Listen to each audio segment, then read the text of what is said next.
This stream contains fast-flashing images that may affect viewers who are susceptible to photosensitive epilepsy or other photosensitivities. Viewer discretion is advised.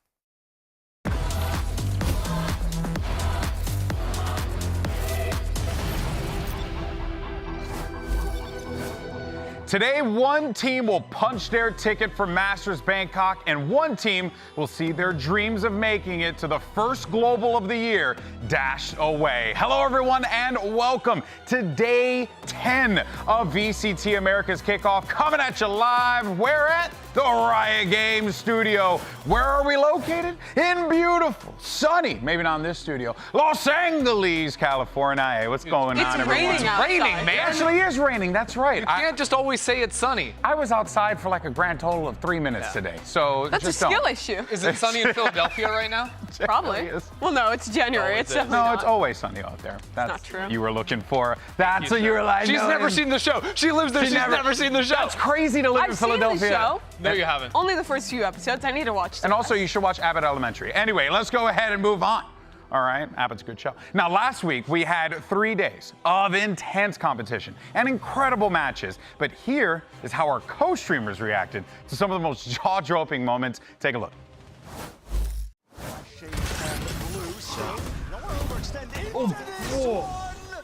What? You monster! And now he's getting the chance.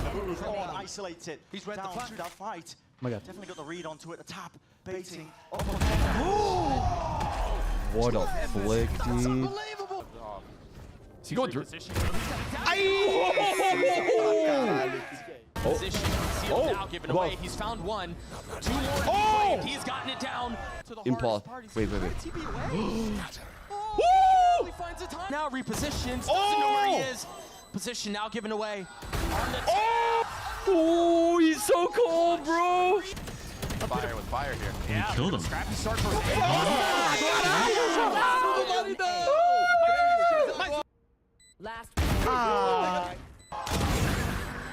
No, it's too much. No, it's too much to ask for. It's surely too much to ask for, right? It's surely too much to ask for. Será que ele achou que o jogador deu TP? O Zé Quebrado domina. Oh, he thought he got him. He's done the spray. That's an outrageous round to win. Whatever Sentinels pay Zekin, it's not enough, dude. É, meu amigo, assim, tem mérito gigante Não nele, é mas olha lá, possível, dá mano. os confrontos que ele quer, cara. Quando a gente bate Vamos! no VOD, cara, sobre... Look, I'm just glad he got a shirt on eventually. In any case, though, this is a big week for VCT, and we're setting the stage for Masters Bangkok and the year ahead. And today, we've got the launch of the 2025 season capsule, and it looks awesome. Now, every region has their own unique look, but which one should you rep? Let's go ahead and find out in the Spock Tank. There you go. See, there's a little bit of an effect there. All right, folks, here we go. I'm going to play the role of the uninformed consumer, one that I know all too well. And selling it there. Mimi and Ender, what's your pitch? We're also joined by Uber and Wyatt here today. What's up, guys? Good to see you. Great to be here. I've got so much experience in meme coins. I think I'm ready for this. You guys like consuming? I'm a big consumer. You're a big consumer? Well, let's sell them something to consume. Well, pull up the presentation here, please. All right, let's see. Now, you all look like some reasonable folks, right? Some people with good sense of taste, good sense of style, and a keen eye for a good investment.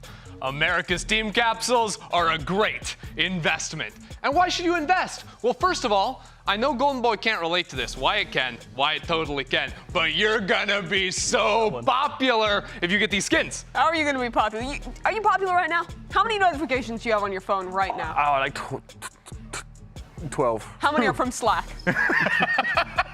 12. 12. Yep. Well, here's a quick solve to that one. We can fix that. They can help you. Equip the VCT Americas player card, which is this one. Walk us through the features. Look, this could be you. No way! That could be you, Wait, hold on, let me try. Yeah. That could be you, Wyatt, with the white hair down there. Wait. Are you That's it. saying that by buying this capsule, I can get hair? I wouldn't go that far. We don't want to false We advertise. can't do everything here, but what we can do is give you more friends. when you have this bundle. Okay. Right? Because everyone together, you'd be repping the bundle, and then you're all friends. That's how you show it off. No, that's fair, but then I have to deal with other humans, and I don't really like that. Let's move on, though. Let's keep moving. There's a lot of features such as just that. add VCT and then, logo. that. Talk to them. More logos. We love logos Moving here, on. is the main thing. There's a lot of logos. We're losing the I'm trying to move on. You're okay. losing me. You're losing got- me. Bring me back. She has 99 skill issues. Aiming is one of them, but ever since you equipped the bundle, we have not lost a ranked game. Is that true? It's a fact. That's true. We haven't lost a ranked game with you equipping the that's bundle. And you guys are able to provide the evidence of this truth, right? Wyatt, Mimi and I have had some tough games recently, but if you can promise to turn it around. once I with buy the bundle, which I've done since the last time we played a game. I was on a 14-game losing It's because you didn't have the bundle, Wyatt. Send Once help. you equip the Americas bundle, you will increase your aim 74.8% scientifically proven in ranked and 87.9% in custom games. That's scrims, that's matches, that's huge, Wyatt. No way. It's a solution. How'd you guys get those numbers? We crunched them. We crunched them. Yeah. All right. And our abs never been better. Question for you. this? Do you want These any are some of these? really nice karambits. We like these, right? They're really What do you good think of stuff. them, Golden Boy? I actually kind of like them. Don't They're look really at them. nice. Don't look at them. What the? What? Do not look at them. Oh dear. Look at me. No. Okay, I'm looking. Don't look at them. Okay, I'm looking at you. You know I know what you're gonna look at? It's not me. It's this. Oh. It's not those. No way. No way. No way. Look at this one. You like this one? Hey! Whoa, It's spinning! Gira! wasn't ready for the spinning. Gira! Our lot like karambits, that. Gira! You It's a think lot any like of these other regions with their namby-pamby little karambits, you think they can Gira? No, they can't. Only an Aspas guaranteed karambit from Americas can do the spinning. That's very true. It's fun. Here, I'll Can you do it watch again? it spin. Yeah, I'll do it again. Hold on. It's gonna spin. It takes a second. It's gonna spin. Oh, look at Gita. Oh, it's You Gita guys so like much. that? Do you guys Just like like that? in game. Okay. It's a lot like in I like the Gears today. gradient. You can buy it in the shop. It's really cool. It's orange. It's red. It's a good colorway. It's spinny. You can spam the Y button to your heart's delight. Yeah, which you can't do with any other knife. Famously. Famously. Oh, Our spin 90% faster than other And you get the karambits. other stuff too. patriotic if you Come buy back, it. Get out of the way. What do you Get out of guys the way. think? What do you guys think? Uber Wyatt, what do you think? Isn't that beautiful? If it helps me stop losing rank games in our 5-stack, Mimi, then And I'm it in. will. And it will. But here's the Got thing. me. I have it. If we both have it, the other three players have it, we're so back. I'm gonna be honest. You're one of three. We could be a 5-stack right here. I don't know if you want to do that. with me. GB's more of a bust the console controller player. I'll bust out the old Xbox controller, baby. What were you going to say? I mean, Uber? I'd pay, if I can have this guy come into work not tilted after losing his rank games the night before and not doing his prep, then I could be on board. I could be all in. It could happen. It Yeah. could happen. Oh, Dare I yeah. say it would happen? It will even. Yeah, I will Guaranteed. I will buy this just to make sure that Wyatt doesn't lose 14 games straight in a row, thanks to me. I can't deal with that. That was the Viewers, you cannot lose 14 3 games days of too my if you life. simply invest in this bundle, which is very pretty and cool Fact. and also epic, I've heard. There you go. All right, well, good job, guys. Good job. Well done-ish. You know, Thank things you. were They said. had me at the second gear, if I'm honest with you. Yeah. It's that- no turtle bundle, but That's true. That second Gita was really, it it sold spin me. again. But folks, at the start of kickoff, the three of us did some power rankings. It was interesting. And we ranked all 12 America's teams. It did not go Yo, very go well. buy the bundle now. Don't watch this. Just take a a look minute at and a what you half guys to buy the put in bundle. RG. Minute and a half. That's all we need. I have no fingernails. It's a bad thing. Outperformed initial expectations, but I don't want to overshoot because they beat EG. Who legally have to be 11th because they lost, allowed a rough debut. Yeah, I don't know. I don't want to me that overhype C9 just yet. Because NRG, if they had just woken up earlier that day, I still think they could win. I had to say it. 2G lost to the subs. That's an easy 12. MIBR, I think, will be much better later in the year, but with their rookies, poor debut, we're going to have to put them down in number 9. Legally speaking, we have to do that. Legally speaking. Legally speaking. There it is. Hey, good job. Bye. Well, hopefully this time around, Mimi won't fall on the ground and what? I wouldn't do that. Only one of the funniest we things. saw I ever the tape, Mimi. We kind of saw That was it. the only mistake that we made was you falling down. You ruined it. I wouldn't go that far. Only- because here is our Okay, power let's rankings. start. There's a lot of good. Cruise in the top 6, that's basically the top 4. Okay. G2 Sentinels 1 and 2, love that. 2G12, love that. Everything else, Kind of buns.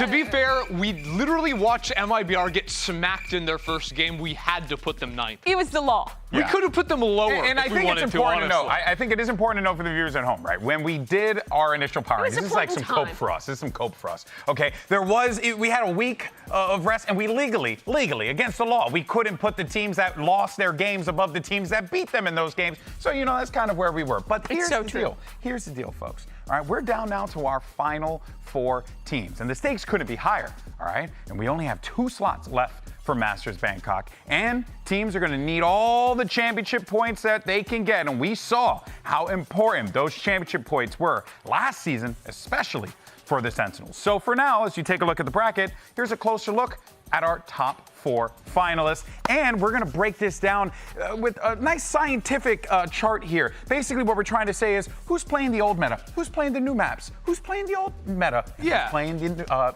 whatever. And I just want to set this up by saying, like, I think this year is the biggest patch change we have had coming into a new year of VALORANT in terms of seeing 2 maps we haven't seen in forever in Pearl and Fracture seeing play, and also 2 agents, both Tejo and the Vise, that got very little play towards the end of last year, be implemented. With our roster change in the offseason, these teams haven't had a lot of time to figure it out. Yeah, so we have an alignment chart here to talk about who has what read on the meta, who's playing the new stuff. And let's talk about our first team, which is Sentinels. And I have them pretty cutting edge. They're playing a lot of the new agents, but they're not playing a ton of the new maps. They're still branding out Fracture, but in my mind, Sen is one of the teams on the cutting edge of these new changes. Yeah, and I think the big thing here is sort of the story of John QT, who went from being the Sentinel player for the team last year to now the Tejo player.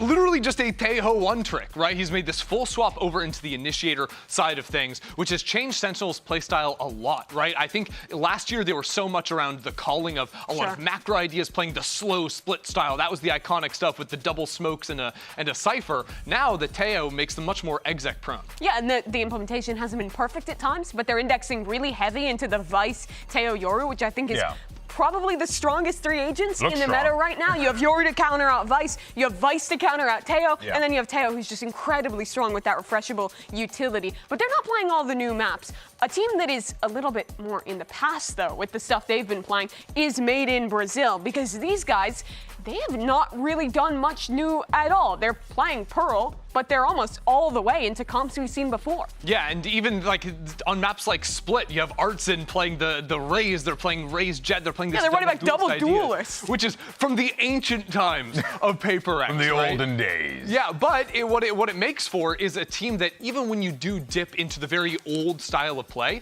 when these are comps that aren't getting a lot of play in recent memory, it makes it harder for teams to adapt because you don't have experience scrimming against it. But you did have them trying the new agents at the beginning. They tried out a Vise comp, they tried out a Tejo comp, they switched off both of those. And I think part of that might be them switching Artsin to be the IGL. When you're a new IGL playing comfortable comp, just playing slow mid-round, set us up to get a pick, it's a lot easier to implement that into a new system quickly. And when you have the player quality of MIBR, you can make it work. But in my opinion, this style of play has a much lower ceiling than what a team like Sentinels, running the newest stuff with the most interesting util combos and having so many options, can do. And that's sort of the story of our upper bracket and lower bracket right now, because our upper bracket is playing a lot of the new stuff, was our lower bracket, moving on to KRU, are also playing a lot of the old. Yeah, KRU's not playing any of the new maps, and they have one map where they're playing the Vise, which I actually really like. I think they look great on their binds, but other than that, they're playing almost all old comps.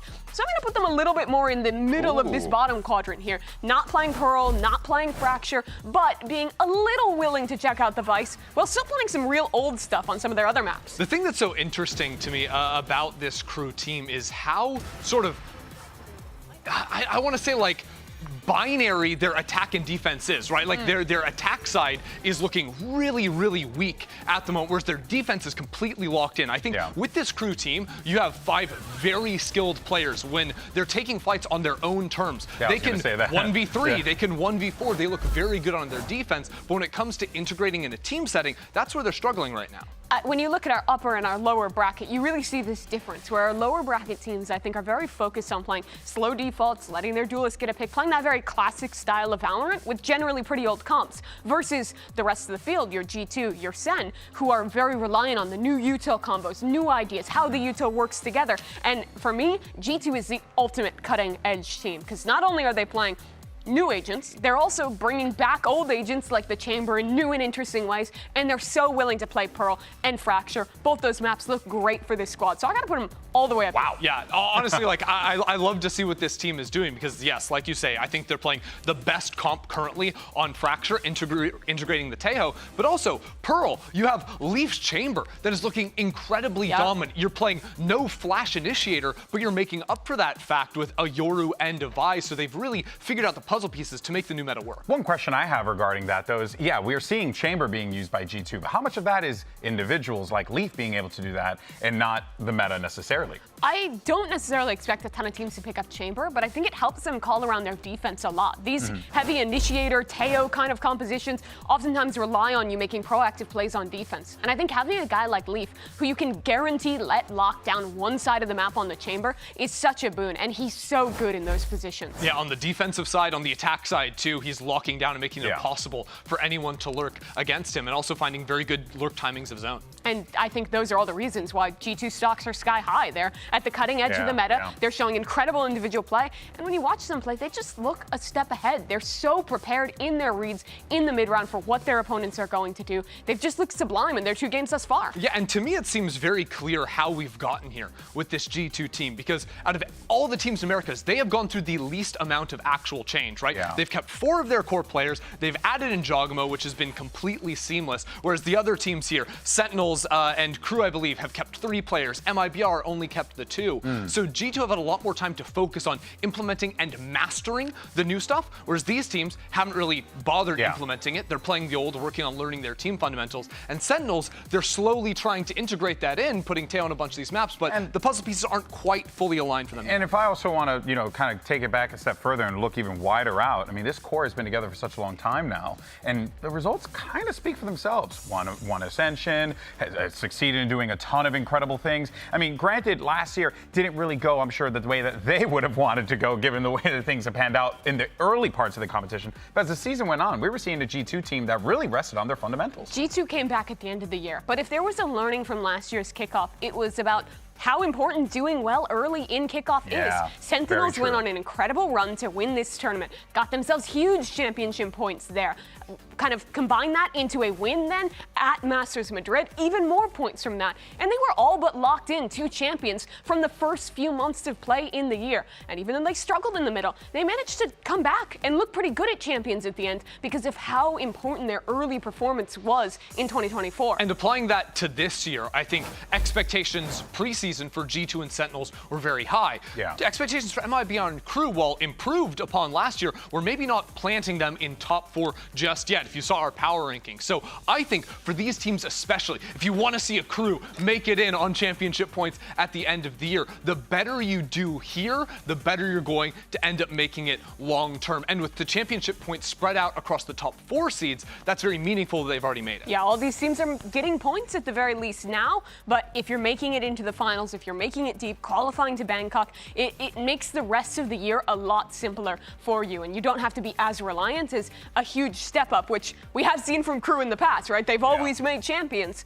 but this year, if they keep doing well at kickoff, it gives them a lot clearer road to making that tournament. Yeah, and you saw right there the breakdown of how things looked at the end of 2024 and how the kickoff tournament really did have ramifications throughout the entirety of the year. Now, we're going to break down today's upper final between Sentinels and G2 in just a few minutes, but first, here's Zellsis interviewing Zellsis. What? Yeah. 2 of them? Hey everyone, this is Zellsis. I'm gonna be going a little crazy today and I'm gonna be interviewing myself. Wait, what am I? People know you for being the #1 salesman for the Sentinels bundle. How did this come to be?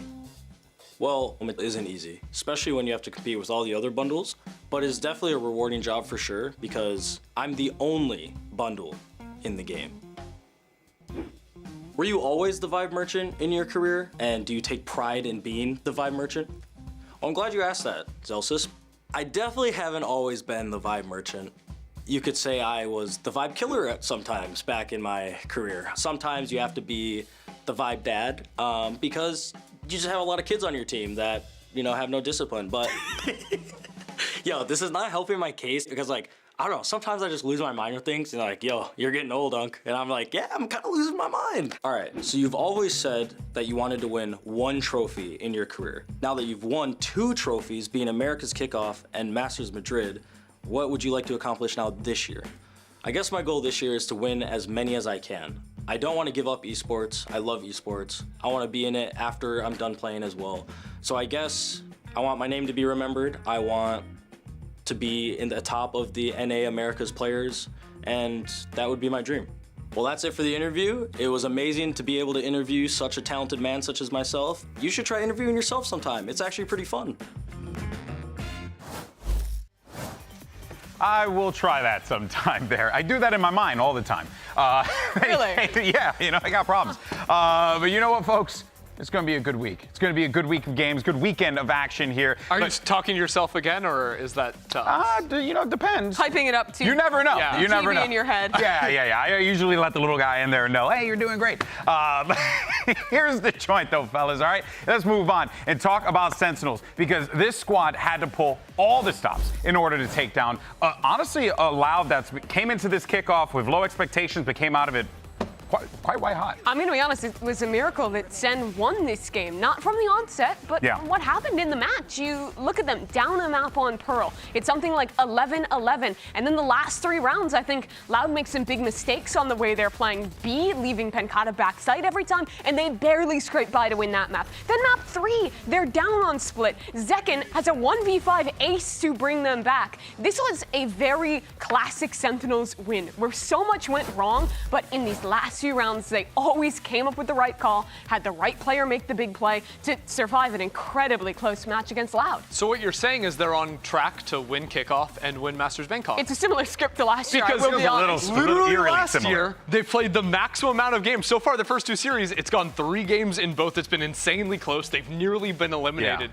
in both those as well. They just haven't had to do it from the lower portion of the bracket like they did last time, because they went in there fairly early. Look, Kaplan says he likes to see the boys work and get a lot of maps under his belt. It's interesting because we see some rounds in that series where Sen looked like the future Sentinels. He's playing really great util combos with the Teo in their comp, has these incredibly well-structured rounds, but we're still seeing the Sentinels of last year, who, when it gets into the slop, they have the plays to get through it. But I think it's a big question of whether that can work against G2, who thus far has looked like the cleanest team in Americas, maybe the cleanest team in the world. I mean, they're looking like Carmi out there, not a speck of dust allowed. Every second counts for this team. Hey, but you know what, though? Unlike last year, they made a pretty big change this year. They got themselves a Bang, and he's actually standing by with Rivington to get his thoughts heading into this matchup. I'm here with Bang before his big game versus G2 today. Late last year, you joined Sentinels. What have you enjoyed being about? What have you enjoyed about being on the team? How has it been? What has it taught you? And what are you looking forward to? I mean, honestly, like, my favorite part is the players and like the coaching staff. Obviously, I interact with them every day, but they're just great people, funny people to be around. So we always goof around all the time. So it's a lot of fun.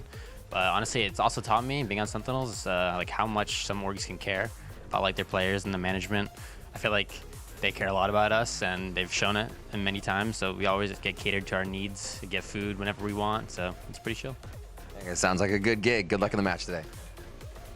Yeah, and honestly, Bang was the difference maker in their final map of Split against Loud. What a difference. Starts off so weak on that attacking side, and my man was putting up the numbers that I think every Sentinels fan was hoping to see out of this guy, and then some with the signing. And this is what he was doing on 100 Thieves last year. In my opinion, the best member of that 2400 Thieves roster, and keeping it up here for Sen. When they're playing nail-biters like this, they really rely on him to come up with these clutches. But also with the way they play their defense, they need him to be that stalwart anchor. This Teo Breach comp excels at playing the Flood retake. And if your anchor isn't living long enough, providing space to actually let the initiators rotate and flood in, you are losing rounds, and Bang is consistently getting them those wins. Yeah, honestly, I think this guy is going to be one of the strongest side anchors in Americas, and specifically when getting very little support. Like, I think the way that he sort of thinks about the game, the positions he's putting himself in consistently on sites, abusing off angles, working the conditioning against you, playing off his own smokes. He has such a mind for that style of play, probably out of the doldrums of solo queue where you have no support for yourself whatsoever. But but that's how he views the game, and he's so crisp at it. Yeah, very smart player. It's reflected in the game. I mean, the guy puts up numbers. He's so freaking talented. And while, Bang always approaches the game without a doubt in a very methodical sense here, on the other side, you look at the duelist matchup, both players very methodical. It's just their methods are quite crazy, and they're so good as a result of that, and very entertaining. Absolutely, but Zekken's great. But if I'm a Sen fan here, I am quaking in my Sentinels branded sneakers and my Sentinels branded hoodie. Yeah, not included in the bundle for not included. Because Jojimo has just been so fine. We have not seen an outstanding jaw game yet. He's been good on G2. He's That's crazy, the system well, but we have not seen a jaw takeover yet. And that's not because he's been bad. That's just because they've been stomping every game. And once we get that jaw takeover game, G2 becomes all the more terrifying. Yeah, and people maybe forget a little bit. Last year for Jogamo, he wasn't putting up the best numbers. Like, it was actually probably one of the weaker years for him I would say in the his weakest. career. Sure. I don't think we're seeing that. Even though the numbers are lower, the rounds where he still needs to have impact, he is still shooting where he needs to. But talking about Zekken, he's taken to this Euro role so well. I think his util on that agent has looked so comfortable. We already talked about his 1v5 ace clutch earlier in the show. He's been as consistent, as incredible as ever for Sentinels. Yeah, this is the battle that I am so looking forward to here. Zekken and Jogamo. It doesn't get any better than that, though. But for more on what we should be expecting on the G2 side, let's send it over to Riv, who's standing by with a special guest. I'm with Jonah P before the match today, a big one before Sentinels here. I got to ask you, it's been widely said now that G2 is the best team in America. How are you feeling about that conclusion? Do you think any other teams stack up there? I mean, we only played 2 matches, so it's kind of funny seeing all these conclusions. But, I mean, we feel good. I think today will determine, and solidify, like, who is the best team. Because, it's always G2 and Sen, like, one of the most consistent. I would say we're looking a bit stronger. They're also getting the wins, but ours are just a bit cleaner, and that's pretty much it. I got a little follow-up question. What team, when you play them, do you think kind of teaches you the most about you guys as a team and what you need to do? It's hard to say, because we've kind of been pretty dominant in practice in general. So I would say just Josh RT if I had to pick someone. Ooh. He's always, hour review before scrims, 2 hours after scrims, I would just give it to Josh. All right, Josh gets it. Look, it's no secret that Leaf is one of the best players in Americas right now. I just want to take a moment to appreciate the numbers because they are crazy. And especially since he's made the move over and playing out of this chamber, he has just been fully unleashed. Yeah, #1 in basically every category. That's all you need to know. The guy can shoot. But now I want to look at his attacking side on Pearl and how well he shuts down creep ups from the defense and also gets lurking himself. In this round, right, his team is getting ready for a little bit of a fight into mid while all of a sudden Demon One smokes off that trip to try and path on past that, which he can hear, right? Immediately. Leaf is turning around. That's him right there, fully prepared to take this fight. Yeah, okay, he misses a shot, but it doesn't matter. He's going to get that kill and take down Demon One. But the way he's shut down B Long wasn't just off of his own lurk play as well. It just takes a few rounds later for him to get an op in his hand and him to again make it impossible for Demon One to step up into Long. The first thing you're going to look at is the drone, right? So drone comes around the corner, gets broken. Now they know that Demon One, he's sort of in that pocket right there, the little guy. He's standing there with his gun, hiding in the corner. You guys get me. You get me. And Jogamo is going to do a lot of this jump baiting. So basically, he's going to jump peek a couple of times here and hope that Demon One posts up on the line, and as they're resetting, Leaf is going to be able to sneak in there. So again, post up on the line. Here comes another jump peek, I believe. No one's peeking. No one's peeking. Probably because I haven't pressed play. There's the jump. There's the flash. Easy kill. And what that does in the very first 6 rounds of the game is it says, hey, never come B Long ever again. And after that, it makes it a lot easier to focus around some mid control for the team. And here, I want to actually look at what Leaf is able to do in the mid space. He's going to start out in a lot of rounds playing away from the rest of his team. Come on, man, help me out. There we go. So here he is over in A lobby right now. And one thing that G2 will do is they'll use Astra Stars to help him out. So that could be a pullback star if he takes a contact, anything. And ultimately what he's gonna do is he's gonna creep up into the space and realize there's actually not a fight for him. Enemy Astra is gonna put a smoke in main, but he doesn't overforce. And this is an anti-eco, so he's gonna play things very slowly, moving back over into the mid space. So often you'll see him playing in these two buckets right here, trying to cut off players going for fast rotates or flanks into the mid space. He fights pretty aggressively for that. But you can see again, he doesn't rush, right? He could go look into street for kills right now, but he waits, right? Enemy team, they're looking for him in mid, but he's really not gonna give the angle. And it's only at the point where G2 are ready to look for this pinch play in to street that he's gonna go for the swing here. Wow, the Telestrator really doesn't like me today, but he's gonna go for the swing as we're ready to come help out on the other side. I'll just roll the clip and you can appreciate that. One more time, a flash goes through, they're feinting this fight, and a little flash comes in on the other side. And this guy was putting up some insane rounds outside of that, as I just appreciate him killing Demon one more time. Easy clap. Easy clap. You'll love to see it, folks. All right, people, well, this is it. Let's go ahead and start the kickoff's final weekend. It starts right now.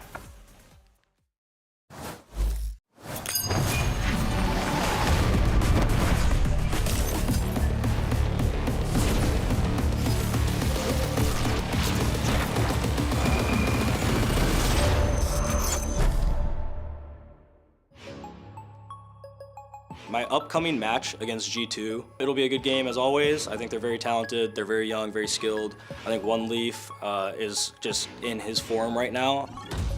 Nice shade of blue still. You don't want to overextend into this one, you monster! They have good individuals. I don't think their team play is very good. I think they went off a lot of heroics, to be honest, and that's probably what our game is going to come down to, is team play versus heroics. Narrate is close by and he's dead. Much more to be found for Zek, and he's gonna have to ace if he wants to win this out. Make that 4. Not able to settle the shots. He buys some time on the swing, and second delivers for Sen City.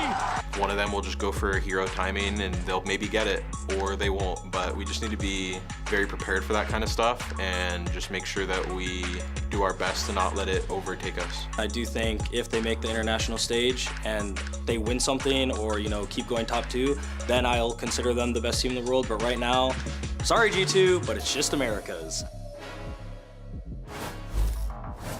Riot Games Arena, it's time for the kickoff upper bracket final. Let's make some noise for the first team to take the stage. G2 Esports!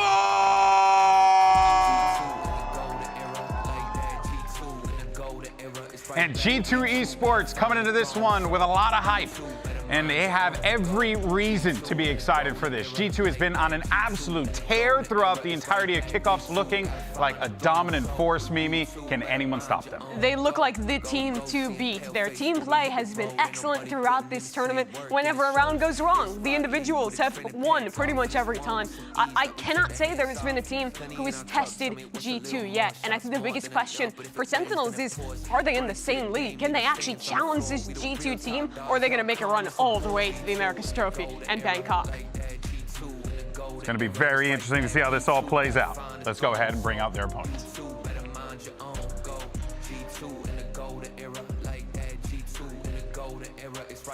Now, let's bring out their opponents. Fighting for a spot at Masters Bangkok, Sentinels!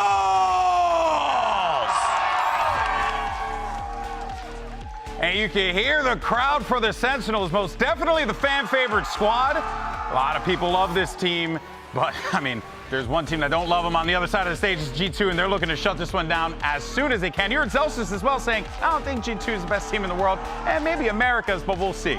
Yeah, I mean, he'll try and prove that he's the best coming up into this game right here. Look, from Sentinels, it's been a little bit more inconsistent compared to G2 on the other side. Sentinels are going to have to come in. They're going to show they put in a lot of work this week and bring their absolute A game if they want to take down the team that's faced them down on the other side. That game against Loud was just so close. It came down to the heroics, the clutches to come out on top. They have a lot of really interesting ideas. They're on the cutting edge of the meta with the Yoru, with the Vise, with the Taeho. But I think the question is always going to go back to implementation and if they are at the same level of G2 in terms of their team play. Yeah, and honestly, we're going to be looking at, we've seen Jogamo and Zekken mirror Jet matchups before. We've seen mirror Raze matchups. Don't think we've ever seen the mirror Yoru matchup. And with a pool like this, we're going to be seeing some Yoru. Very possible. There's your series layout: Abyss, Pearl, and Fracture, if necessary. Mimi, what do you make of this? Yeah, I think Abyss is going to be interesting. My biggest question is how Sentinels are going to crack Leaf on the chamber.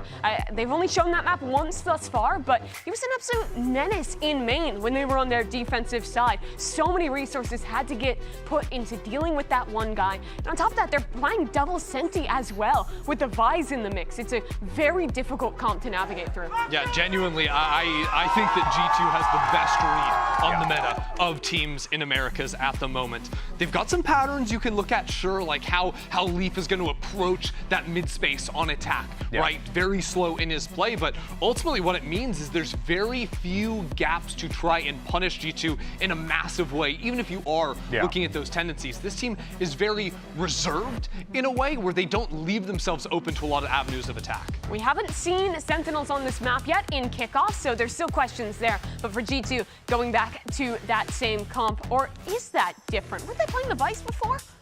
We're starting out on Abyss. Abyss, yes, yeah. I'm almost positive. Excuse me, I was trolling with that one. It is the same exact composition being ran through with that double initiator look, and this is a very classic Abyss comp on the other side for Sentinels. As old as they come right here, honestly. It's hard, right? Because you can absolutely make it work, but I feel like the flexibility that you're sort of provided with the different teleports that G2 have and the sort of opening up for Leaf to take the fights he wants to take on the chamber. It's crazy. Yeah, he's going to be a big problem to have to deal with. First time we're going to get to see Zekken on the Jet this stage. He's been playing so much of the Yoru of the Raze, but this is back to a classic agent for him. Well, folks, Masters Bangkok is on the line. So let's go ahead and get this banger started. Riot Games Arena, make some noise as we send it over to your casters. It's Uber and Wyatt. It just about doesn't get any better than this, folks. Just like Golden Boy said, the winner of this match will have one of those guaranteed spots at Masters Bangkok. And of course, it's two of our biggest rivals here, not only domestically, but worldwide. If you think back to when G2 was a European org, these guys are going to throw down some strong opinions also expressed about one another's approach to the game, Wyatt. Definitely. It's been 4 years straight of trash talk, banter back and forth from these two organizations, all types of different rosters throughout those periods of time. Bro. Never. But, really, we haven't seen these two cores play against each other all that much. I'm excited to see them go at it. Everything on the line. It's time for Samsung match start, folks. Load up fast with Samsung SSDs into the pistol, with G2 starting on this attack side. And Senopta. And Circle here through mid. They've already got Bang positioned over towards that door, so keenly aware that G2 might be looking to overload this part of the map. We haven't gotten to see a whole lot of G2's attacks. Oh my god, a shock actually connects with that spam damage as well. First blood from Trent, and Lee finds the second. The duo that has been just unreal for G2 up until this point. Zen exploring there in mid after that first kill comes out, and obviously from that upper catwalk, it's an easy pick off for Leaf with the Headhunter. Zekken has been the hero. We've heard the word heroics thrown around by G2. They're softly referring to this guy on your screen. Zekken has been incredible. Will he have to do that again in a series like this, Jorg? Such him down early, though. No value there off that Sheriff. Sentinels down to 2, and frankly, Wyatt have been picked apart one by one. And we get an early taste of, oh, well, Jonah in a bit of trouble, but all things considered, this should be fine unless Bang able to pick up a second here. Zellsis is still at large as well. He's got to make something happen from here, though, and kind of gave the game away earlier. Was given a stay of execution as, for some reason, Jonah couldn't connect, but Zellsis is having the same kind of yips. Getting VALORANT, but down to 48. In the post plant, mind you. Means Zellsis here can try and save some face, but that's about all we can expect from a round like this. Flashpoint, Jonah plays off his own flash, and that's a pistol for G2. Really clean fight towards mid, straight off the jump. Sentinels, we haven't seen them on this map yet. You know, I was expecting maybe a Vice coming into this because Zellsis has played so much of it, but they opt for the double controller. Yeah, the double controller. which definitely offers a lot of help for controlling mid. Given the sightlines are so long, it's tough to try and push up either on defense or attack. We'll have to see what they exactly intend on doing with it, though. G2 off to a hot start. At the moment, they've played 4 maps, won all of them really with ease. They're really leaning into this idea of John QT as their initiator. He's on the Sova on this map. After playing nothing but Tejo all kickoff. And there's a push by Sentinels out of the A site. G2, though, very much elsewhere. Yeah, can't be mad at them going for the gamble. That's where Leaf was last time, so perhaps hoping if he's there again on that solo lurk containing A, they could have caught him by pushing really deep, but not going to be the case. Well, they've made enough sound to wake the dead, but Leaf is going to remediate that. Puts them back to bed. Zek at least is able to get one. And he will be set up here, of course, over towards that link. Yeah, and pretty standard to have your Sentinel be one of the players that just retains a ghost, maybe a sheriff into that second round, be a bit more active with the lurk, trying to find kills. And if there's one thing Leaf's been, it's active in the lurk situations. Trent, beautifully done. The higher ADR, KPR as well than any other state or tournament last year. Trent is really coming alive right now. I remember back in the olden days when Trent was the hot upcoming star in Americas when the guard debuted way back when. Has just been consistent for them now, and essentially a veteran at this point, years of competing, but at the moment, really reaching a new peak.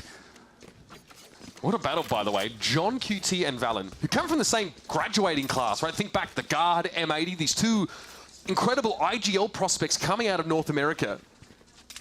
And their record head-to-head, by the way, 5 for Valen, 4 for John QT. This is a battle of the masterminds. Outlaw in the hands of Leaf will have, well, 1-2 targets actually that could get one shot. Second shot doesn't connect onto Georgimo. That would have been a one-shot kill. On that note, probably the first time we've seen Zekin on the jet for the entirety of kickoff as well. It's been all Yoru, and obviously a little bit of Raze on split earlier. Okay, Narrate has the TP away from that aftershock here, so no presence towards the coast side. He'll still be set up decently for this, though. Leaf deals with that drone as Trent picks up the orb. G2 known to be one of those teams that, slow. Yeah, they like to take their time on that attack side. They'll work the map. They want to give IGL Valen as many options as possible, figure out which side is weakest, and then go into one of their full executes, where their timings on the utility have just been sublime.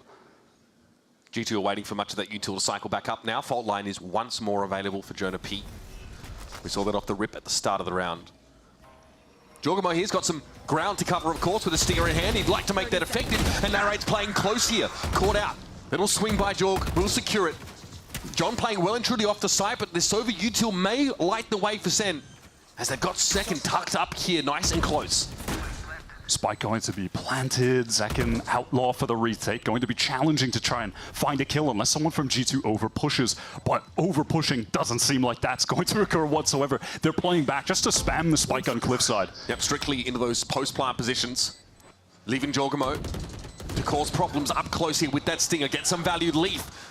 Presiding over the situation from a long way away will bring Zellsis down, and Sen don't have any options. Frankly, the rotate over to upper was fairly late for them anyway. So they're going to pack it in for this round, hold on to the rifles. Absolutely flattened in the bonus round. It's just slow, patient excellence from G2. I love how they deal with that repush back out of the Nebula to take down Narrate, who was already on such low HP. He was feeling pressure to try and be a bit more aggro. Bang needs to save that rifle, and he will. Oh, well, timing is a little off there from Trent. Okay. You hate to see that. Broken ankles. And the rest of his body, really. It's about a 700-foot drop. Fortunately, after such a powerful bonus round, money not a huge issue there for G2. But Jorge walks up there through that dark cover. Narrate loses out to the stinger. Yaga. And the post-plant position's very comfortable for G2. They just slowly pulled off of that site behind that Astra smoke. And we're good to go. So tech pause here. Coming up, folks, we've got a mild audio issue down there on the stage, so we'll have that addressed in just a moment. But if you want to look towards the Sen camp, there's not a whole lot to say about these first couple of rounds, Wyatt. No, certainly not. They've struggled to get some kills on the board too. They've only got 4 total at the moment, 3 rounds in. So they're going to be lacking in ult orbs. That's going to be even better for G2 to start to snowball. They have a comp that has really powerful ultimates when you have the Breach in the mix for the Rolling Thunder, the Dimensional Drift from Jaw, and they have a Hunter's Fury active when we get back into this. Danger for Sentinels looming early on for the G2 map pick. A map where we saw them handle Cloud9 with relative ease in their debut match. And already, frankly, Leaf on that G2 side has had a great start to this game. Still seeing that chamber that he's been able to make work. It was so funny hearing the initial conversations about whether or not he should play chamber here in VCT. In scrims, he was getting bodied. Then he sort of said to Valorant, it's like, man, I don't know if this is going to work. Like, I'm struggling to have impact here. Valorant's like, hey, once you get on stage, once you get on that 5 ping, trust me, you're going to cook. He trusted his IGL. He brought Chamber in for that debut game, of course, and G2 looked sick. Yeah, he has been, he's definitely been cooking. You could say that, given he's the statistical leader in essentially every single category in the tournament at the moment. The least kills he's put up on a map at 20. Utter dominance, and it's looked effortless as well. And you want to talk about heroics, and how maybe Sentinels have really lent on Zekin to be a huge impact player. I've got to say, G2 have plenty of those candidates waiting in the wings to step up should they need them. Let's talk about your boy Zellsis, though. He had a little bit to say about facing his old teammate Leaf, so let us listen in. Playing Leaf is always fun just because I consider him a very annoying younger brother. Like, we're always talking, we're always hanging out. We were on a team before, and I feel like we just have like a level of respect plus friendship with each other. And he's honestly just one of the best players to touch this game. I think he's been like that since he started playing this game. So it's just, I mean, it's just always fun and interesting to play against him because you never know what's gonna happen, and you never know if he's gonna go plus 40 or, you know, his scoreline or whatnot, but yeah. Only positive things to say about Leaf, and I think the one that for me is poignant is he feels like he's one of the best players to touch the game, and I think that Leaf's now in a position that he really gets to demonstrate that.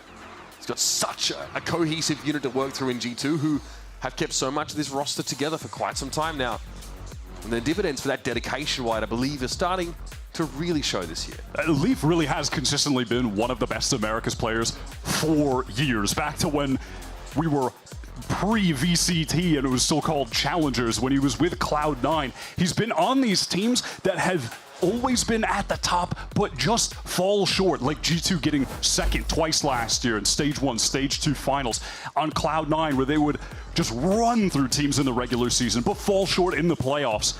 If there were ever a time for this G2 team to break through that glass ceiling, get a trophy, it's now. It's with Jaw in the roster, the new X Factor.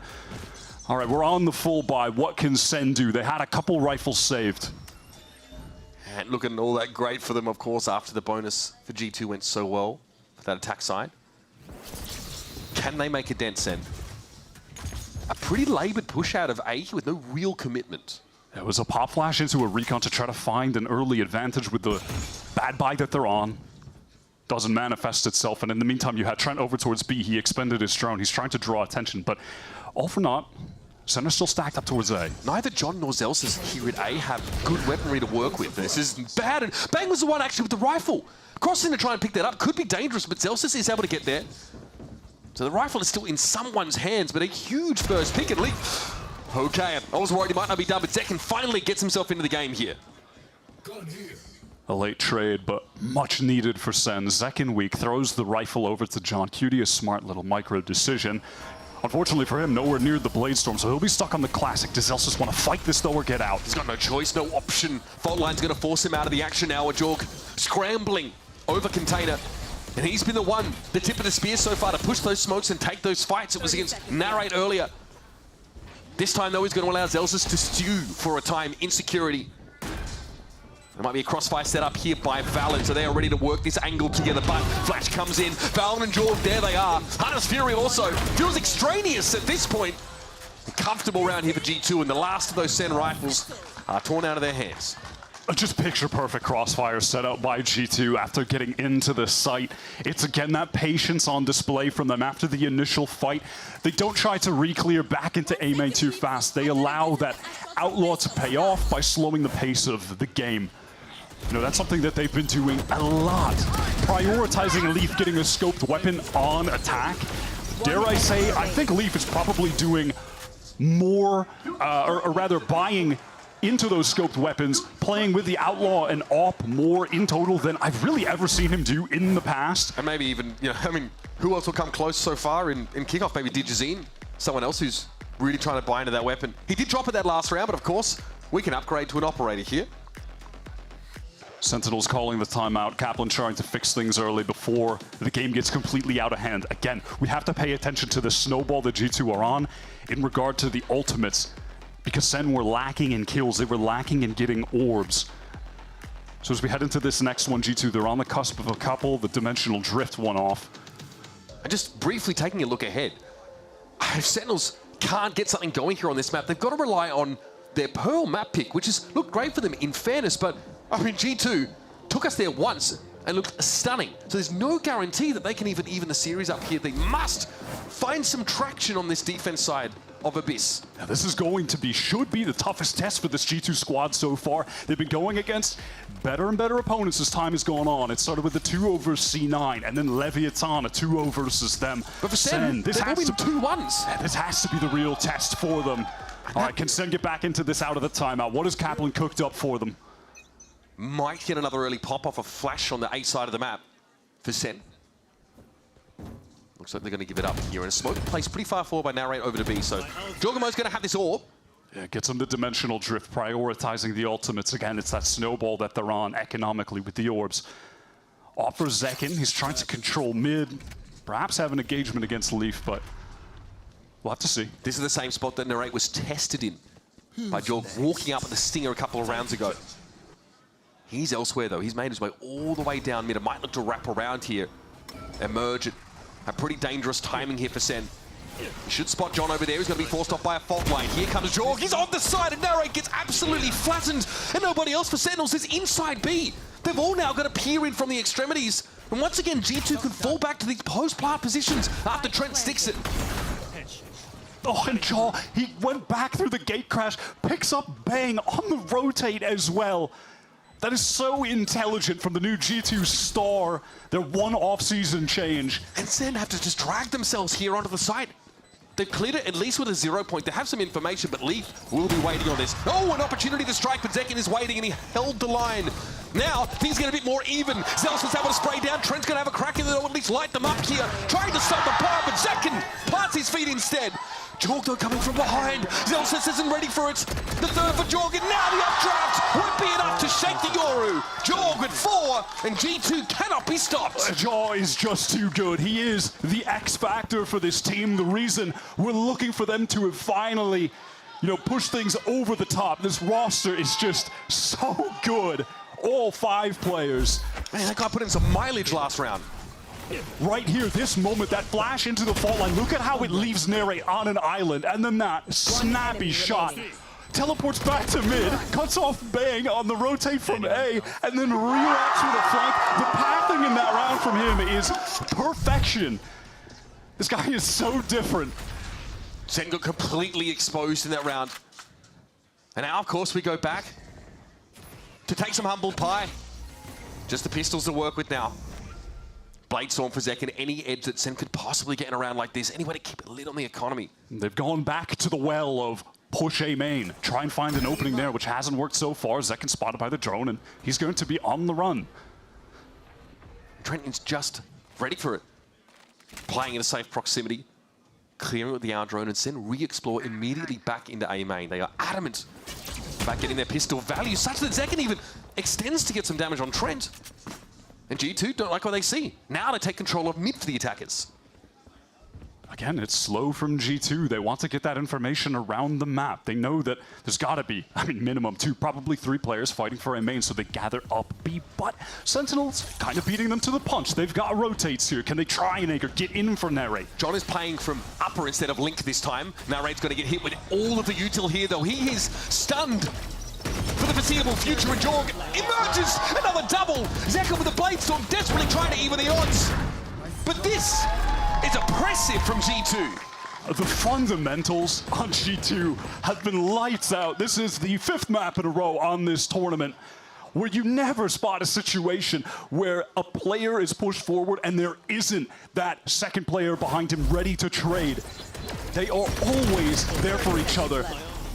Jaw presses forward, then you have Trent fighting next to him. This transfer spray onto Zekin, who really needed to find that kill to give Sentinels any amount of chance. Swimwear? Is that code for he's in there?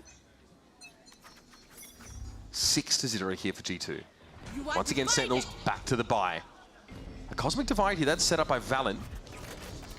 It gives G2 all this space. Oh, and Earth was that from Zekin. Ungodly reaction time. They need him to come to life like that. Leaf, immediate trade onto Narrate, though. Do G2 try and slow it down? They're trying to give Leaf some time to work the map. Zekin is weary. They've gambled the A site. This triplet of Sentinels able to finally nullify Jorgamo's impact. Trent here is a lone wolf over towards A main as Leaf is still meandering his way up the top of mid. And you've got to imagine at some point Leaf is just going to wander into this crosshair of Zekin. He can't sit in top mid forever. Zekin is patient. Has a real good feel for this. The shot though isn't good. So Leaf has another option, another chance perhaps, and Zellsis ends up getting taken down. So Leaf still takes his pound of flesh. Pinged out here though, 40 seconds left in the round. The spike is over towards A main. This would be Herculean for Leaf. Even for him, it might be asking too much.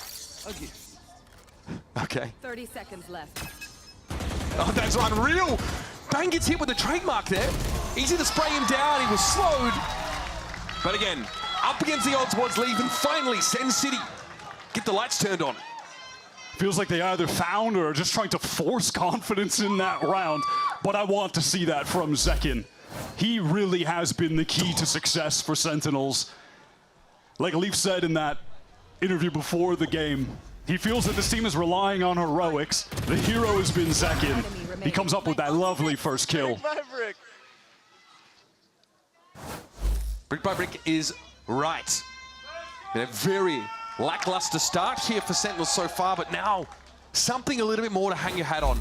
Again, we saw the replay there from Zekin a couple of times, realizing that he has to take action there. Otherwise, they get stifled, choked out by a Cosmic Divide that would allow G2 to take so much of the map.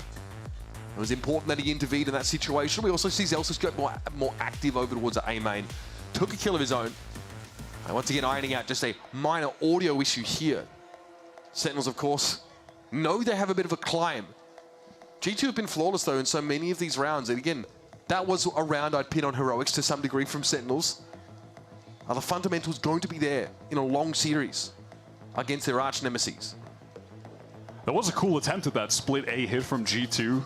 The Cosmic Divide purpose to just cut off Zekin on that angle. So him swinging through it, pretty mad, but G2, they've got to feel like that's just not going to come because it is so reckless in a way that it is the perfect timing to do it. And we're talking about a team last year in VCT who didn't really have the highest of expectations, I think, for them. I mean, fans in general. We saw them had a slower start to the year, but it wasn't long before we realized that G2 were a real, legitimate threat. But they walk out of the year, like you mentioned, with 2 of those second place finishes in Stage 1, Stage 2 respectively. So not able to hoist a domestic trophy, let alone really strike deep into one of those international events. I think their champions finish left something to be desired for them, falling out in 7th to 8th place. Seeing Sentinels, of course, they're in 4th. Leviathan above them even. So in terms of our Americas delegates, G2 are still looking to really sit on the throne internationally. And that is the expectation from their fans, from the general community. I mean, common sentiment is they are the best team in Americas right now. And a lot of people are arguing that they're the best team in the world heading into Masters if they do make it there, which is the expectation. This team has looked fantastic. And it's just come from 2 roster changes and even role swaps over time. You know, when you're talking about at the beginning of last year, Leaf was playing duelist, and he was putting up numbers. He was always giving them against like 20-plus kills on every map that this guy finds. But that just wasn't the right role for the team. And then when they swapped him over to the Sentinel, which he had some history playing on Cloud9 back in the day, That's when things really started to heat up for the team, when things began to click, and then you bring in Jaw, world champion, and all of a sudden, this team should just have gone completely over the top in regard to skill. The IGLing from Val, I mean, has been great for years. Like, this team are expected to be the best we've got. Our audio issues are ironed out, folks, so we are moments away from jumping into round number 8 of this first map of our upper finals. That's right, winner will go to the grand finals. Winner will qualify for Masters Bangkok. So far, G2 have a healthy 5-round lead. Sentinels, though, with a big buy into this round. Cosmic Divide and Null Command at their disposal. They know where the second op is at, and there's a tour de force. Might get that operator battle as Jaws up through mid with the dimensional drift. We saw him get so much value with this last time they tried to go for the B execute. He knows Zekin and John have both retreated. Surely John has to be ready for this. Jorgamo, in fact, just chooses to emerge from a smoke. Here comes G2 straight up onto this B site. He even fakes a gate crash forward, so Sen might think he's in that nebula that he's staring at right now. Pop flash out! He's able to turn it for a time, but it's overwhelming pressure from the low ground. Zellsis with the classic. Okay. Able to find that kill as Zekin gets a rifle instead. Here's an Null Command. They're going to try and flood out together, but Jonah P! Oh, that's dirty! Valen? Question mark? We'll let that one slide. 3 versus 1 here for Bang, who is belated in arriving at the site, but have lined up for him somewhat. He'll only take the one. Oh my god, nerves at the end there. Bang was on such a long rotate that they thought he must have been coming from the flank, from their spawn side. He had a real opportunity to get 2 kills there. I think this flash just went completely awry from Zellsis. It blinded, yeah, all 3 of his or that was a counter flash. I can't know for sure. There was no assist from the flashing players. That was, I think the KO flash going too high. Regardless, all of Sentinels blinded up. Poor Nere, this has been a miserable start for him. He's been the one that's been getting so much of that attention up on that B site. Jorg just coming out of nowhere, usually just finding him first somehow, or getting hit with every piece of util in the book and being stunned by the time his foes came calling. Right, this time, Jaw getting so deep on mid, pushed all the way up. That's just a clone. All good. Second, so fast out of B. This is Sen changing the pace. Still, that Rolling Thunder is actually headed over towards Tower on the A side of the map, but G2 are definitely gearing up to push through that smoke in A main. Hunter's Fury now being deployed by John. Narrate gets his first of the game. He's in it, folks. Able to find that share of purchase on Jorgamo. This is Sent here with only 2 hero rifles in the round, holding their own.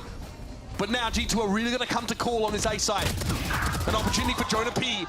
Only going to find the one as Zellsis really selling the bundle. I'm not going to lie, he is quite good at marketing this classic. That is a ridiculous thrifting from Sentinels. All off the back of the push off the B side by Zekin. Love that decision from Sen. Flank timing from Zekin is perfect into Narrate. Prepared for Jaw to have pushed up top mid. Gets the shot off with the sheriff. Finally on the board, as you mentioned. That was a crucial kill to pick up as well. I mean, imagine if Jaw finds one there and then is that presence, the backstab, while the sight hit comes in from the front. Crucial kill. Any of these people? Let's go! Yeah, there was a good recon in there as well from John. First time playing Sova in this tournament. It's been all Tejo, like you said before. And there were some question marks about his role swap when we came into this season due to performances from Sen in the off-season. It was weird to see him on the initiator when you're bringing in Narrate. But we'll see if he can find success on all of the important initiator agents to play. Jaw, does he wander into this? Oh, he swings it wide! The timing there just punishes Zekin. He cannot take the shot, Jorg. Probably knows exactly what he avoided. Then G2 have found 2 big openers. That one on Zellsis is going to hurt. And Narrate in this same horrendous situation. He feels the grip closing on him from all angles. He has to choose a fight somewhere because he knows the wrap is coming in. Yeah, he was on a clock. He would have been shot in the back of the head had he not chosen to go forward, but either way, the odds were not in his favor. And Sen, just after a round like that, again, which I would pin on Heroics quite happily, they're again put in such an oppressive scenario. And that is why Narrate has struggled so far and has 10 deaths at the moment. It's because G2 have been so good at wrapping around him, trying to anchor on the B site. He has been put in extremely tough situations. It's Not like he's just having a bad game right now. G2 are just really exploiting the setup on that site. There needs to be an adjustment from Sen.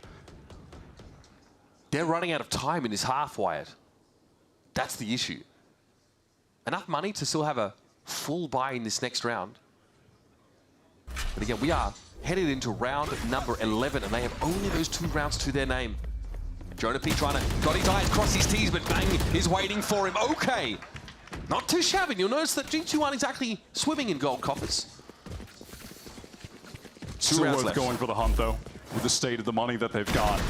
I mean, Jaw is lights out at the moment. Magnetic. One of the things I was thinking about coming into this game, I can't believe it either. when we're doing this duelist comparison, is that Jaw hasn't actually needed to be the guy for G2 yet. He's been playing tons of Yoru, fulfilling his role, has had very great utility and ultimates for setting up the rest of his team. But as far as the star performance where he's fragging out, putting up the big numbers, they just have not actually needed him to do that yet. He is turning up right now, though. And again, you know, we might have expected seeing Sentinels and what they've played so far, Wyatt, to bring Yoru into a map like this as well. And they, alongside G2, have been proponents of, you know, moving in that direction of the double initiator Yoru setup. But instead, some Sen come out with a slightly more classic look, in fact, even foregoing that second initiator. Go for a double controller setup here, and they have been picked apart on so many of these defensive rounds. The Kaplan is already expending a second timeout here, knowing that despite this Sen comp, I think typically, you know, being better on the attack side, you're still not going to win if you can't get at least a few on defense. It's just going to be way too difficult to come back. It's got to be 4. They've got to get at least 1 more on the board, minimum here. Full bought into this. Op again for Zekin. Mixed results with that up until this juncture. Yeah. I mean, in fact, both times he's held a passive line down mid-wire, he has missed. Punished in the most recent example as Jorgamo just ripped him a new one. Narrate sends Dark Cover over to B Tower so Zekin can prioritize watching main, but at the moment G2, they're not playing around that side of the map. It's slow A control. It's Trent watching for a mid push, maybe out of the timeout. Sen want to do something more proactive, less reactive, but that won't be the case. I was almost thinking that Sen might want to push off the B site again. They've had some success doing that as a duo. Take flight. But in fact, they are just sitting back. It's a mid-round re-clear here with the drone, and the tried to aftershock cancel it. forces him out of it. He didn't even get around the corner. Though obviously that does still give some valuable info, knowing the breach is right there in A main, right? Yeah, security's about to be smoked out anyway.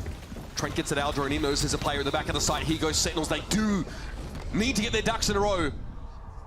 They pulled off the site, so no one's anchoring here so much. Just setting up for more. Oh, actually, they're coming through security right now, Wyatt. Yeah, they're going for an off-timing.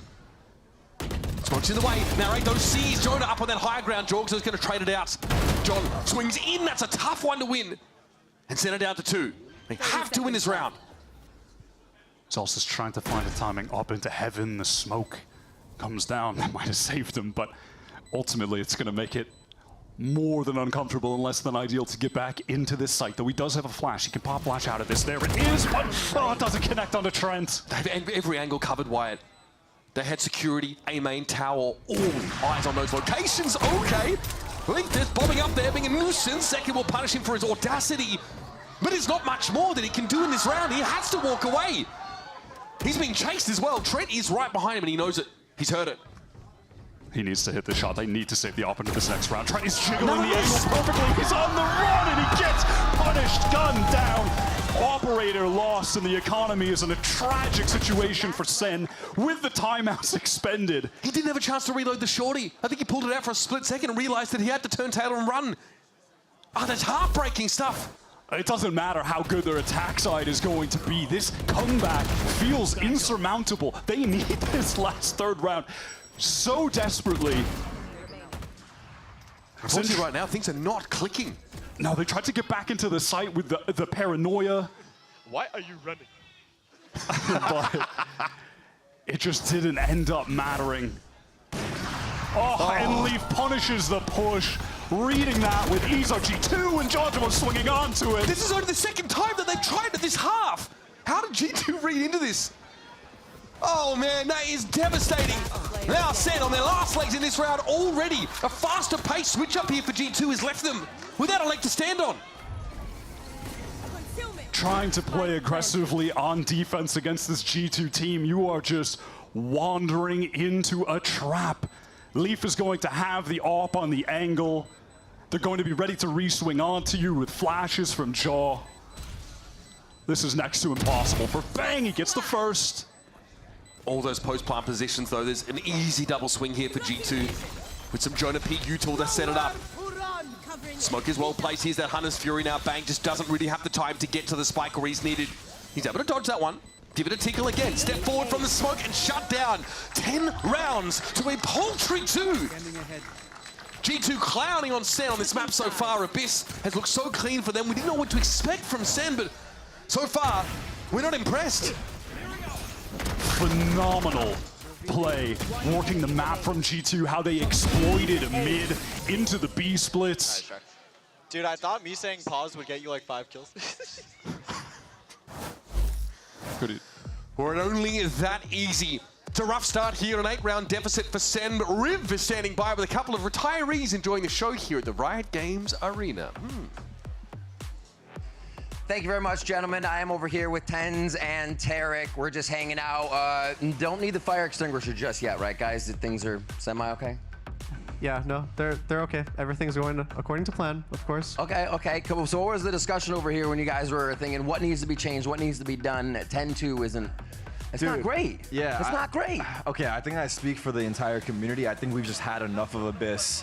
Let alone the fact that Sentinels is getting smoked on this map. It's time to remove Abyss. One in the chat if you want to remove Abyss from the rotation. Please, guys, we're begging you, man. I agree. You agree? What needs to change? What? Oh, wait. What? Go ahead. I was gonna say Tyson has said. I think Tyson's had some strong opinions at this map of like. Hey, also I want to say sorry to the designer of the map because there is a person that put this together. So to the team, it's nothing personal, but I think you said that you've had some strong opinions about this map in the past, right? What are you feeling? This is not our map. Needs to go. Oh, that's the feel? Yeah. That's definitely gonna nail a designer's feelings. Okay, so feeling that this isn't going your way, that's not the little bro curse, how are they gonna come back? I think it's a go next map angle for sure. It's a go next map angle? I'm not gonna lie. I mean, look, I would love to see a comeback, but I just don't think Abyss is it for us. I'm just kidding. Go Sentinels. We got Tens, this. you've been in there. What are they thinking? You know what the comms are flying through that team. I mean, honestly, we sell more bundles, so I think we win. It's gonna be about the bundles, the vibes, the merchants. You just gotta keep it up. Everybody in chat, keep the ones coming. We're gonna see if Sen can keep the win coming right now as we get back into the match. I do want to suggest that about 40% of Zellsis' kills have been with the Sen Classic. So that is definitely something worth mentioning. However, do they make up such a big deficit? I mean, when Tarek's calling it a go next map, that's worrying, but Sen City have turned up in force today to try and bolster their roster. Let's see what they've got for us here on his attack side. Zellsis hoping after this round, maybe a full third of his kills on the board could come from the Classic. They desperately need this pistol. It feels hilarious to say that in a situation like this, but obviously must win. Well, good luck. It's the same. Just reversed. Leaf able to find a first kill with a headhunter from Catwalk in the first round of the game. Groundhog Day out here. Trent feels the pressure from the 0 point, so he just gets out. Time to play for a nice little retake. We've got the breach. We're going to excel in a situation like this. Sen really want to try and overload in the security direction, but G2 are more than happy to contain them until they're ready to try and retake this. Slowly, Leaf is making his way on the flank, and Second takes a bunch of spray through. Valen there gets the drop on him with some free damage. And it's such a nuisance around that corner. Trent's there, eventually Valen falls off that cliff. But what about the defuse? What about the objective? The game plan here for Sentinels. Jorg might be here to disrupt it once more, but John from below. Zellsis with that off angle. They are making it hard for G2 to get back in here. Sentinels have really taken control of this site. Trent for one.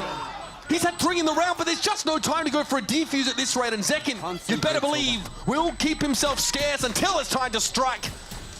And away he goes. Sentinels get a crucial third on the board.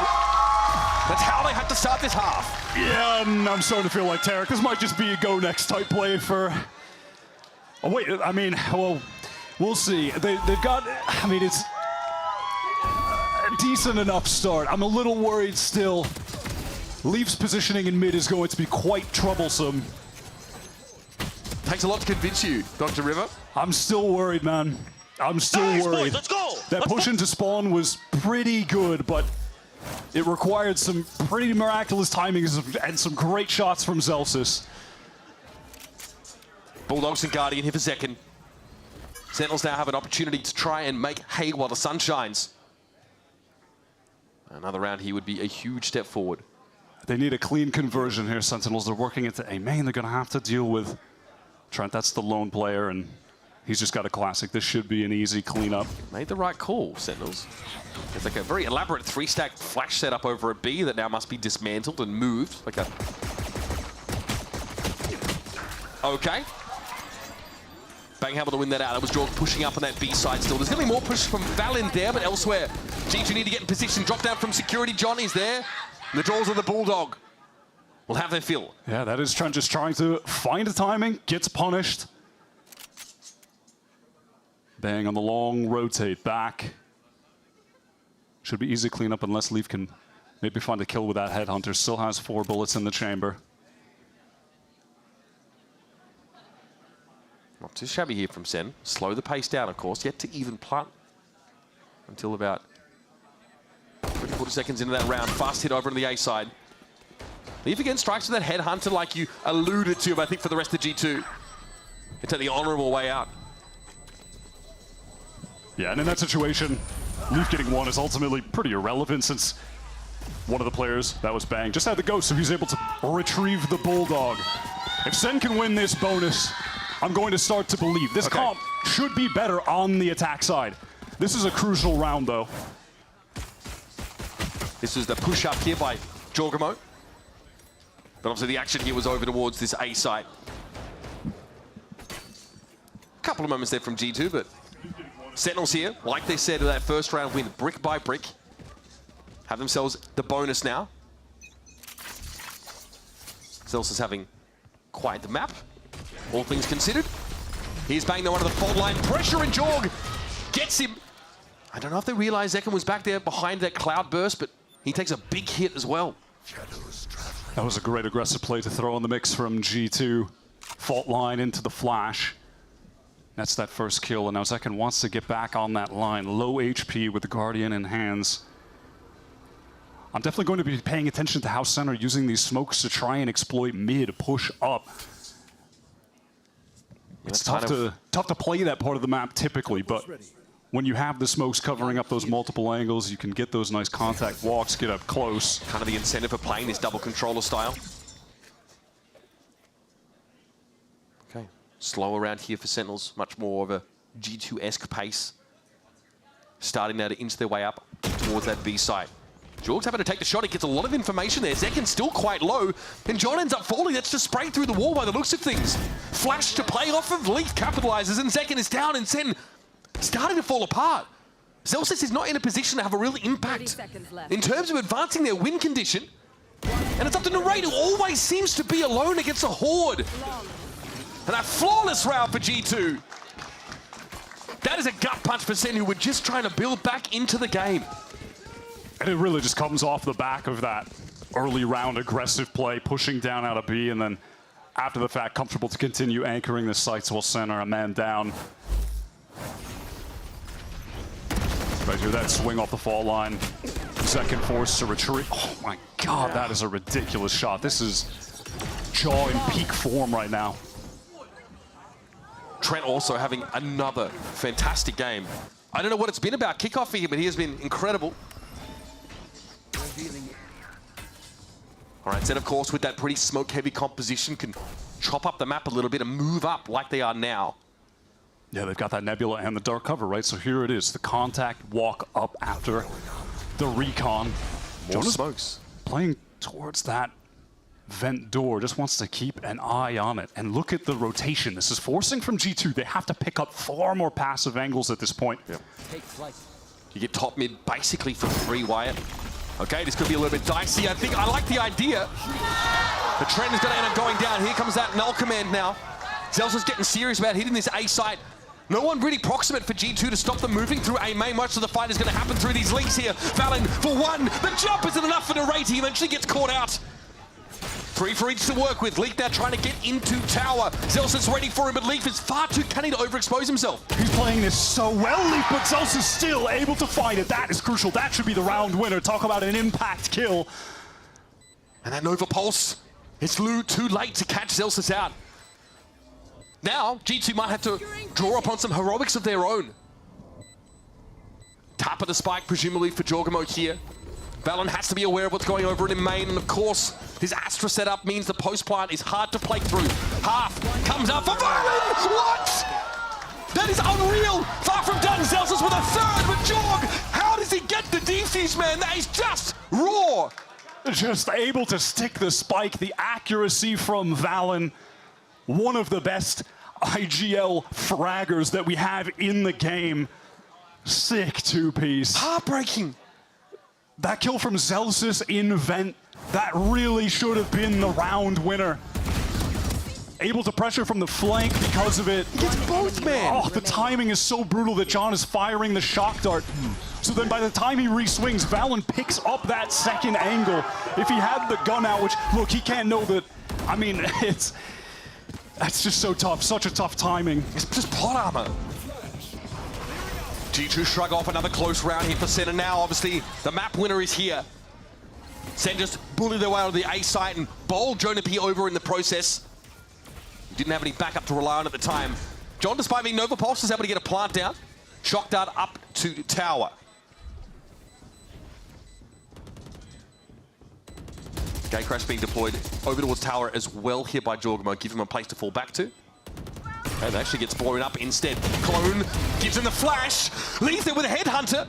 Numbers are even now again. Bang probably feeling a little bit exposed here on that side. Zellsis 0 point though gives him the info, and John whacks him down. Sen not giving up yet. There we go, playing in front of that cosmic divide together, getting deeper in the site to set up some crossfires. Zellsis is playing lights out right now, I'll tell you that. Despite Sen, their woes on this map only having 5 rounds, he's got the most kills in the server, sitting at 18. That was a nice little moment there from John. As well, after 0 pointing up towards that tower side, they knew. A couple players waiting for a swing there, and that was just a very fast hit from Sentinels, as opposed to previous attack side rounds, where they've just slowed the pace down and been slowly unraveled. They forced G2 onto the eco. Leaf, however, with the tour de force, wants to end the game now. Before those sails start to swell too much. The Sentinels sloop. Valen feeling pressure, needs to put down that Nebula, wants to play in it. Oh my god, that is a sick angle, but Second finds the first kill. And he's all over the site now. Sentinels well and truly in there. A late wrap here from Leaf, but bear in mind the weaponry for G2 is just not there. So might get themselves another now. Recon does tag Zekin out. Oh, goes low. Decent pressure from Trent in upper. Leaf here with the tour de force in this round, as we mentioned earlier. Hoping to take a bit more away from it. But getting onto the side is a whole different story. Jonah P. Trent still stacked up here. Still have to try and make a way in with these pistols. Okay. Zellsis gets dropped by Leaf. That was an operator, if I'm not mistaken. Another? This is so bad for your economy, man! That is disgusting! God! The iBuyPower ace comes up for Leaf. Yay, lets the round go, but Sen, it just ruins their economy, man. Remember, of course, for the first ace of the week, iBuyPower giving away a PC. Following that, $100 Riot gift card, $100 in iBuyPower rewards for every ace. Follow at iBuyPower on socials. Hashtag unlock your ace. That is one of the most outrageous yet least consequential aces I've ever seen. Though I will, listen, that's some good stat padding for Leaf, who once again is dropping minimum 20 every map so far in Kickoff. That was crazy. I mean, the whole site is littered with those trademark oil fields. I don't know what's going anywhere. Okay. Let's just calm it down a little bit, shall we? Sentinels, of course, still can buy for the most part. I think Zekin's banking off getting an orb here. Yeah, he threw the rifle over to, I believe, Zellsis. They need to recover that orb so he can get the Blade Storm ready. Center gathered up towards B. Jaw on the close angle. What a sickening round that was. Does have the gate crash to get away from here after he takes that first engagement. Jorgamo knows his first shot needs to be good. Narrate just TPing pretty deep here. It's actually going to stick it. So Sentinels very much set up on this B side behind this Astral Divide. Has to use 2 teleports. A little bit unfortunate if he's in a situation where he wants to get away. John has a Hunter's Fury, though, for this post plant. I mean, I'd be scared now if there's some flood util to deal with. Narrate doesn't have an option to get out. Okay, Jordan, that's a little bit audacious, I'll be honest with you. Pops out of that Dimensional Drift, and here come the Sentinels now. Some punishment for G2. A little bit lax on this round, perhaps. The protocol's not quite airtight. And a flawless round for Sentinels, keeping their head above the surging tides.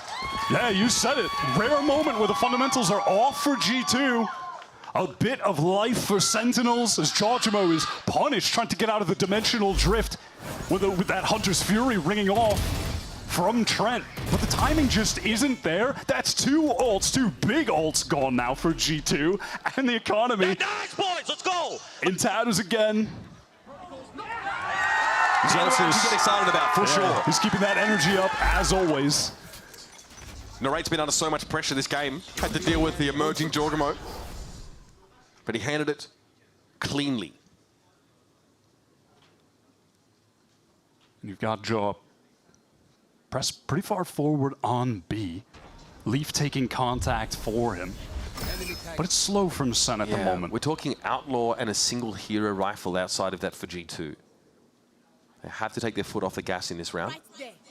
And Leaf would have to hit 2 shots connected, or a headshot to actually get a kill with that Outlaw. No one from Sen on light armor.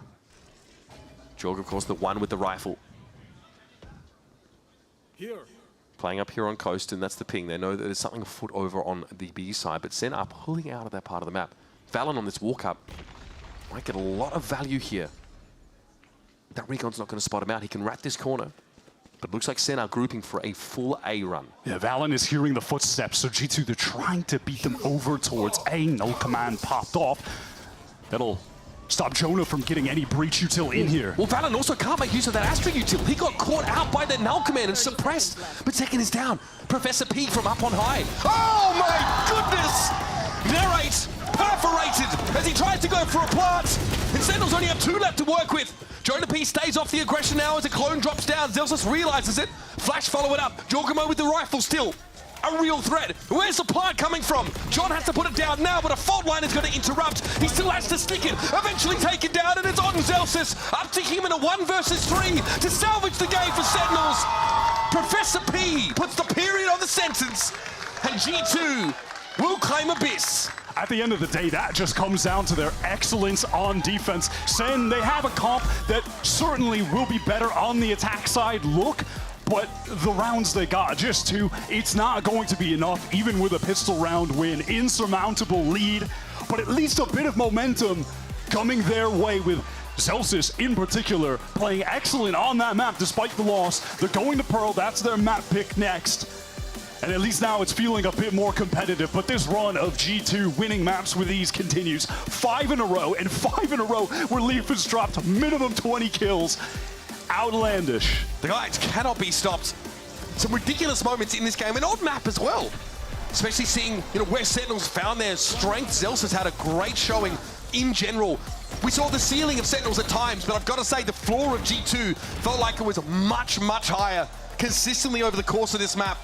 They showed their dominance, and moments like this, flashes of brilliance, heroics as they've been dubbed. Yes, they've given Sentinels a little bit to work with, but that's just not enough against a team like this. G2 aren't rattled so easily. Yeah, that G2, they were so good at exploiting mid on that attack side. Wrapping all the way around to hit the beast, like the anchors over there were struggling so hard. It was just a fantastic game plan, but then they need to rally back on their pick. We're gonna step away, and up next, Golden Boy in the analyst desk will break down a ridiculous map number 1 in this best of 3. Winner, of course, goes to Bangkok.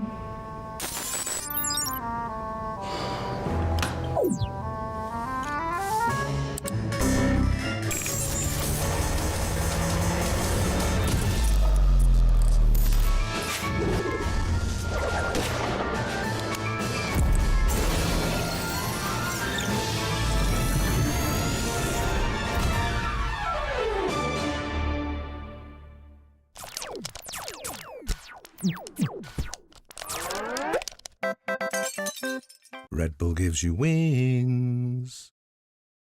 Oof, stuck paying for that old phone? Don't be. You know, at Verizon, we'll pay off your phone. And you'll get iPhone 16 on us. That's a value of up to $1,600, only on Verizon.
G2 doing enough to slow it down. Lee's timing is impeccable. Silent all over, and second swings back, side gets 3.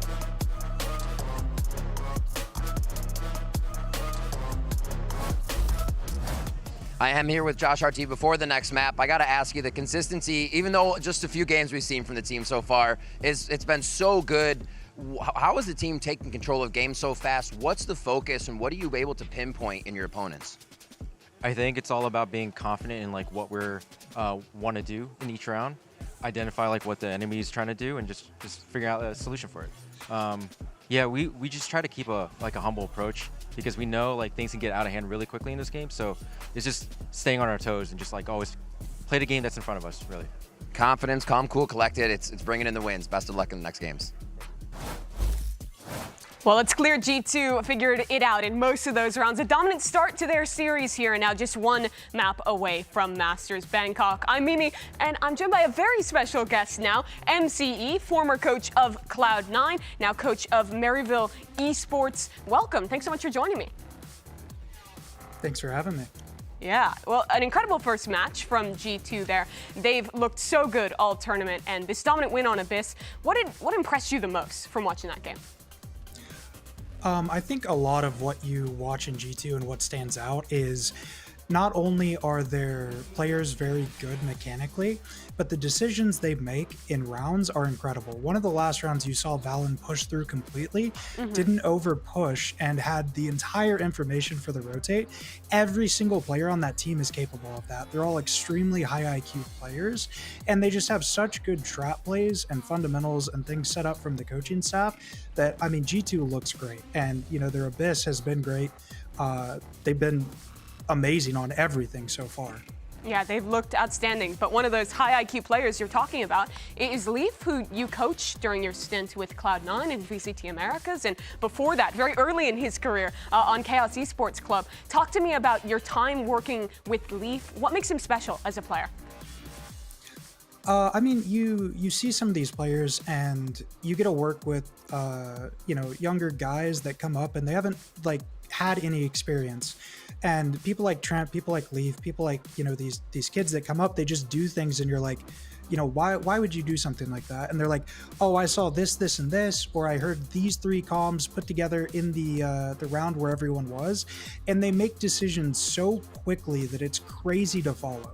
Like they just have almost like an intuition for the game that it just makes it so easy on them and their teammates that they can put everything together without seeing everything in a round. And it's a rare attribute to have. And you see a lot of the top players are just, you know, kids like this now. Yeah, Leaf has been described by other people who've played with him before as someone who adds a lot in game, is a very vocal player, but also someone who watches a ton of VODs, is spending a lot of time just watching VALORANT outside of the game. How much does Leaf add in terms of the ideas into the game, the comps teams are running, and all of that behind the scenes? I mean, I think one thing Leaf gets some flack for is he doesn't play the game that much, like outside of practice, and he likes to play other games. Like he's just extremely talented. He does work hard, but like he doesn't put in 150 ranked games, you know, every 3 weeks. But what he does when he's playing other games, when he's playing ranked, when he's playing DM, he'll just have a matchup that he's watching, like while he's doing other things. And because of that, he sees so many different things. He'll watch, you know, other people's streams. He'll watch all these different sources of information to put those things together because he identifies like what he likes. He's like, yo, coming into practice, I saw this really cool trap that Team Heretics did, or like Benji's doing this cam. Like, why do we think this cam is good? I think it's because of this. We should definitely try this out. And having a player like that is a, you know, dream situation, especially for an IGL like VALORANT, that Jake can just sit there and trust everything Nathan's saying inside of a round because he's like, yo, I think they're doing this trap. I'm going to try to take B space. And you see everyone in this G2 team just have that kind of knowledge. And part of that is because they all watch things, they work hard, and they have a great coaching staff. Well, thank you so much, MC. Clearly, Leaf, an excellent attribute to his team. If you want to check him out, make sure you're watching Collegiate VALORANT as well with Maryville Esports. Thank you so much for joining me, MC. Thanks for having me. It was great to be back. Let's check in with our other coach now, Kaplan with Sentinels, and hear his thoughts ahead of map number 2. I am joined by Kaplan after Abyss. Looking at how in previous games we've seen how fast the team can adapt and organize themselves. What do you think prevented them from doing that against G2 in map 1, and what are you looking forward to map 2? Yeah, I think we started a little cold, and I think that's all right. We're a team that's still working out some issues in matches and on stage. G2 are an incredible team, and it's a big game. It's we got a chip on our shoulder, and we want to go to Bangkok. I think there's a little more pressure than usual. We started a bit cold, but hey, it's their pick. I'd rather start cold on their pick than ours. You know, I asked them what's the score, and they know the answer is 0-0. We plan to play 3 different maps. We plan to beat them on the next 2. So. All right, Kaplan. Thank you for the insight. Best of luck. Thank you for joining us.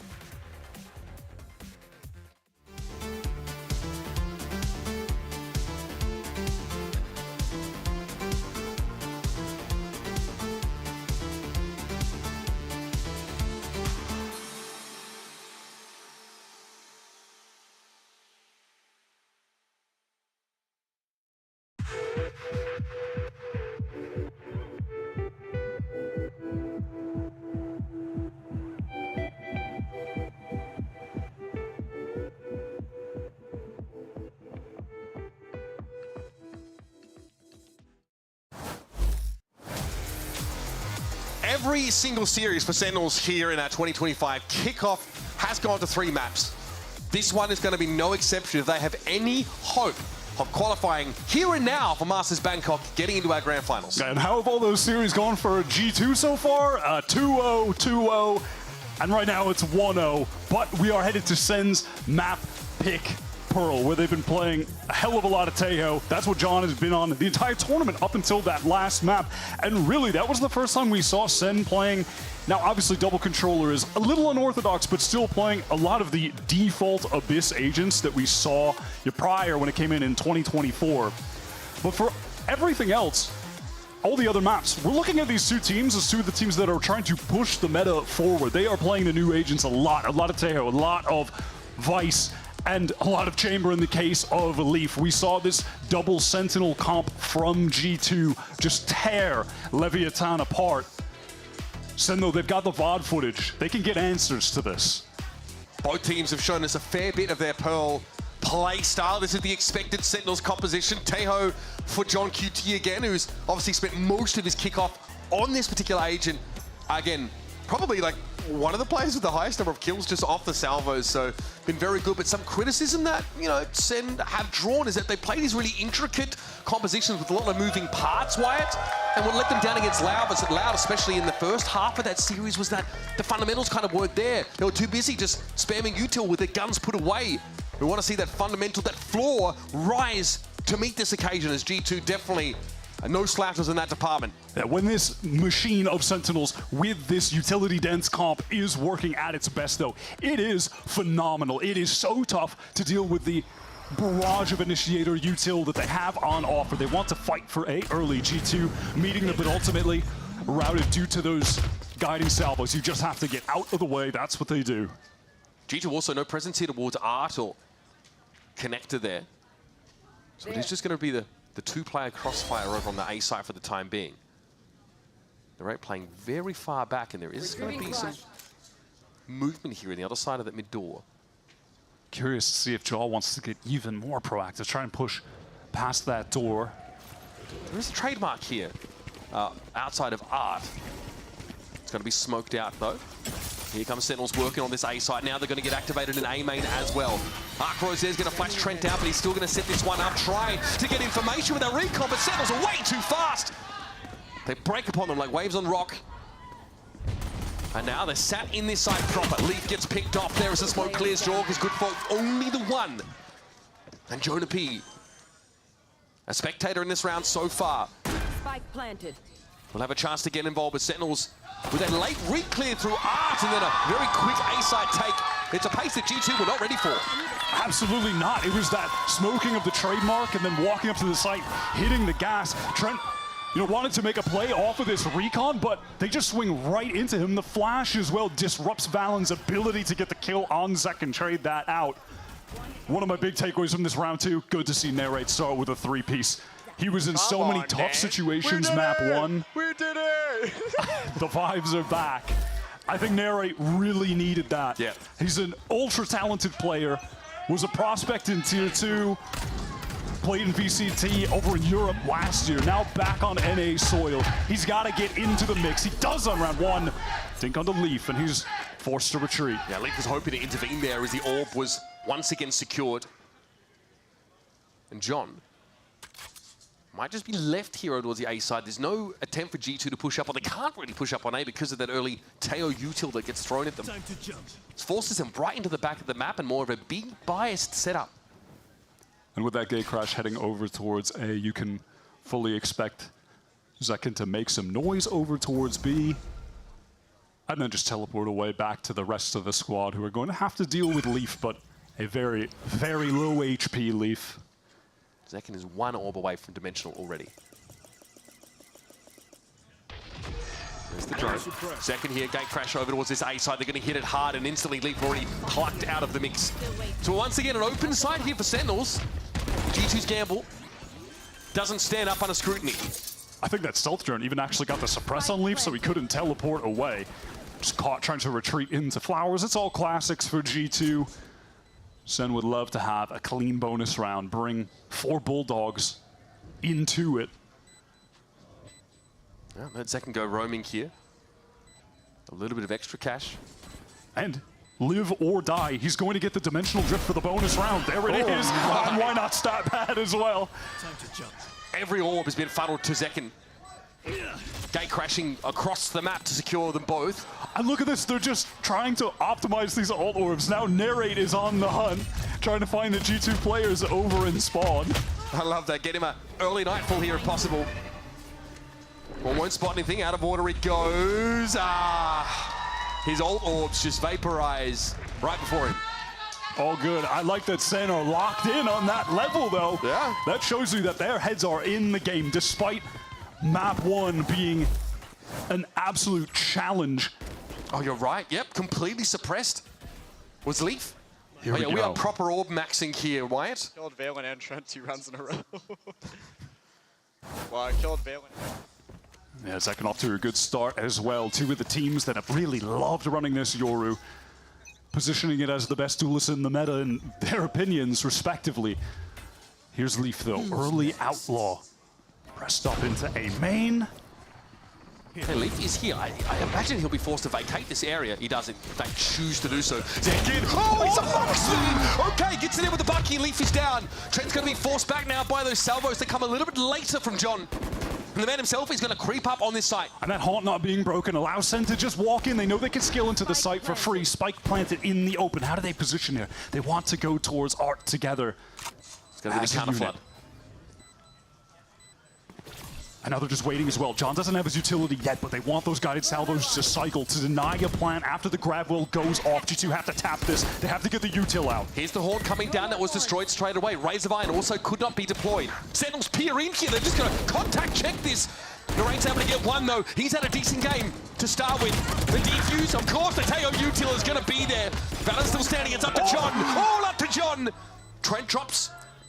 John here with the ghost. Spray on Valen, it's got to half, and Valen's able to win it out. It's about as close as it gets, and G2 get on the board.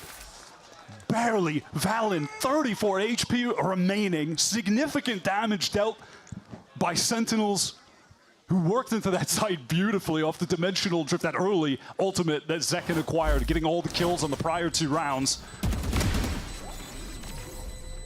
Seat of your pants type stuff there. And Sentinels end up kind of, seeding that site to G2, allow them to come in and hope to flood with some form of util, but it also to get shut down, and they've got to just contact swing into the site. Bear in mind, obviously, that was just the bonus for Sen. This is their full buy. They want to fight towards A main again. Haunt going up top. Leaf on the angle flashed up, and that's going to force him to use that teleport, get out to safety. A main is now controlled by Sen. They might just leave the loose end of Bang here for the time being. Yeah, just insert him, control that space. All the while, try and get a bit deeper into mid. Zellsis pressed up towards the doors, the spike working towards Art. Trent sees Sentinels just ambling back into Plaza only now, so can obviously surmise that they previously were thick over towards the A side and pulled out. Now G2 could definitely feel that there may be an A split looming with that Prowler going through Art and getting control of A main early were Sen, right? But now pressuring towards Link. I like how they're working the map here. They're keeping G2 guessing. Yeah, Jorg is containing them though. And he's actually going to go back into the corner that previously was targeted by the salvo. This is a beautiful pivot from John QD. Great calling off that B Link pressure. Drew Trent away. They just have to break this trip. There it goes. Getting into the A site now. Oh, the pressure on Valen. Nightfall coming through. Yeah, all of his secrets going to be laid bare now. They know the Valen is going to be tucked here by Dugout.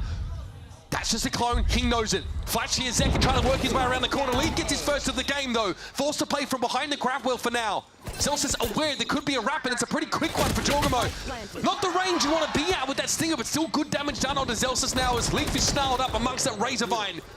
The Professor though deals with the Mastermind, and it's all on Zellsis here to hold the fort of this post plant. The Razor Vine again giving him a little bit of breathing room, but G2 swing him. And Lee finds his first 3 of the game in stunning style. That was such a great mid-round pivot from Sentinels as well. The way they worked the map there was really fantastic. Drawing Trent back over towards B. The site mostly vacant aside from Valen, who was really entrenched over towards Dugout. It's the shots from Leaf that end up making the difference. And just spray through from Jonah. Oh my god, this thing, it just feels effortless when you're watching him. He's never trying too hard to get kills. He really is just letting the game come to him, and he's not missing shots. Genuinely cool-headed couple of rounds there for G2. Sentinel still on some vestigial currency. Yeah, just by virtue of getting the spike down again, right? Early A main control. Same as round 4. Last time they left a bang there to just keep a watchful eye while they work the map elsewhere. This time, no Leaf, though, over towards A main for the defenders. He is set up here with Jorg towards mid doors. Yeah, this is how G2 set up their first pistol round, actually, with the Jaw Leaf duo right there. And Leaf with that Outlaw. Does have a couple 125 HP, light armor targets to one shot. That's Bang and Jean QT. The narrowest of gaps. Get something here, the reaction time, not quite there. Zellsis with the punish. Goes quite low himself, one of the few 150 health players on the field. Prowler comes in. Jorg has to stave off all of this frustrating util from Narrate. Yeah, he really wants to pay back the favor, find that trade. At the very least, gets some valuable utility out of Narrate right there. You know, the Prowler expended. Sen have gathered up, though, for the B hit. After Zellsis is able to find that kill with the high bullet penetration from the Guardian. They'll have to deal with the sheer wall. They want to get this procced ASAP. Zekken, of course, knows this. He would like to get into halls and be a bit of a nuisance, but Jonah P is going to see that gate crash coming. He might have to give some of that space up now. Here come the salvos. Razorvine also going to be deployed. C's committed to that as well. Jorg's on the corner, though. Jorg's on the corner! Oh, it's carnage! 4-4, the Jorg sat up on the swing. And now Zellsis has got nothing left to do. Shock Dart steals the ace. But I think the point is the same. G2 dismantle Sen's all-out push. Time dwindled so low for Sen. That is tragic. Bro, you are calling a timeout instantly after that. Insane lineup. Oh, Neri trying to get in for the trade as well. He didn't even move his mouse. Knock the dominoes down. I just had a feeling about that. Seeing Jorgamo in the corner. Well, I'll tell you what, so much of the narratives was, hey, G2 don't need Jorgamo to pop off to win these games, but when he does, just incidentally, I don't think they're going to be complaining. This has definitely been Jaw's best series so far with the G2 team in Kickoff. Phenomenal stuff. It's frustrating for Kaplan because those first couple of Sen rounds obviously went off the pistol. They're working their way towards a bonus, fair enough.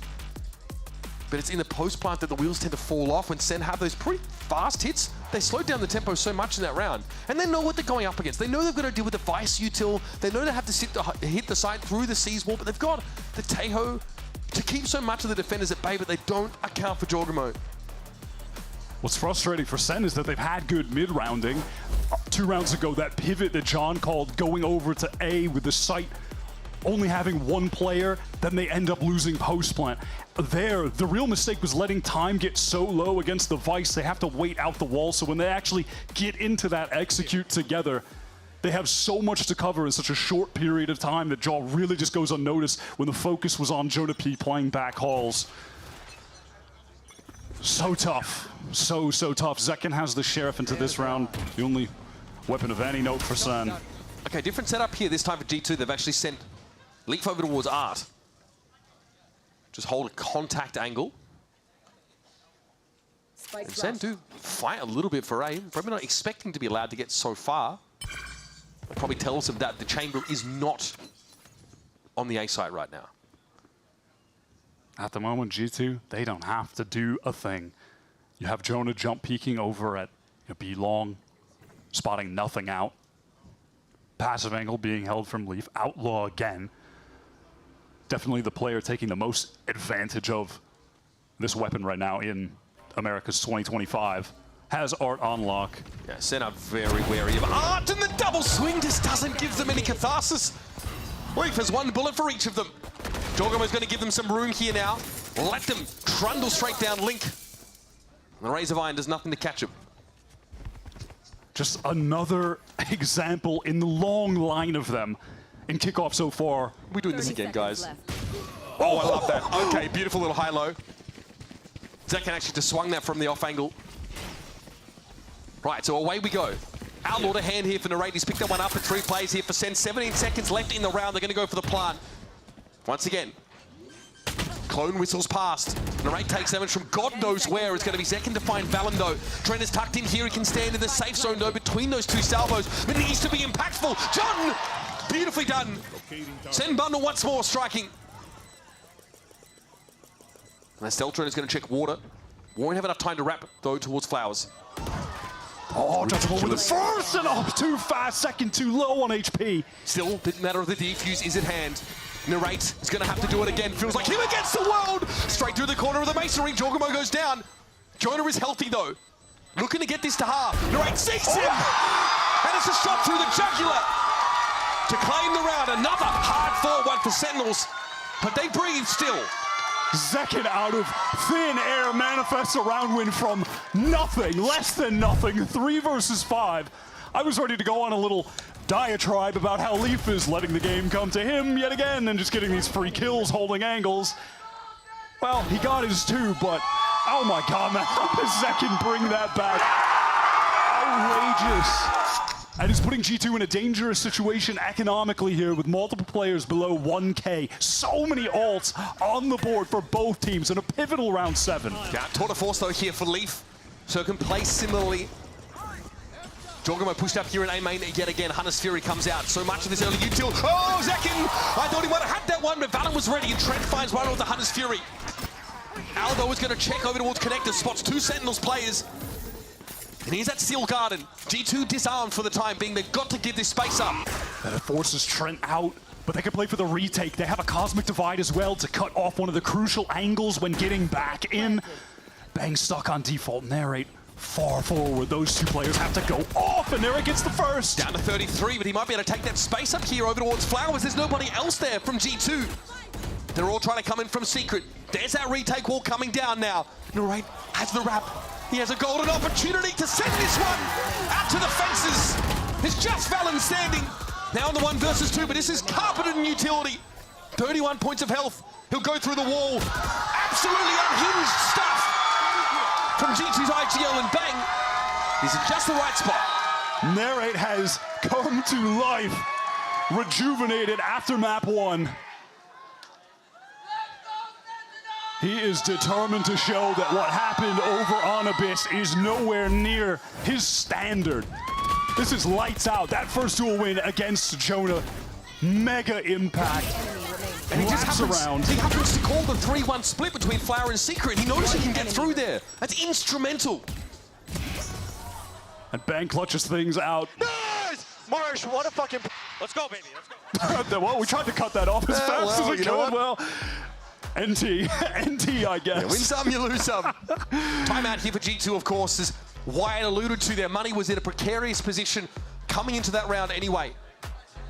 Sentinels to string another beauty together. And at that, Sen will be even more happy. Cherry on top that they got a couple ults out from G2, the Hunter's Fury. And in their hands for the next buy after this round 8 where G2 are ecoed, they still have a Nightfall Cosmic Divide and an Armageddon. This is a situation for them where they can run away with the half. They need to have a pretty clean anti-eco here though. Their money is certainly not out of the woods yet. A few players below 1K. And that is a pretty incredible stat.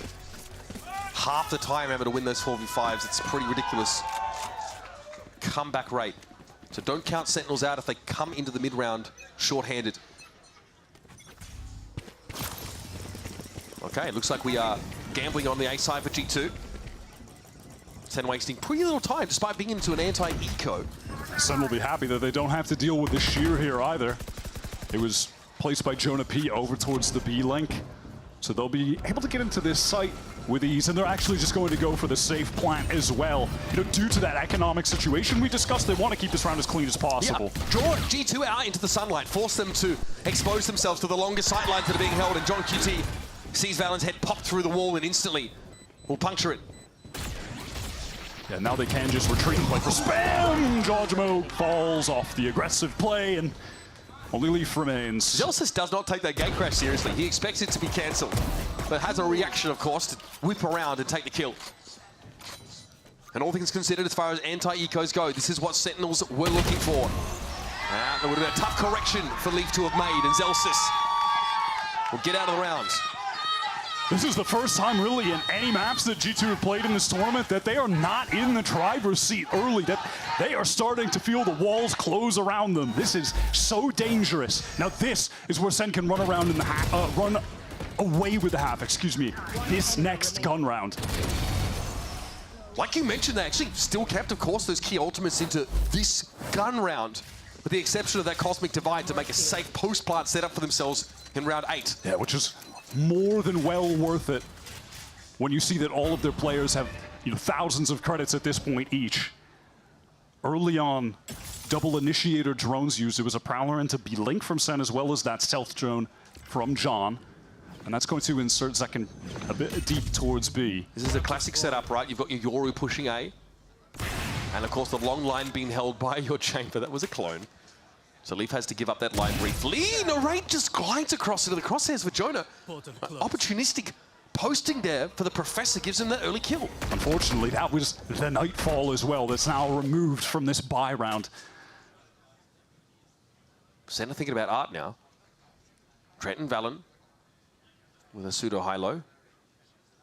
They are going to filter their way in. Here comes the flash. That's turned. Valen got off the line though with Sen. They would have punished him.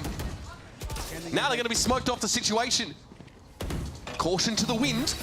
Into a link, G2 go. Shock darts herald their arrival, but John found Trent. Jonah had his teammate at his back, picked off, and they're not ready for the second. And Jorg is waiting for them over on the A site. It's up to Bang. 30 seconds left. 30 seconds to play. Spike is still over towards Link. And the TP across the side. Bang goes boom, and G2. They silence the room. Trent being the human drone there, just a piece of bait, getting the information, and then also making Sen think, surely another player won't be pushing out of this smoke, and Jonah has the perfect flank timing. I think it's clear, why wouldn't you? Surely there won't be a second player coming from that position, and he just slips right out of there silently. If he was the hammer, Jorg was the anvil, launching forward at the same time. So just to Sen start to get their nose out in front. G2 tell a couple of lies, and all of a sudden, it's even again. Economy now not in a safe spot for either team, and the ultimates not used on the previous round from Sen could pay dividends here. Zetshaw forced away by the stealth drone, doesn't want to get suppressed. This is such a fast hit here through Link. Jorg almost sees it coming though. Razorbine's going to slow them up. Flash as well to continue to hinder the attackers. Jorg is going to set up behind him. He's going to go for this. Flash himself from behind the box, but Sen don't want a bar of it. They're committed to the site fully now, but they're on a timer. Oh, where do they go from now? Do they try to fight forward though with the Nightfall or deal with Jaw? They're going to get crushed. They're pinched. The trash compactor, the walls start closing in.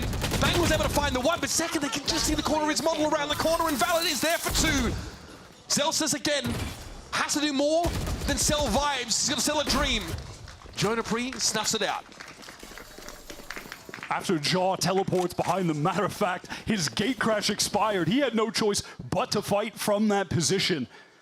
Ultimately, Sen are completely encircled. You could see the decision was, let's not deal with Jaw. We want to try and go forward. Talk about putting him on a clock, Wyatt. One enemy remains. I love that G2 opted to play that so aggressively as well, fighting Sentinels as a unit, flooding back into the site. Just catching them all running forward, aside from John, who unfortunately lost that duel to Jawjimo. We're for a fight here at A main, Wyatt. Both teams at least posture for it. Jorgamo's going to be able to push up at least. Got to watch out for someone that spammed through the box. He knows he needs to get out. So Sen, they've been doing a good job controlling A main. Essentially every round they have this position. Here comes that Steel Guard and Dimensional Drift. Zekken getting all of the information. We'll find out for the rest of the team that G2 have fully retreated back to spawn. Yep. Gets the info on both anchors now. Timing off the garden comes in before Zekken confirms that they pulled off the site, so eventually it doesn't get actually that much value. Oh, Narrate swings alone though, trying to capitalize off of that information, goes down. There's a Razorvine, says, oh, this is an awkward angle. However, there was an opening there as the clone was picked off. Gravity well catching two players. John's able to deal with Leaf, and it's going to be a big stack here. But Jonah and Valen will get there. Everybody for G2 involved, but Zekken holds it down. Can he make it a third? Gets the info on Trent. Good fake teleport. Backs up. Gate crash was an option. He cancels it though, and Trent will come out on top. So consistent, so reliable. And he'll get the defuse. Oh, he just wanted to hope that the crosshair would have been drawn to that right side from Trent's point of view, but he's just too swift and Zekin too low HP to win out the 1 versus 3. Oh, battle of tanking the shot. Yeah, that's a battle of 2 players that have been winning a hell of a lot of clutches for their respective teams. Trent brilliant there on Abyss. That's a bit of an inflection point that round, I've got to say. Sentinels here last round of the half. A bit to buy in for. G2, of course, have a decent retake behind this Cosmic Divide.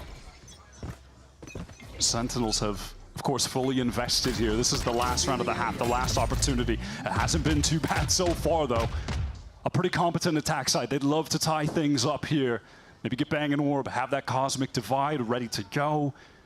Valen has his for the defenders. Trent one away from the Hunter's Fury. All key little elements of this round to keep your eye on. We haven't seen too many of these slower Sen rounds.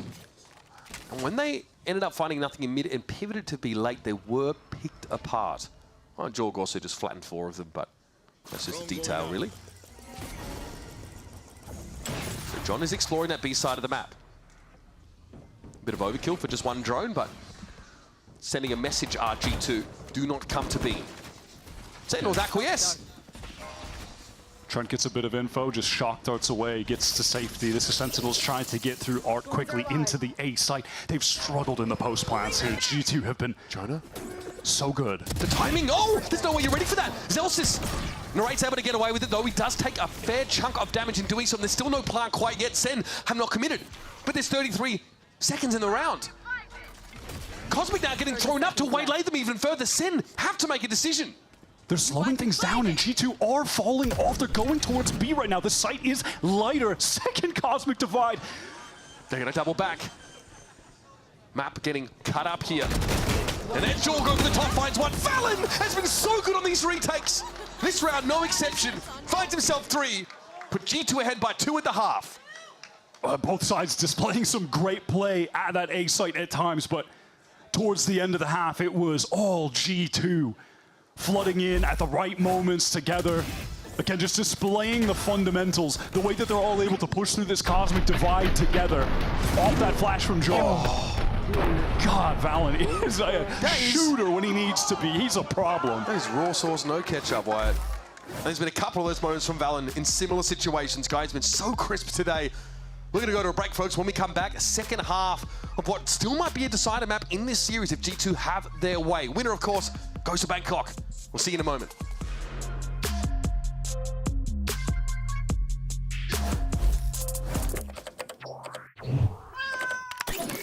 Red Bull gives you wings.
The 2 most brilliant IGLs in Americas are locked right now in Death's Duel.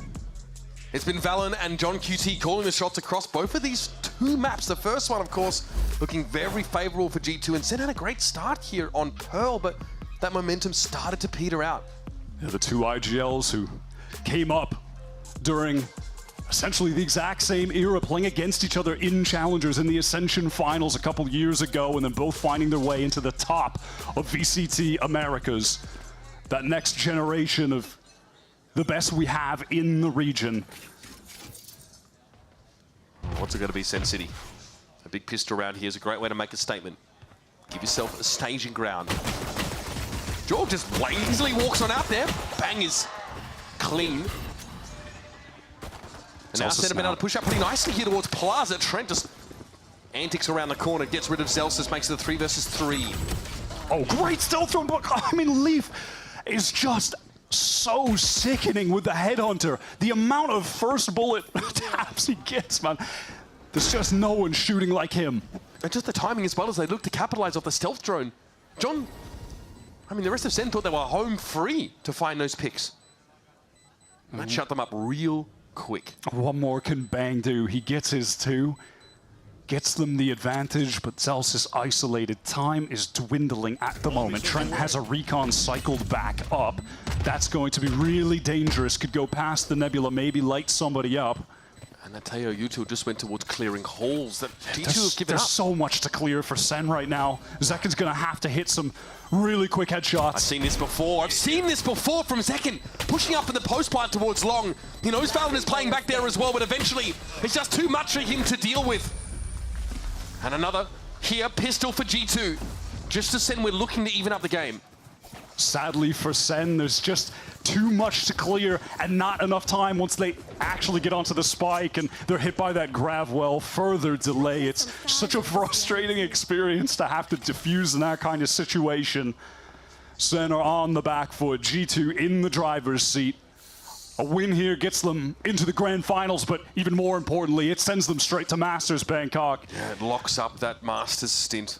Try for the first time to win an international trophy, something their opponent in the server has done before, something that they're still on a quest to achieve. You know, they'd also love, I think, to lift the trophy or win a tournament domestically. Something that was tantalizingly out of their grasp last year. All right, well, the gamble for Sen. They see nothing over towards the B side of the map here. It'll be retake for them. An upstrut G2 with a straightforward A plant, and there's some extension here at least over towards Secrets. Everything covered at the moment by G2 and falling back to main just to play spam with the superior weapons. You have Jaw playing forward here, can take an engagement and go right back to main with the rest of the group.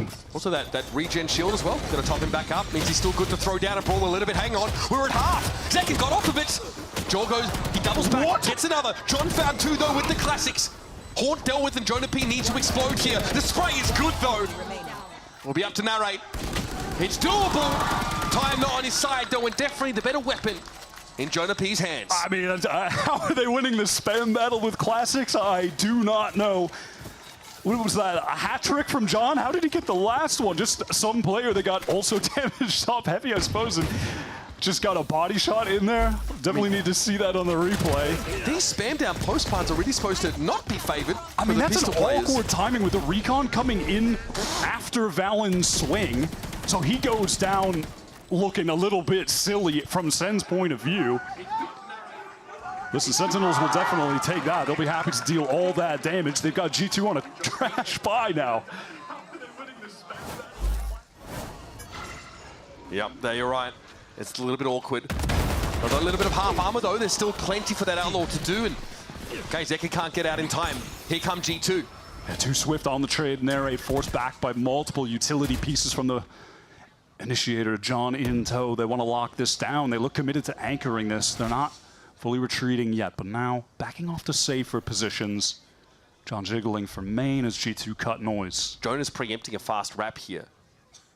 Especially as Sen's to have to stew right now, not being able to hear anything from G2 after this cut. But it's just a staggering, a syncopation of their tempo on this A side. Looks like they're still planning to end there, Wyatt. Feels like it doesn't even need to be said, but this is must-win for the Sentinels team. With the economy on the line, G2 could get to 10 here. They have to win this out 4v4 on the retake. Jaw is able to close the gap, get pretty close here inside that smoke, but has to respect potential spam. Can't get into dugout though, as Narrate does cause Trent's gun to go loose. Jorg though will recover it.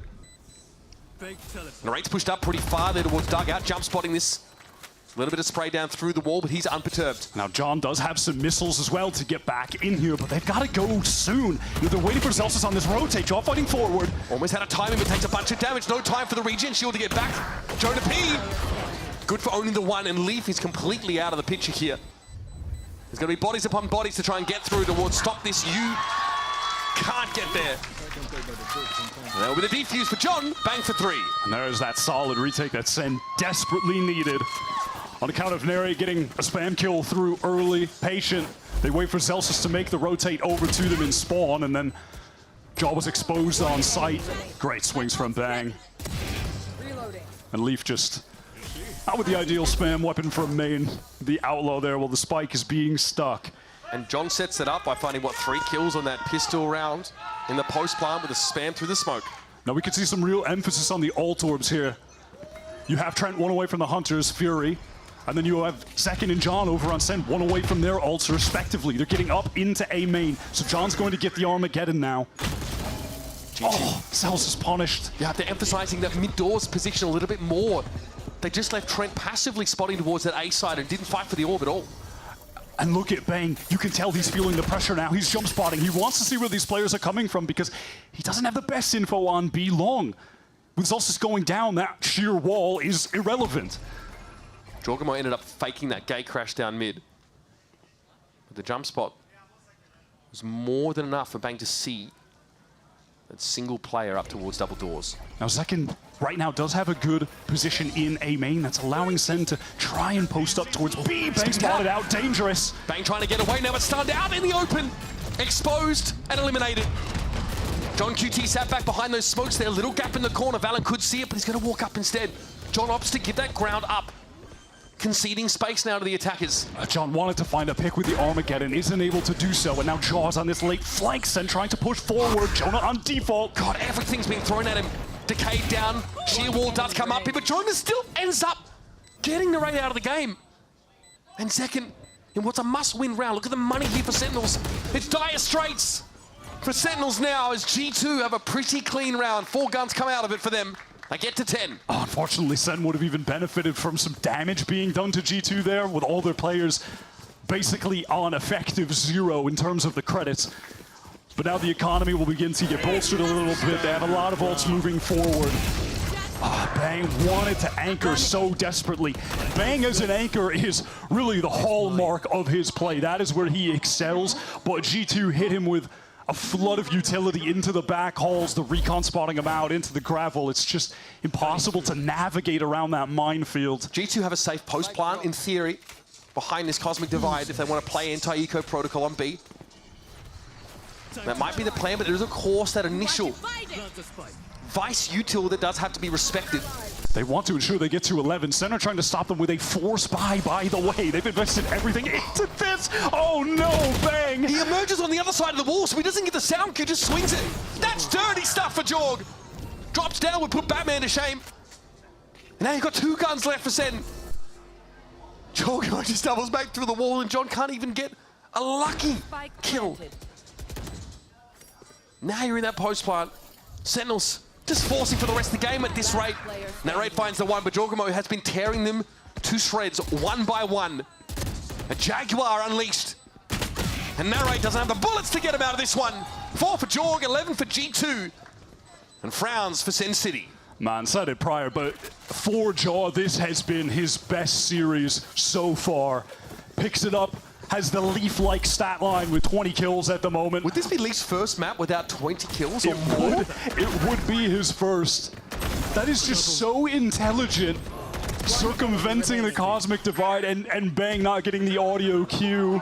He pops out, gets the kill, drops down. This guy is so sick. And that man on the screen, Josh RT, the G2 coach, he spoke before even their first game about this edition of Jaw, which everyone was looking forward to.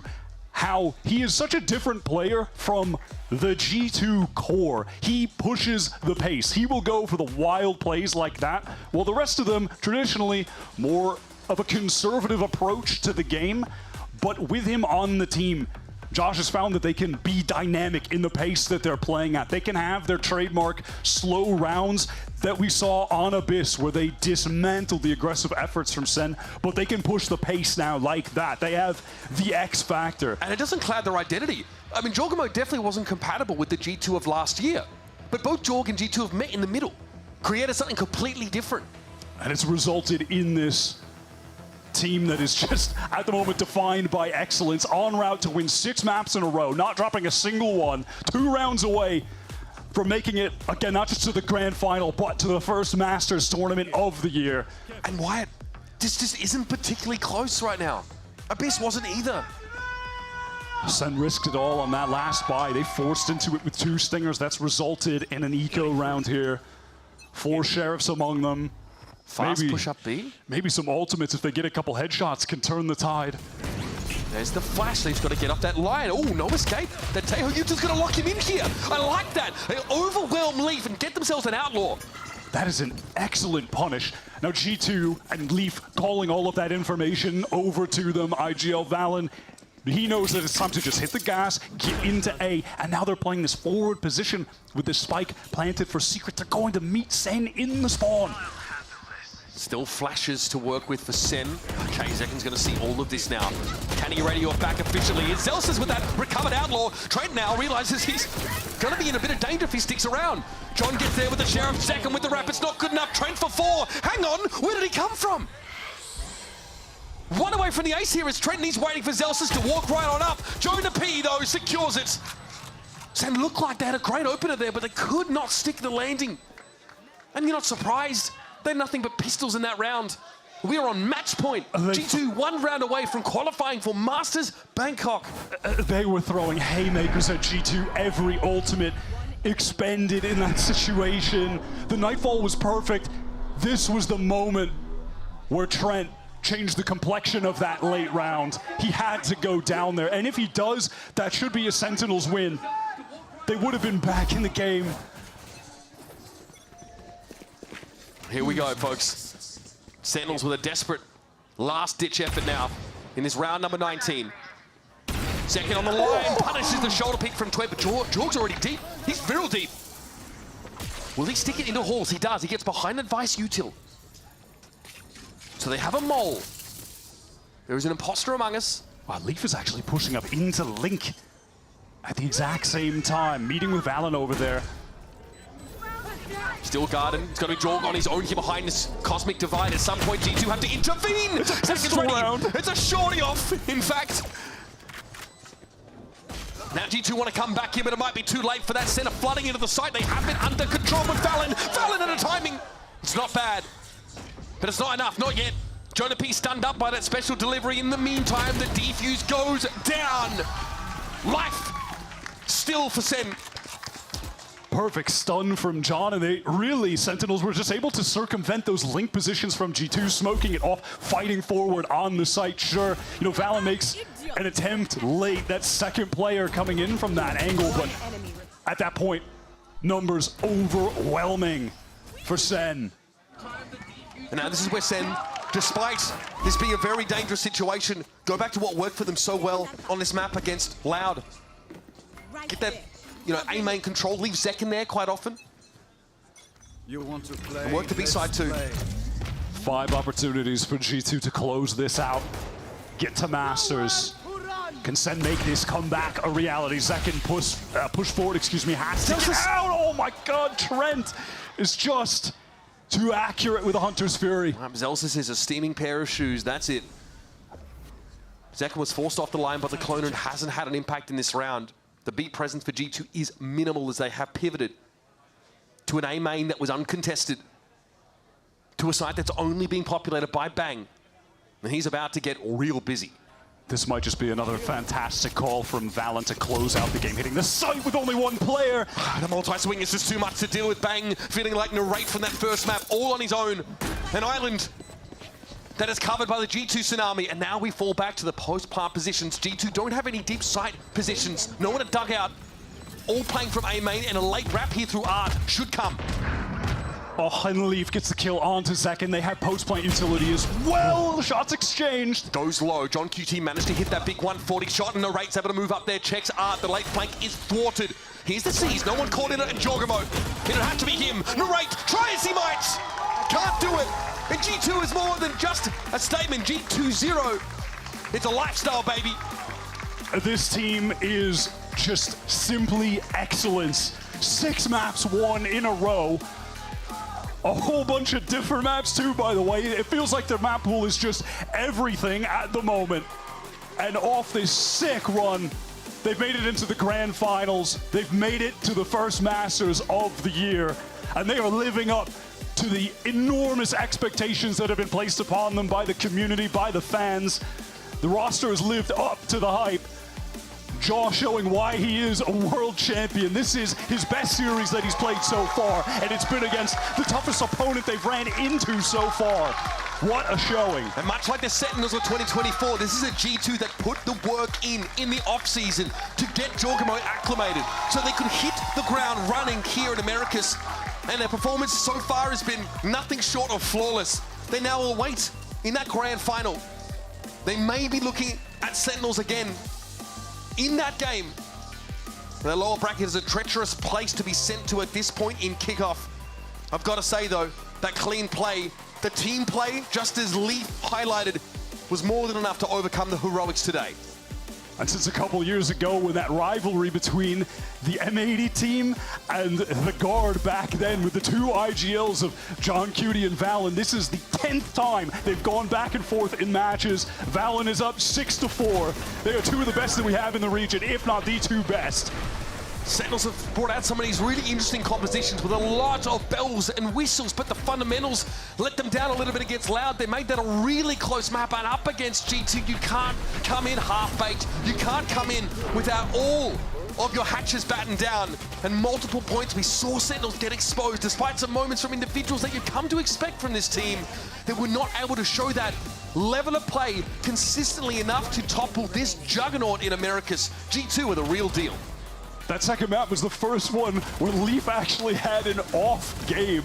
Every other map up until that point was dropping 20 minimum, including map 1 Abyss. And it just doesn't matter because this team is so well-rounded. The consistency is there. All aspects of their play are firing on all cylinders at the moment. You can't be anything but impressed. There's a reason that they're driving so much hype at the moment. There's a reason people are thinking they could be the ones to win Masters. They've made it there at the very least. A lot of those round wins really sucking the air out of the room here as Sen City fell further and further into dismay. But it's not over for that team, of course. They've got to go down to that lower bracket, of course, and, you know, either KRU or MIBR might be awaiting them. I'm curious to see how that evolves. For now, though, we're going to go down to Riv on the stage for our Verizon post-match interview with the one and only Professor. With you.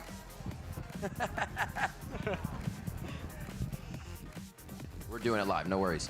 All right, we're here with Jonah P. Ladies and gentlemen, G2 making it to Masters Bangkok. Let's go.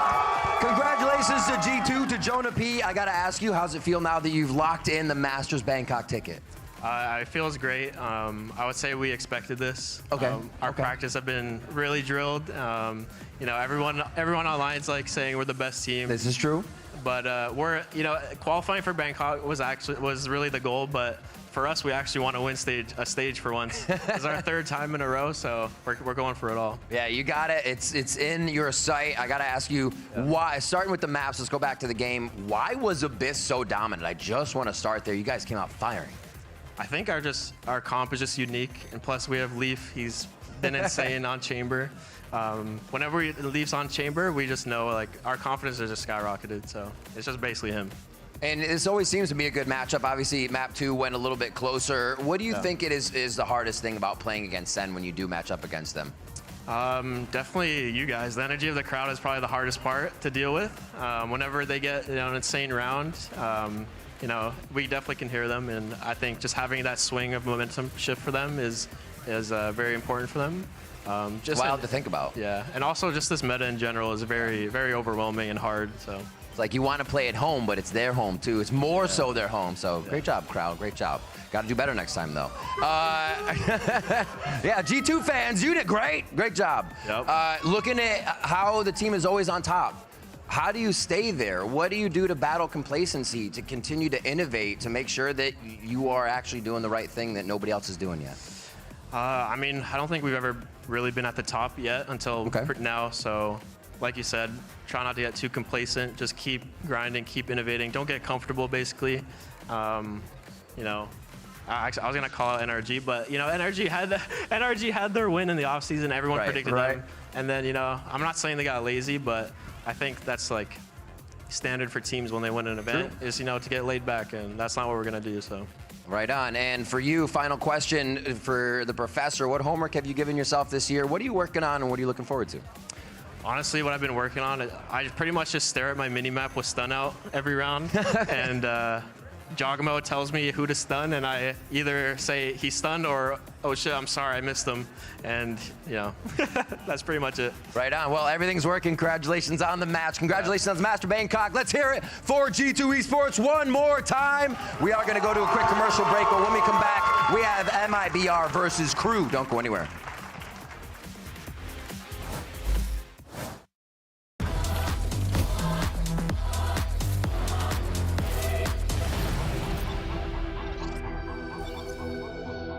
I've got a bunch of different mice. When you find the one, you know it's the one. 저는 이게 제일 좋은 것 같아요. Look at this! Isn't this perfect? 누가 만들었는지 알려주는 것도 같이 들어있고. This mouse is ready for a fashion show. It's Pulsar by me. It's by me. It's Pulsar by you. The human body was built to move. Not trapped at a desk in one singular posture for 12 hours a day. It's time your chair evolved. This is Secretlab Titan Evo. Ergonomically engineered for you. Gamers, hybrid workers, artists. Backing your every move.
Mis expectativas contra el partido de MIBR son bastante altas. Siento que jugar contra los equipos brasileños siempre es un juego de mucho firepower. Tá bom pro time brasileiro do MIBR. Artezinho avançou na loucura pro céu. Não olhou pra ele o King no míssil. Achou o gol! O que eu acho do nosso jogo contra a KRU, sendo sincero, eu acho que vai ser um jogo difícil. Porque o time da KRU é um time bom, eu conheço todo mundo dali. Adverso, eu tenho muito carinho pelo adverso, inclusive, mas chegou no servidor adversário. Sin prevalece la tiene de frente. Encuentra la eliminación adverso de KRU 1 para 1. Tiene 46 de vida. ¡Del adverso! ¡Del adverso! ¡Vamos, adverso, carajo! Somos um equipo que está evolucionando e a passos gigantados. Mas a gente está muito confiante no nosso jogo, da nossa trajetória até aqui. E eu sinto que a gente vai chegar cada vez mais confiante, independente de qualquer time que seja. E a gente está esperando uma boa partida. Welcome back, everyone, to day 10 of VCT Americas Kickoff and our second match of the day. It's the lower bracket semifinal between MIBR and KRU Visa. I'm Golden Boy, of course, joined by Andrew and Mimi, and a special guest who just qualified for Masters Bangkok, the IGL legend himself, Valen, my brother, congratulations. Thank you. I'm gonna see you in Bangkok. Yeah, I'm so excited, man. I was searching up pictures of Bangkok before this game. I was like, I need to make it. We'll get a couple pad thai dishes. Yeah, bro, I'm ready. I'm ready. Let's go. Yeah. Yeah, but you still have a final ahead of you. I imagine you're charged up to try and win a regional trophy after going so many second places now. Yeah, back-to-back last year, lost both. So hopefully this is the time We were talking in the break. You said you were in 3 finals? Well, now it's 3 in a row, because we went back-to-back last year, didn't win. And finally, we got it here again, so maybe this is the time we win it. And as they say, third time's a charm. So who knows? We'll see what happens if the sayings work out. But in any case, though, let's go ahead and move on to our elimination matchup, because we have MIBR versus KRU Visa. Now, for MIBR, this is the organization's best placement. And for these players, it has certainly been an incredible event. But I think more importantly, Ender, Aspas, most definitely a kingmaker here. I mean, just look at what this guy has done over his years in Valor, you know, top in the world with Loud, going to Leviathan last year, winning an America's title. You remember that one, right? Yeah. And now with MIBR, bringing this roster that was at the absolute bottom last year to a top 4 at the start of the year. Like, what, he joined the team a month ago? Like, that's crazy. And after losing their first match, making this lower bracket recovery is so impressive. He's back playing with Noswer, who he was slated to play with last year on Leviathan. And then Lev made the very controversial decision, dropped Noswer right at the end of the year, going into Americas. But now they're back together. They got their revenge on Lev. And it seems like not only has the team, but Aspas especially have really heated up in this lower bracket. And I think as a player, like having a guy like Aspas on your team, when you load into the server, you're just so confident. Like this guy's how could you not be? Yeah. So I think the rest of the players are so talented and they're feeding off of his confidence into these matches, and they've been looking incredible. Yeah, and you're loading into the server and he's just like reclined all the way back on his chair, casually gonna drop 30 this game. Yeah. He's just a chill guy. Yeah, that's all it is. I like that meme. I'm gonna kill it though. All right, now of course we have to highlight another player on this squad who has been insane, and it's Artson and his performance all throughout kickoff. And the thing is that we were getting to see him slay, but apparently he's also stepping into this IGL role. Good thing is we have a really good IGL here with us on the desk. Let's talk about the difficulties of that, because he's playing that from some forward positions as well sometimes. Yeah, for them to have the trust in him to pick up the IGL role, he must be a very smart game sense player who understands the macro about the game. But not only that, he's flexing on different roles, playing a bunch of agents and frying. So I give a lot of respect to Artson picking up that role, putting the team on his back and leading them to these victories, because it's no easy task, especially when you have that pressure of trying to call in these big moments and, you know, perform. He's doing that to a T, so very impressive stuff from him. Yeah, it's been very impressive from him, but I also think you see some of the downsides of making that kind of switch in the middle of the tournament, because unlike teams like yourself, like Sentinels, they're playing really old comps. They tried the Teo early, changed off that comp, so they're playing really simple stuff where you're kind of playing the very classic, like pull the rotations, mid-round on the attacking side, kind of set Aspas up in positions to make a pick, which is all well and good. But to me, I feel like that limits the ceiling compared to teams like yourself, who have had more time to kind of actually drill new compositions, new ideas, and really implement that leadership into a stronger preset plan. Yeah. Very I do think there is something to be said, though, like even if they are playing older comps, like especially like the double duelist on Split, where Artson's flexing over and picking up the raise, I still think that even though we've seen that in the past, like you're not getting scrims against that type of stuff every day. So I feel like it's still like hard for teams to adjust to unless they have time to prep in advance? Yeah, definitely. But I think with this team being so new, I remember they also talked about some of the lack of practice time during the offseason for them because they were newly formed.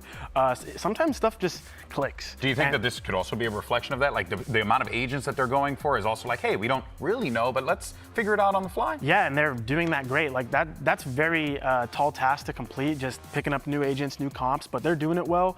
And so big shout out to Arzin. Like that guy's frying. Yeah. There's kind of like two mindsets of it too, because you have one where it's like you're going to play a bunch of these things like Artsin is, and then like a Jung QT on the other where it's Teo every single map, and we're just going to make sure we know how to make that work. I do think it is a testament, though, for this team to just the player quality that they have, that they're making all these changes mid-tournament with elimination match after elimination match on the line, and they're still finding the like adaptations in the middle of these matches, figuring out how they want to play, and sometimes having to fall back on guys like Artsin, guys like Aspas, but getting the wins regardless. And I think even if they aren't successful here in kickoff, this tournament will go a long way for them finding their identity into the rest of Americas. Well, and let's not forget too, championship points are also going to be very important, right? So being able to make it up until this point, if you're MIBR, these players, that talent, absolutely absurd. Speaking of talent, though, we got Aspas standing by with Rivington to get some thoughts heading into today's matchup. Aspas, you've been on a tear this year, fragging out of your mind. How is the team setting you up for success so you can be so good every game? It's very simple. Like here, everyone trusts in me and everyone respects me, and that's all I need. Easy confidence. Final question for you. One game loss at the start of kickoff, but you've won 3 since. What changed in the team mental after that game? Basically, before that game, we didn't have almost no prac. After that, we won the first game, and we got like a week to prac. So basically, after the loss, we got some time to practice and prepare to the next matches. Easy. Practice makes perfect. Aspas, thank you. Good luck in the game. Vaughn, you're saying it. It's just a chill diff. The guy's just vibing so hard in that interview. I think it's important as a player, like just being chill, try to level your mind, kind of quiet out the noise, and he's like the epitome of that. So I can tell why he's so good. Yeah, I mean, there is an argument to make where it's like, maybe you're a little too chill, but honestly, not in Aspas' case. I think he could be even chiller. You know what I mean? Colder. Just playing with the seat all the way exactly. back. Like, just go, really full send it, you know? Anchor back, just go be good and live your best life. Despite chilling that hard, he has a crazy record against KRU. He's only lost to this team once before, all the way back at Masters Copenhagen, which just so happens to be the last time that KRU ever made an international that was not a champions tournament. But since then, he has been absolutely undefeated against this team, and it's just kind of owned KRU and Kesnet. It is crazy, like looking at the sort of like old clips here from the teams. Although I will say that KRU also had another very bad record going for them historically up against Finesse the other week, where they'd only ever beaten him on 1 map. So this new KRU team does have a lot of new stuff going for them this week. I mean, Val, what do you make? I don't know if you had a chance to look at KRU, but you know, you're familiar with those guys. You've been playing against them for a while. What do you think of this squad? My opinion on KRU is that if you give them a hot start early, you could just get destroyed, and you have to be the team that has the mental fortitude to come back against them. I remember last time we played them, they like 13-4'd us on their map pick, and it took a lot of mental resilience to come out with that win. So you gotta shut them out early, because those players have max confidence, and if they're on that level, they're just gonna run you down. I think they're perennially the easiest team to underestimate, because you look at them and they don't have as pretty strats. Sometimes they don't even have as insane individual performances as other teams. But like you're saying, once they have that momentum, once a guy like Kesnet is really feeling it in the server, this team is so hard to stop, which I think is why they've gone on so many runs. You think of making it through LCQ every time they've gone to champs. Like when they are feeling it, this team can really carry through, and I think beating NRG is a huge step towards that. Massive step up for them, without a doubt. And look, the stakes are high for all of these teams here, right? MIBR, they understand the situation. KRU, they know what's on the line here. But let's actually get a second to hear from Artsin to get his perspective on the huge stakes for this matchup here at Kickoff. Eu acho que a nossa cabeça está realmente para classificar e pegar essa vaga para o Masters. A gente não consegue pensar tanto em perder ou foi para casa, porque a gente é um time muito resiliente, muito confiante. Então, cada partida para a gente é uma partida como se fosse a partida da nossa vida, independente se vale alguma coisa ou não. Então, acho que essa maturidade do time ajuda muito a gente a ter foco no nosso objetivo, que é realmente conquistar uma vaga.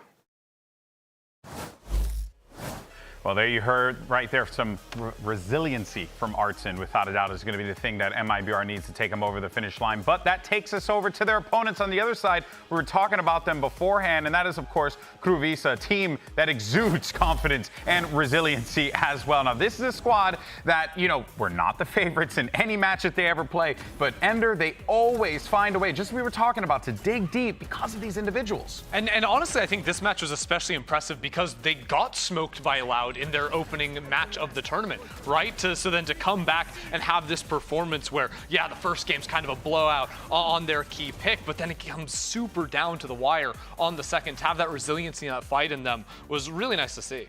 What was even more startling as well is that whenever you see them play, Valen, it looks like they don't care about their lives. They're just going in.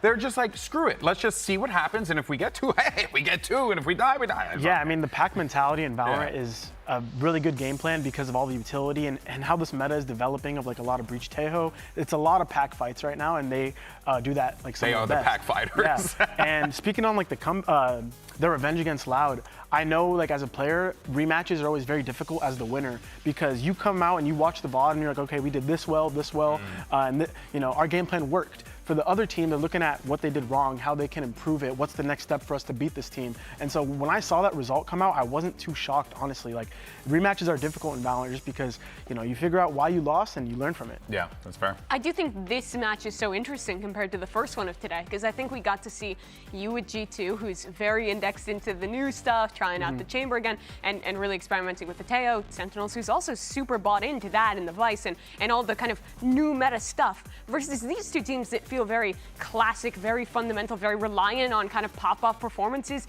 to get the momentum going. But when it does get into simple VALORANT, like being in a team fight against KRU, when it just comes down to that raw individual performance, they're so tough to beat. I mean, Melzer was absolutely ridiculous the last time that he was playing that bind. I think he dropped like 25 kills on Brim.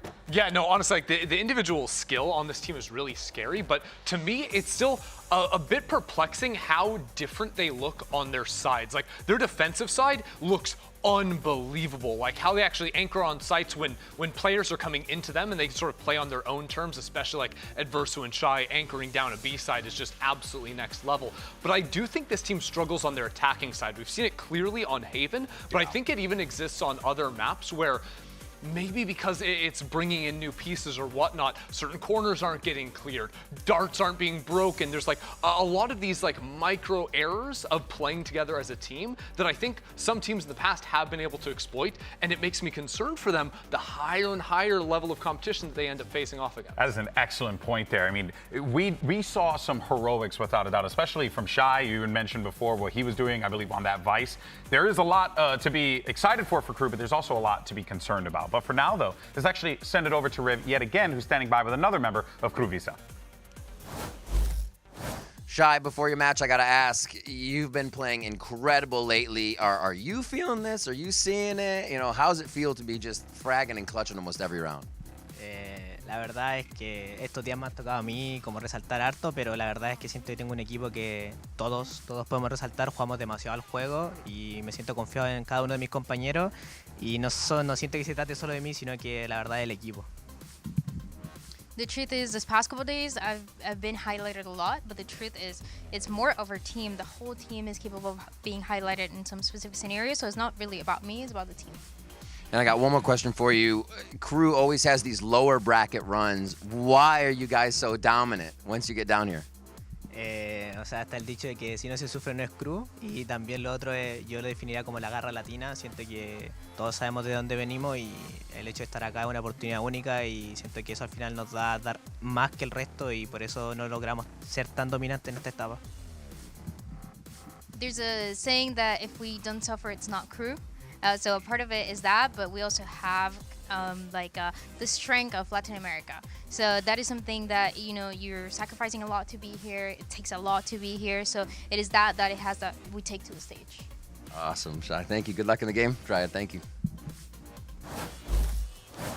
Well, while Shy may not want us to talk about him, well, tough luck. We're going to talk about you. Because we have Shy and Adverso, who were really putting up some great defensive plays for this team. And honestly, Mimi, I think that there's these are the guys that I'm going to be looking at on this defensive side to really bring it again. They looked really good there, especially on their bind, which we talked a little bit about. When Shy is playing the Vise there, in their last match, it looked like their opponent didn't really know how to play around how the Vise kind of changes the timings. Like, you early clear a little bit into showers and then are calling into a late showers crunch, and then boom, there's a Vise wall. You're stalled out. Rotates come in. That really changes how you have to play the game. And I think Shy does such a good job when he's put in those positions as a solo anchor.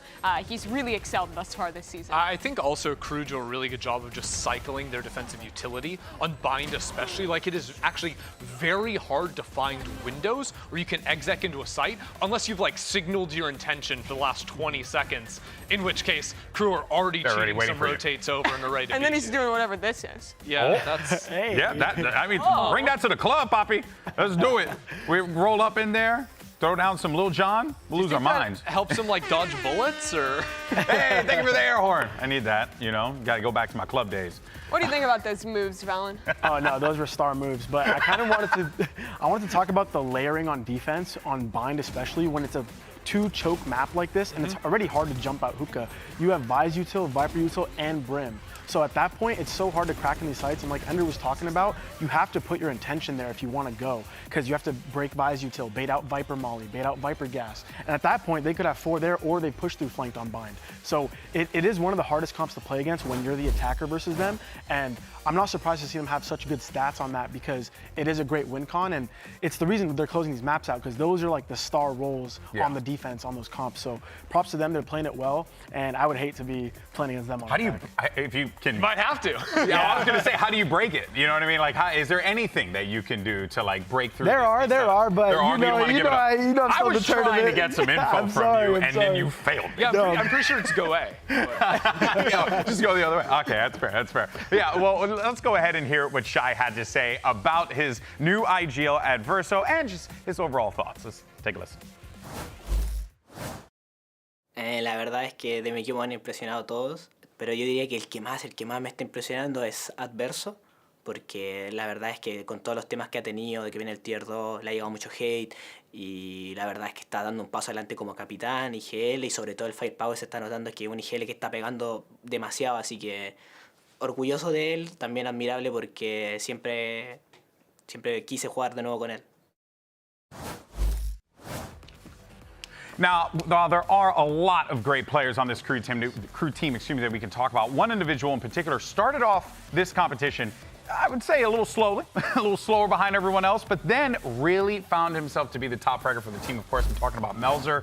This guy has found himself in this tournament. He's always been a great player for this team, but now, Ender, it really does feel like Melzer's coming into his own even more with this squad. Yeah, I mean, right now this guy is just absolutely shooting, and to me, what's really impressed me is how good of a job he has done on his attacking side, just like late round, mid control. Like, this guy is constantly sniping off, people that are trying to quick rotate through mid on Abyss, for example, or coming in as that late backstab into a round 2. He's sort of this like almost wild card for KRU where he doesn't again have to be with the team, but he's constantly finding these very high value picks.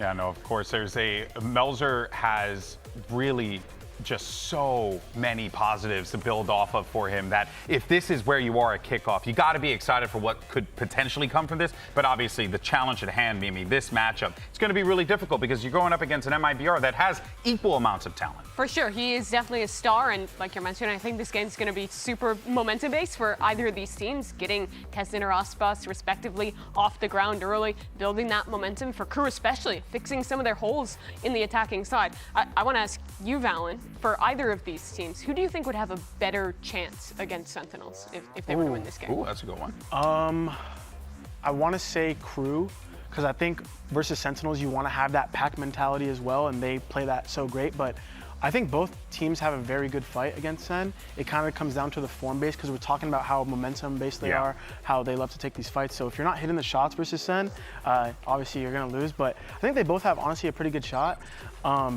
Versus us, though, like, no chance. But then again, no one has a chance versus you, right? I'm just going to say just gas him up. Just gas him up. I mean, the proof's there. Yeah, well, let's go ahead and take a look at our predictions and see what everyone on our talent team thought of for this matchup. I'm actually quite This'll be curious good. here. Okay, we all picked G2. Everyone G2? MIBR people than I thought. To me, this felt like, I felt pretty strongly that this was a crew You went win. crew. Yeah, I think like when it, like exactly what we're talking about, when it gets into that like slower team fight style, when it comes down to the brawls, I think crew's better there. I also think they just have crazy momentum off that last win against NRG. I'm really off the crewpium right now. Here's my problem.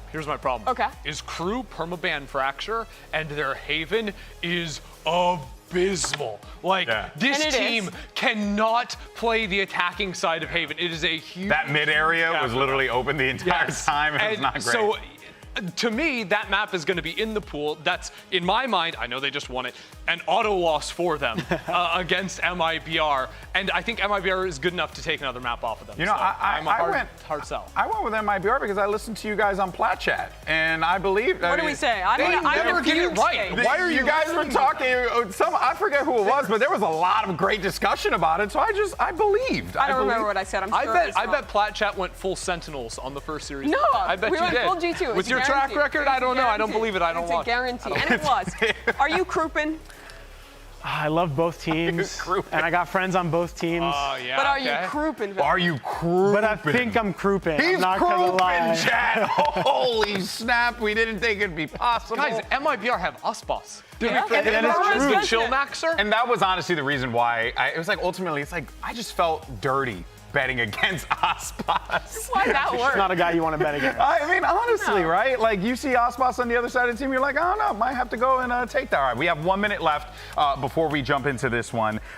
There's a lot of excitement for this. We talked about who you would like to see Sentinels play in this instance, right? But I guess what I'm trying to get an understanding of is how do you feel about the current state of the game right now? Are you feeling good, especially considering where you guys are right now, but even in the rest of the field, right? Like, do you feel like Americas is looking very strong? Oh, definitely. I feel like out of the top 4 teams, including us, anyone could have went to Bangkok.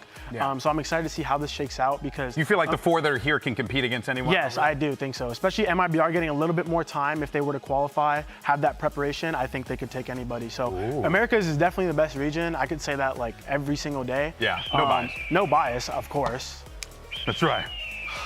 You've got to take the bald eagle. Yeah. Away. You've got to take that. It's not, that sound effect isn't even a bald eagle. It's a different bird, and we associate it with the eagle. Yeah, apparently it's a hawk.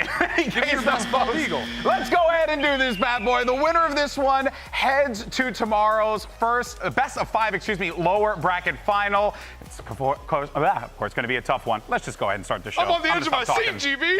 I'm going to stop talking. Riot Games Arena, hoy a matar o morir, hoy con KRU VCT. Have fun. Thank you so much for coming on. All of them, yeah. All right, folks. Well, we got KRU VCT making their way out. And this is going to be very fun to see this squad of shooters take to the server and put in that work. But they have a real tall task ahead of them here, Ender. Thing is, they have already done that in the past. They've beaten Loud. They've beaten NRG. Surely this is a squad that can pull this off. Yeah, they broke that curse of playing against Finesse. Now they get to do that with Ospas sitting across the other side of the stage today.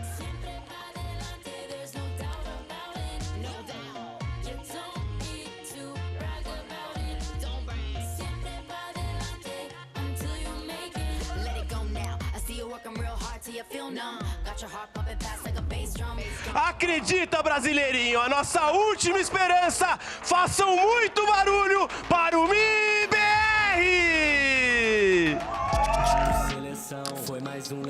Made in Brazil, led by the legend Ospas as he's making his way out with the rest of the squad here. And we cannot forget about Coach Fraud flanking the squad, bringing the big brain for this one as well. And MIBR very close to being able to qualify for a Masters event, a massive achievement for this organization as well. It would be, but still 2 steps away and a formidable team here. But MIBR have really come alive in this lower bracket. After their first game, I think we power ranked them 8th in the league, which we legally had to do. But this team has had such a resurgence. Players like Osvald have stepped up. Cortesia has had such a great comeback for this squad as well. And they're looking like a team that is just on the cusp. Can't forget Artisan either, leading in there in the server as well. It really is a test here for these 2 teams. And honestly, this weekend is absolutely grueling, right? You have to play the second series today. Winner goes and plays a BO5 against Sentinels after. It's just on and on. How have they gotten away with this? KRU float the Haven through and it doesn't get picked by MIBR? Bro, that's crazy. MIBR ban Haven second? No, I'm sorry. Can I change my vote? What? Yeah, you can. Are you KRUping now? Really? Wait, like no, but literally, like KRU got bind, which is an auto win for KRU. I don't think you're winning rounds against their defense. I thought for sure Haven gets taken early for MIBR. This is feeling like a dream map rotation for KRU because they have looked great on bind. I'm with you. I don't see them losing there. That's going to get players like Kesnet heated up. Then we go into a map number 2 of Abyss where he can continue to take over, and KRU looks solid on as well. This feels like a real chance of a 2-0 for KRU Visa. Well, could be. Well, let's go ahead and take a look. And we already knew what was going to be coming there for KRU. There's that Vice as well as the Viper there. They're going to be looking to hold down that defense and not allow anyone in. Yeah, again, like their stall is super impressive. I think if you're looking at actually beating this team, it's important to play some like slower default rounds, eat up, Brimstone mollies, Viper mollies. I like that. That's a weird one. Double Duelist coming back in. The second map we've seen. They're so good at it. Art seen the IGL Yoru playing Duelist, locking it in. I kind of like that, though, I got to say, because there's a lot of defensive utility you got to get past. Well, what's the best way to get past it? I mean, Go invisible. Yoru Clone is the hard counter device. I think that's a great pick. Literally double dive to break out of a choke point too. You're getting out of hookah easier, getting out of a short easier. Yoru's getting into backside as well. The Yoru ult is another fully site clearing ult that can get you past that util. I love it. This composition gives me way more hope for MIBR on this map. Can I change my prediction back? You can change it back again. You gotta stop. Stick to your guns here, man. But no, really, I think that there is a really cool thing that's happening here. We're excited. This is going to be a pumped up game. Are we ready to jump in? I think we're ready to jump in. I don't know. I don't know. Are we ready? Are we ready? Press the button. Oh, wait a minute. Wait a minute. I got ahead of myself real quick. I got ahead of myself. So don't press the button. I didn't push the button yet, everyone.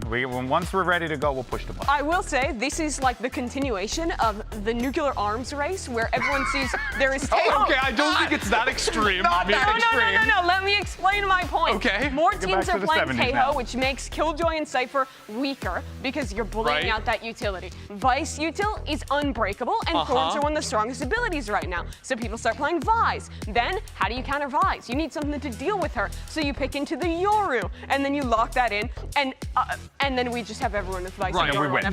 Now, I'm not a scientist, Mimi. Okay. And I know you think Teho is very powerful. I do.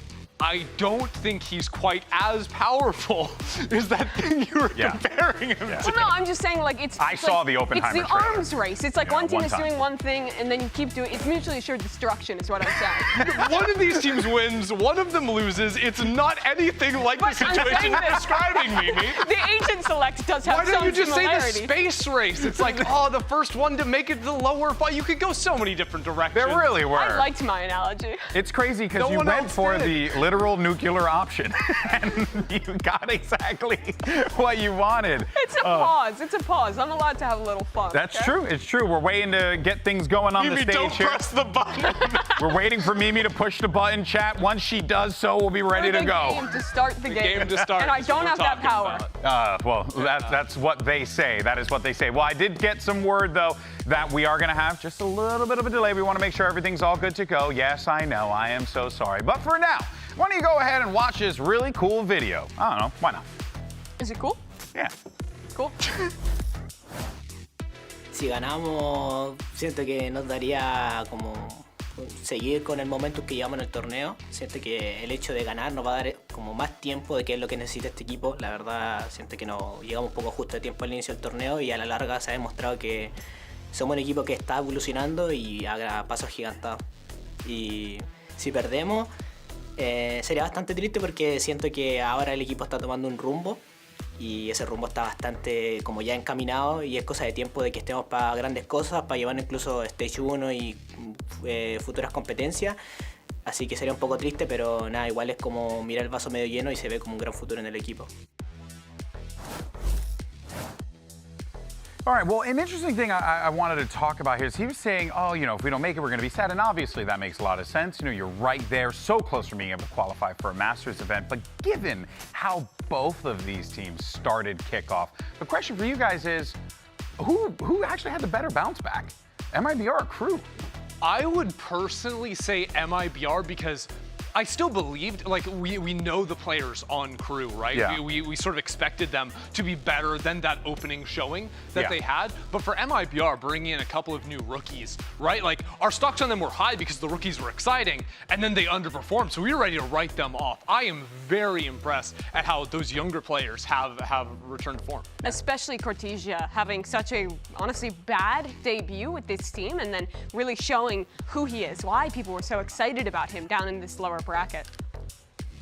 Now, of course, if you're just joining us here and you're looking at shots of the stage, we got a little bit of a delay on the stage, as you can see, with our team, our incredible team working on it right now, so we'll get that sorted. Do you think Osvas has ever actually fallen asleep during a tech pause? Absolutely, yes.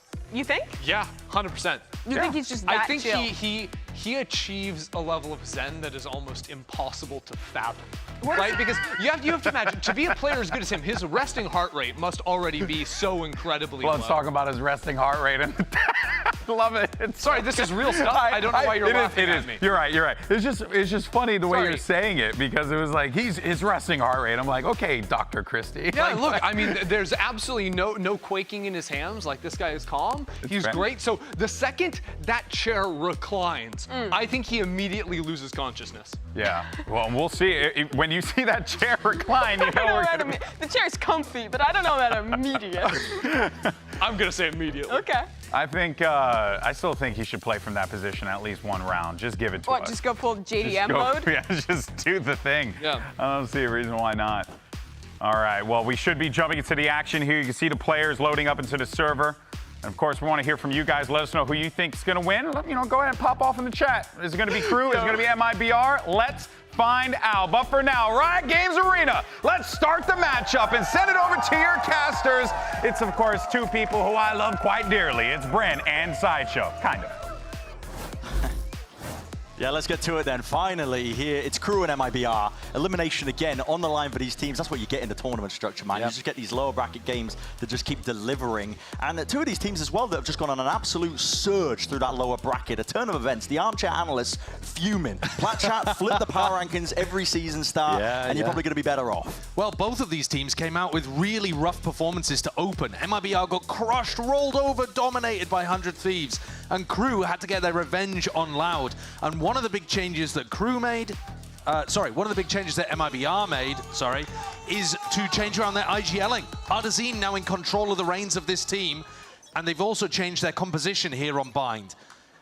When they played that match against 100 Thieves, MIBR's attack side looked great. These comp changes to me feel like an adjustment for their attack side. Can they get enough defense rounds here? As we see Aspas potentially take first contact. Yeah, he's potentially going to be tested up top. Oh, they've slipped top of the right tanks. through. Just a back peeking through there. Shaneham's lucky to be alive here, but they know that they've lost control of this one. Still, Aspas looking this way, that way, doesn't really know which way to collect these kills, though. Still, two going to be falling. Added to the tally before the trade eventually came out. Could have been disaster, couldn't it, this round for MIBR, and yet it's KRU that falls early. Pop Flash 3 doesn't connect at all! Adazine's off angle was perfection, keeping it contained, leaving it just down to Melzer. Plenty of danger, as you said, Josh. He was incredible in their previous game. 1v3 though, when you're on 70 HP. Spike is in his hands. And the players are spread, but trying to get 1v1s in this spot is going to be tough. Yeah, really difficult. Already you can see them just plucking away at him from the sides. He doesn't have information about Cortesia either. Oh, the decay, damage kicking in. Gets the plant down, but how much longer can you survive? The bullets rattling around. Melzer needs something quite close to divine intervention to even stand a chance. And yeah, quick flash through, triple peek in motion. That's MIBR clutching up there with a pistol. Notice that MIBR did not have a plan for re-clearing that Viper wall, so as KRU lurked up short, there was no response, no reaction. What ended up saving them is the fact that Shenum almost got caught in showers and they gave away their positioning. And then Aspas just tucked himself, trying not to breathe on top of that positioning truck, not giving away his spot. Collected an easy 2. A great start for MIBR. Again, my big question for them is, how good do they look on this defense side? Because to me, again, the double duelist, the Des talked about it, seems like a good answer to the Vice and the Viper. Once these sides swap, once they flip. But MIBR have got to do better than the one defense round they took last time they played Bind. They got 100 crushed. Thieves, yeah. Crush putting it lightly, I mean. They were 8-4 up. I know, they set themselves up beautifully, but it was a long time ago now. And see, over the course of these tournaments, teams can just get empowered over time. MIBR have definitely shown, at least to me, that they're thinking about their opponent's map picks, thinking about how they could counteract it as well. Beautiful shot. It is. It's nice.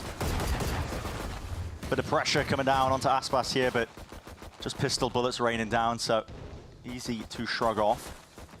Just trying to spot potential limb, maybe earn himself a kill for it. The nade is awkward, has to reposition, drop down to 58 health. Noswa does have a heal for him available, but yeah, they've split up just for a moment. This is 40 seconds left into the round. He got a full stack over towards A. Cut noise going to the re-hit. Don't think it's going to be pulling any players away. Both of these teams have been very happy at 4-stacking one of the sites when they think that it's going in that direction. 30 seconds left. Leaving everything over to Artzine if this is a pivot. Yeah, the Snakebite was saved for a rainy day, which just so happens to be now. Players won't be able to disrespect, get their way past this. Only 2 left to stand with a TP straight from behind. Artzine happy to supplement, happy to shut them down. Shy's got to make a move here. You don't really want to be saving this classic. 10 seconds left. It's quite nice if they let him save, to be honest, but all right. They're going to go for it because Artzine won away from that dimensional drift as well. So pretty big ultimates, actually. Both of the duelists getting involved early here for MIBR. Those are big ults, especially when things get onto the attack side. But Aspas won't be too mad that he's getting up to his showstopper early. And this beautiful opening shot. Adverso not quite catching the timing there. Left. And on top of it, if we want to talk macro kind of stuff, Artzine didn't get seen on his big push into Fountain. So that's something that he could still do in a future round. We see a pretty aggro setup here from MIBR on their bonus, short. Yeah, looking to run it down pretty early. See the wall placed down as well, bait that one out. That's Shy doing that on their attack side defaults quite frequently to make sure that nobody pushes back. So as soon as that wall is removed, Shy now is essentially tethered to the spot, just ensuring that nobody else pushes past it on the defense. It's a good wall generally, but it's a good ante from MIBR to make sure that Shy can't leave, as you're saying. And now MIBR very active, though Artzine has fallen, trying to take a fight. Could crack entirely the side open. Outlaw in the hands of Noswa. Removes Kesnet. This is everything over here towards A, though. Yeah, creeping behind. That's a good flash. Oh, what Shy gets the great acknowledgement. info. Yeah, he knows that they're pushing deep past that line in showers, so pressure mounting. 50 seconds left onto the clock. You got to know this is a good timing for KRU to go for the execute. They're not going to be pushing out showers completely alone. Noswa going for an absolute solo play here. What's on literally single-digit health, and he's going for that. Okay. Leaves Cortesia just to be doing the most here. To the back of the site, Sheriff in hand, 4 bullets left to do it! And heads are rattled straight off the shoulders. And Shy just cannot do it all. Time bought. And Bren, I am worried. What was this round from KRU? This is looking more like their opening game against Loud rather than what we saw from them last week. This was indecisive. This was sloppy from their shooting as well. Yeah. The clean KRU that we've come to know and love going on these kind of tournament runs. They're not able to take out Cortesia in backside. Shy's whiffing in the final play as well. I hope they're just getting warmed up right now because this is not good signs. But a great ante by MIBR. Good read in terms of what they needed to do and a bonus round conversion on that. So money's going to be taking a flip. Molly's up and over the top. Immediate response there. Snakebite at the feet. The Thorns, it's going to be nothing to really supplement that, but they are kind of creeping up towards B. Long! And the player is swinging out, but ready to meet the firing line. Not able to cross that gap. Super nice from the MIBR players, fighting that one aggressively. Cortesia is always going to be trying to take those early fights on the defense side, not allowing KRU any space. You saw there the Thorns, as you said. Oh, hello. Up and over the top. Cortesia's got it under wraps, though. Yeah, potentially it could have been doable, But yeah, my point was, you saw the Thorns go up and over the top there, and that's supposed to be the timing to go for things. And MIBR just stalled them out. Yep. Those players trying to come through hookah were stuck by a snake bite, and then Cortesia and Nozra are both double holding that hookah entrance. KRU needs space, and they play beautifully when you give them the space. Think back to KRU's game against 2G, where they were offered the world on a silver platter, and they looked unstoppable. Yeah. But MIBR seem to have got the read on them early on here. And if you think back to what that means for the series overall, the desk were saying MIBR have to win Bind or Abyss because, you know, both of those maps seem favored towards KRU. Yeah, didn't opt into the open Haven pick per se, but honestly, with the way the KRU have been looking, they've been making these incremental improvements to their Haven to the point where I don't know if you would want to take them on it, and MIBR have shown that tendency of at least trying to see where the weaknesses are in their opponent's map pick. They did against EG, picked their Abyss, or picked into the Abyss, which EG have opted into in the past. You see it kind of again here. Abyss is our second map, but that's quite a while off for now. In the meantime, full focus onto MIBR, and they were just really running away from this. We had a bit of questions about what their defense half was going to be looking like on this map, but... And it's looking good. Yeah, when you win the pistol and the bonus, it's hard to look bad. That's absolutely true, but I'll tell you what as well, Cortesia up to 7-1 on their defense side, snacking, yeah, in part on the ecos, like we just saw, but also finding really good value on other rounds too. And he's a player that all eyes were on during the off-season. There was a certain tournament where people were looking at his headshot percentage. Now, Brent, I know you're a big fan of headshot percentage. Oh, don't get me started. One of the most meaningful stats in the game, Brent always says. It's normally kind of fluff. It's like good to find cheaters in your tracker. Yeah, that's a good point. But generally, like, being a great pro doesn't correlate with your headshot percentage, but there are occasionally players where their style of aiming is so beautiful and snappy, straight onto the head, where you look at it and you're like, wow, this is ridiculous mechanically. And Cortesia was one of those players. All eyes, all attention on him in the off-season. And he's delivering here today. I think he's had a little bit of a slow beginning to 2025's VCT season compared to what people were hoping for from him. And not a slow beginning to this map, though. 7-1. Fourth time the KRU and MIBR have faced off, with KRU leading 2-1. But guess what? This is a different MIBR. Almost reinvented, I think, with Aspas at the helm. He could have been stuck in crypto jail behind Bleed, but he escaped that misery. Yeah. What a loss that would have been for the Americas region, I think, having Aspas over in Pacific. It's incredible what he's been able to do with this org.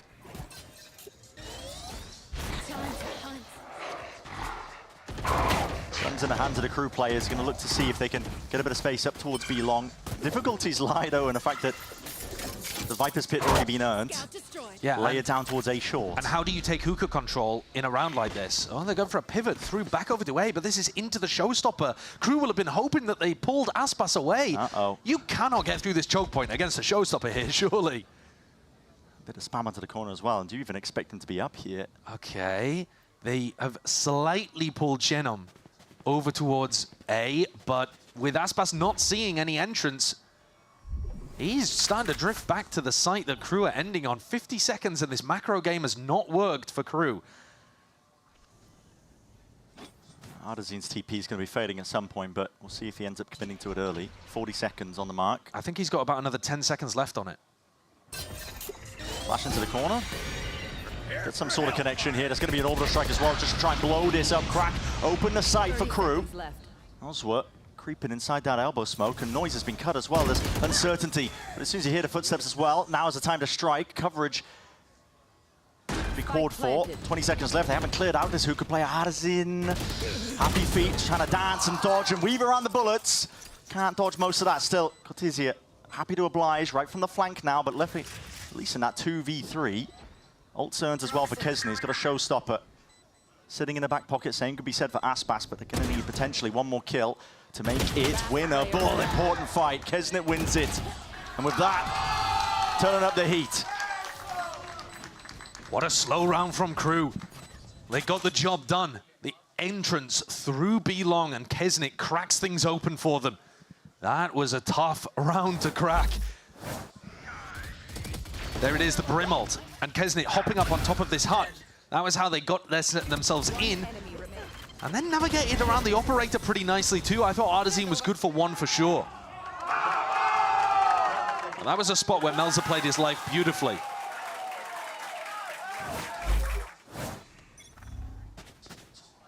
Yeah, it could have gone poorly for them, but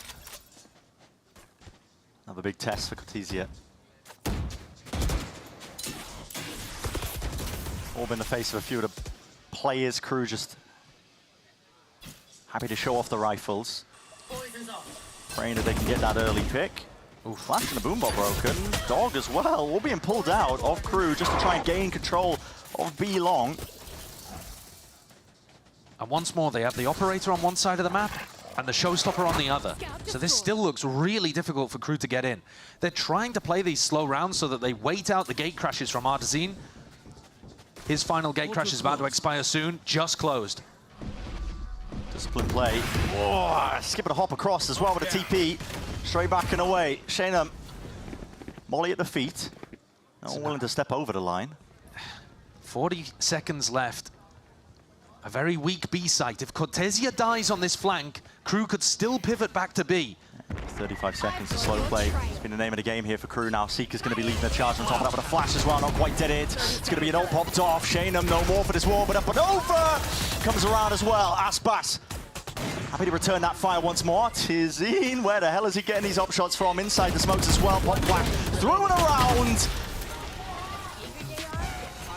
And MIBR just dropping the absolute hammer onto that KRU exec. KRU are trying to do so much with their default. Up towards B early on, wait out the gate crashes, find out where Artezine is playing, hit the opposite side of the site. And yet, it was so difficult because at all times, Aspas is just holding onto this showstopper. He pops it with 28 seconds left on the clock. And at that point, you are never getting the spike down. They still haven't forced out nade, there's flashes to come through the smoke. But now, finally, KRU do not have to worry about that showstopper on the other side. The problem is, they've got no guns now. You just have to worry about the money. That's back. Oh my God, so willing to disrespect as well. Backing out and away. And Kesnit hot on the heels, but not the kind of choice to really do a lot of damage with that still. Dominating the angles, taking control, trying to weave back into the smokes, and Aspas. It's going to be punished as a result. Steel Garden now. Sweeping, emanating straight the way out. Shenom didn't get his cancelled. Still got this gun. And still has Showers control as well. Crucial element to throw into the mix, into the round, but it causes the TPs. Mass evacuation. KRU want nothing to do with it. They burn themselves an open B site for their troubles. Still drifting in and out as well, catching a couple of these rotators. Clone taking a bullet. Get down, Mr. President. Cortesia right there behind them. And with these rifles, maybe they can get their way back in. Kesnit with the judge and that kind of range. Still can't do the work. But Shy cleans it all up anyway. This slow defaulting that Adversa was calling actually working out in 2 out of the last 3 rounds. He calls quite a quick beginning to the round over towards A short, makes it feel like an all-in committal on the eco. And they drag everybody off B. Pretty big error actually from MIBR. Not leaving even a single player to defend in case the teleport was hit. Artezine doesn't have a gate crash. And now the economy flips completely on its head. KRU have got an opportunity to get back into this game.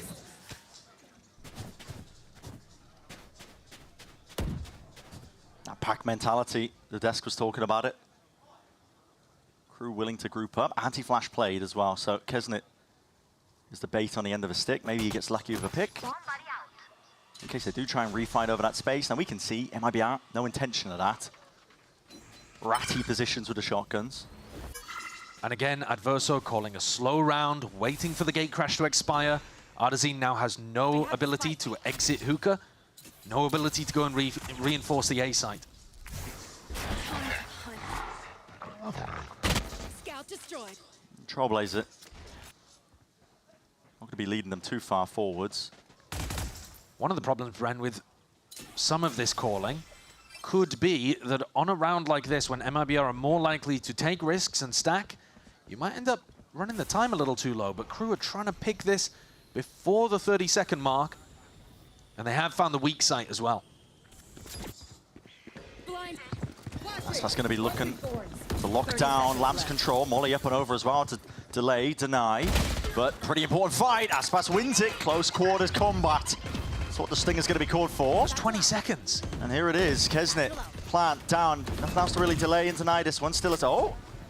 Snakebite across the map from Cortesia. Drop down. They've got the lineups for this one as well. Now the shorty's in their hands. Dominated positions into the smokes. There's only 7 seconds remaining, and chaos has been scattered straight all across the site.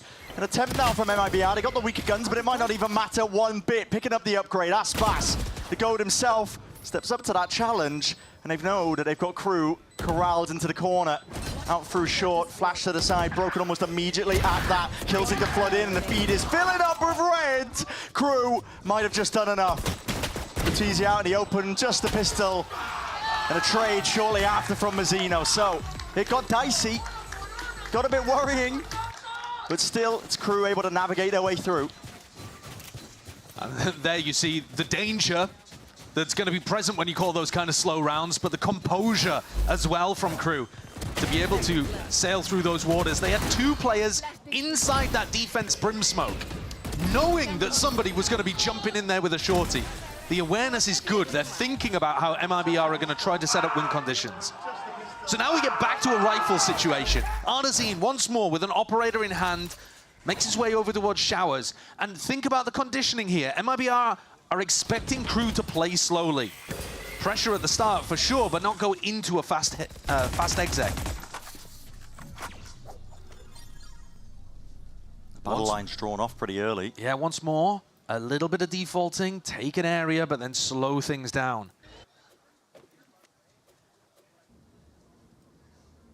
We've already seen MIBR's anti-plant utility come through really strongly. Cortesia has that cross-map snakebite from B. Shenam's got the Brimstone lineup. Now he's got the Brim Ultimate to play with. Unaware. KRU can't play this too slowly, and with a minute left, they're already in lamps. Yeah, Shenam now reposition. The wall just threatens that they could have lurked across, and now we know that they have double-faced up towards the back of the site. That's KRU with that first blood. Still no Showers control for them. Artazine looking around, trying to dodge and weave past most of this one, but okay, TB's back into the fight, maybe just trying to avoid these angles. Snakebite over the top, nothing else to combo with it, so nothing to dissuade the plant. And KRU, at this point, forcing the issue for MIBR and forcing them potentially into just a save. I think this is a save, yeah. We'll see whether Aspas and Nozwa try anything, but KRU pulling out a really nice idea in a round that was swing for the MIBR economy. They did the same thing they tried on the pistol round. Clearly a bit of an anti against how MIBR play defense. They know that MIBR don't have very good reclear protocols over towards short. The guns are important to remove here, but even more so, don't really want to be building up Aspas to that showstopper. So Bren, you know how I talked about MIBR having the good anti-plant utility, where, for example, they're throwing the Brim Molly. I mean, not that Brim Molly, that was a bit of a minus 200 from Melzer. But Shenam is holding it, waiting for the tap, and then he'll fire his Brim Molly. What that means is he isn't using it to deny a wave of Viper util. So when the wall goes up, threatening the lurk into lamps, normally teams will have a Molly that they'll throw, or they'll spam into it, or they'll do some kind of, you know, a nade over there, or a boom bot. Some piece of util will try to cancel out that lurk coming down through into lamps.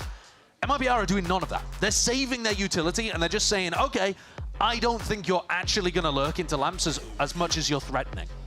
And then if you do it occasionally, all right, we'll take the L. And so KRU are doing it more often than usual. You will not usually see teams go for these, you know, 4-person lurks straight down the Viper wall into lamps.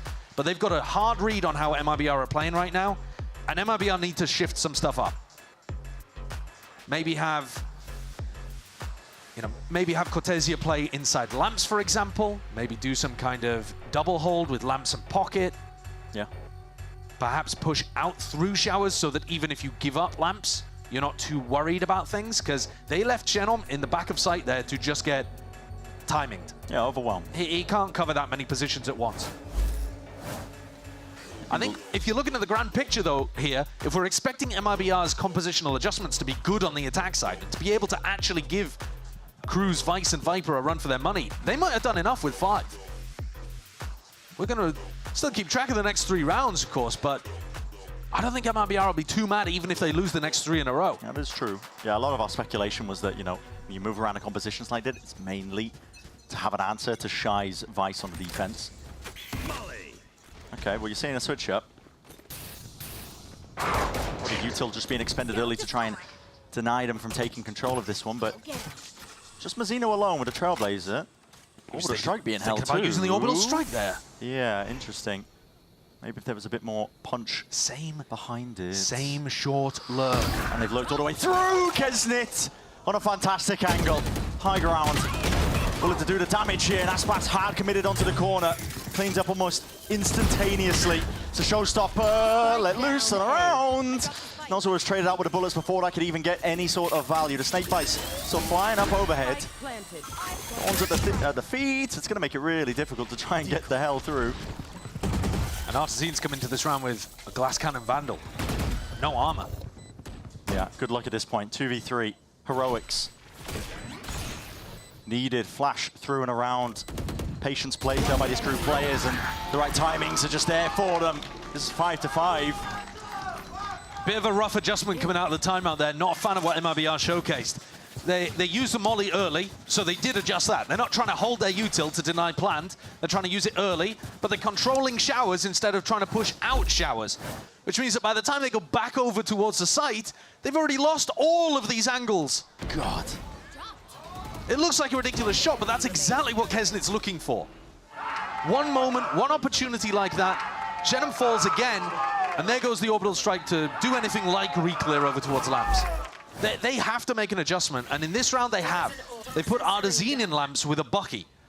He's begging crew to do the same thing they've done for the last few rounds in a row. I was wondering if they were going to go for that play, because when crew are contacting around the map, an op is a good answer, but Artesine was just getting avoided most of the rounds that he had it. He would have to be upping down short in order to be taking contact in those spots. I was wondering when were they going to put Artesine in there, if they want to just have him with the backup policy of being able to evacuate. I think, though, when you're ahead like this, you can start to anticipate what your opponents are going to do. Yeah. And crew, I'd be surprised if they spend the next 2 rounds doing that same play. They've kind of got the value out of it that they were looking for. Same thing to keep in the back of your mind here, though. Orbital Strike, Showstopper, available for the defense. And they hear that jump spot. They were primed and ready, waiting for the second round of things to go. The ults could still spell a bit of problem. At least out for crew here, Artesine. Inside tube, and needs him to wade right into him though. Bucky in hand, a bit of spam, and through crew surrounding. They need to deal with him quickly. Still, snare closing. Like you said, time is getting away from them. TP is called for. Already back into the fight. That puts him in Orbital Strike range if they want to go for it. 20 seconds left. Do you choose to commit it? Being held into the back pocket, just trying to hold to see if they can catch that timing. Shy. Lucky to be alive, but almost pulling the bullet into the back of Shenum. Crew have just been running rings around MIBR so far. Aspas looking to step up though. It's 2 players earned. That's an ult expended. Let's it rip. Time. Starting to tick. Orbital Strike as well. That gives them the peace of mind. Pushes them back all the way. This is a plan inside a tube. Can Shy even play for this one? Spam. It's going to be called for, but can even get onto the line? The answer is no. That is absurd. There's the individual play that you're looking for with Aspas on MIBR. He's 15-5 in this map, but a lot of it's been that soft influence of holding down one half, having the showstopper, getting it up regularly. This round was pure brilliance. Yeah, I was ready to give up in that instance. You see a 2v, what was it, 2v4? Yeah.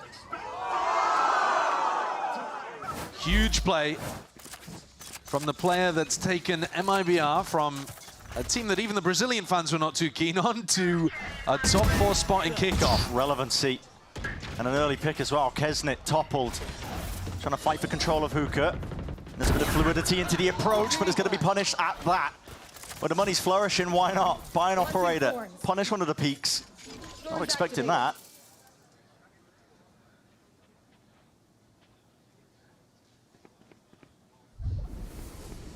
Crew with a heavy presence here, thinking about the Vice ult. Nozzle's head just peeking over the top.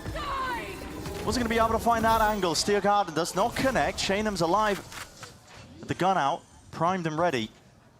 In through Alba, but he needs the timing to take, and he's just going to take it anyway. When the plan was going down, no one watching that smoke. It's a bit of a schoolboy area, at least at the end there. For KRU might be kicking themselves, I think, for just letting that one slip, because it has granted momentous opening now. MIBR going to go for a little bit more here. Shy. Wait a second, wins out that fight. 2v2 now.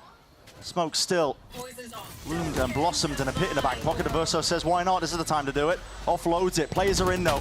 Grabs from that window, a bit of spam and stray with the bullets going this way, that way. Highlighting.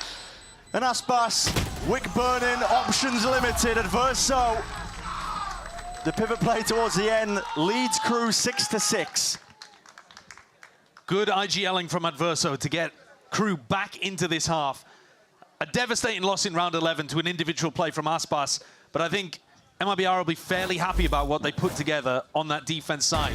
Bearing in mind that they only got one defense round against 100 Thieves last time they played Bind here. So already looking a lot better here for MIBR, 6-6.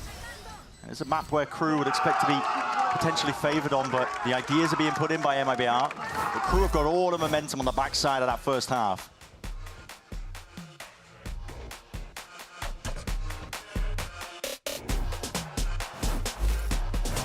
It's for you. Do you like it? Come on, Charlie, use your new door. Come on, let's go. I said go. Let's go. Silly dog. I'm gonna trade you for a cat. Red Bull gives you wings. The new Red Bull Zero is here. 100% wings with monk fruit extract.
Well, we're heading into the second half here, and it is KRU's map pick of Bind, looking at that 6-6 scoreline as well. And now we might see it come to fruition, this Euro pick and the switch up that MIBR are literally offering us here, and seeing, you know, what was the response for it? Is it really to try and counteract what Shy's been doing? But, I mean, straight away, Josh, we're seeing bodies just stacked up in short. Yeah, this looks like a big clash to be had here. The potential for one, for sure.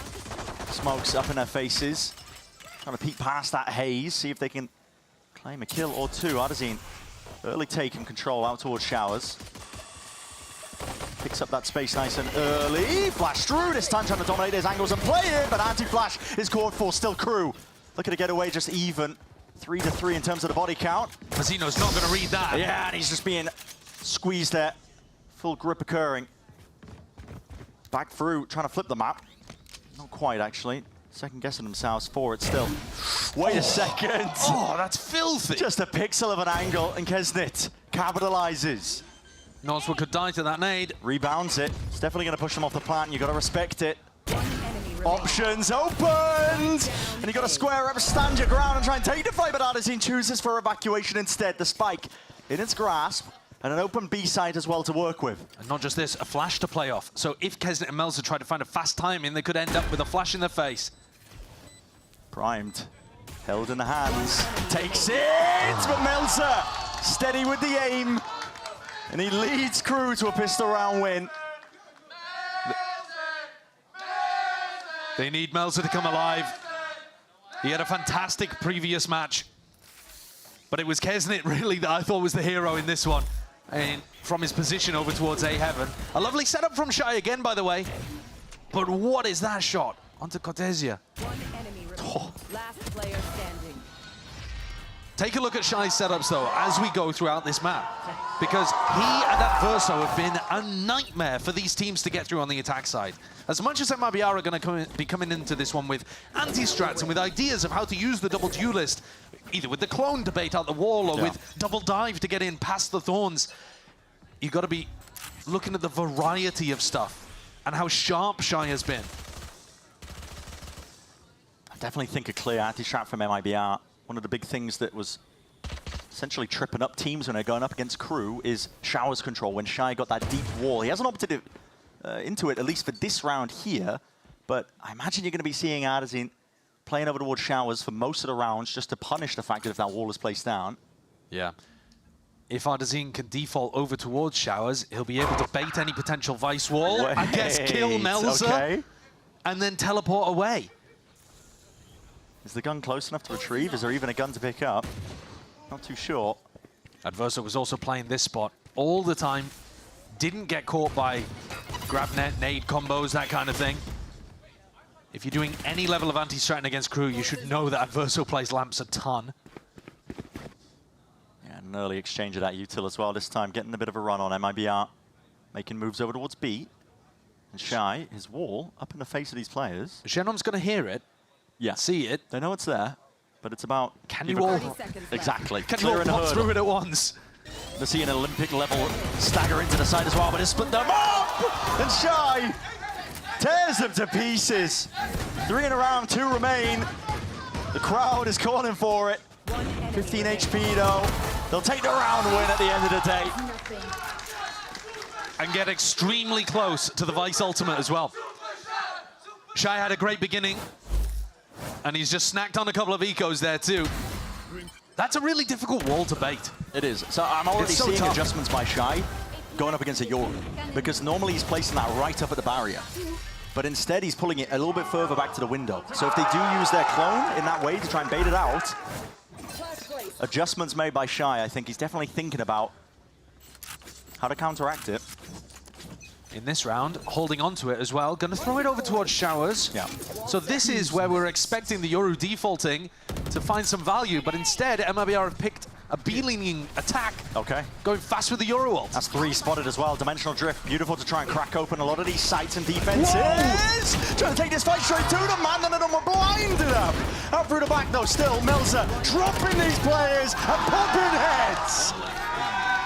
Sick performance by Melza. KRU look ridiculous on the defense side, but that was so bold from MIBR. Yeah. They're going for their fast exec. Sure, you've got the Yoru ult. I'm not mad about it. Yoru can really increase the tempo, but you see 3 players there, and you go for the flush, and you went for Bucky? That's insane. I mean, that is bold from Artazine. A fairly inexperienced player. He's played a full season last year, but new to his role as the IGL for MIBR. Just picks the wrong strategy there with the benefit of hindsight, and KRU are now in a great position to draw a large lead on Bind. Their map pick. They're going for all the right motions as well.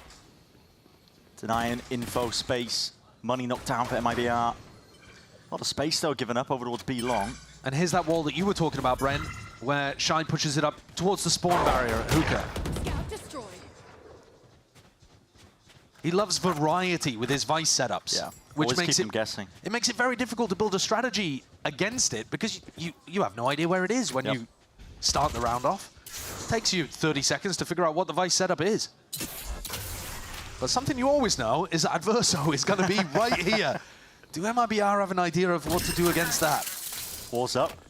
Horn's detted. He hears the sound cue. Tries to take the peek, but he's anticipating that they're all the way up anyway.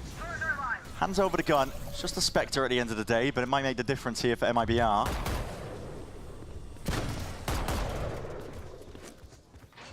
Quick tap as well, seeing what the next wave of things is here. There's util held in the back pockets as a nade that rebounds once more. Noswa, does he want to try and go for this one? Here's the orbital strike, and here's a fight towards the back of the side. KRU ready for it, twisting and turning, dancing around them.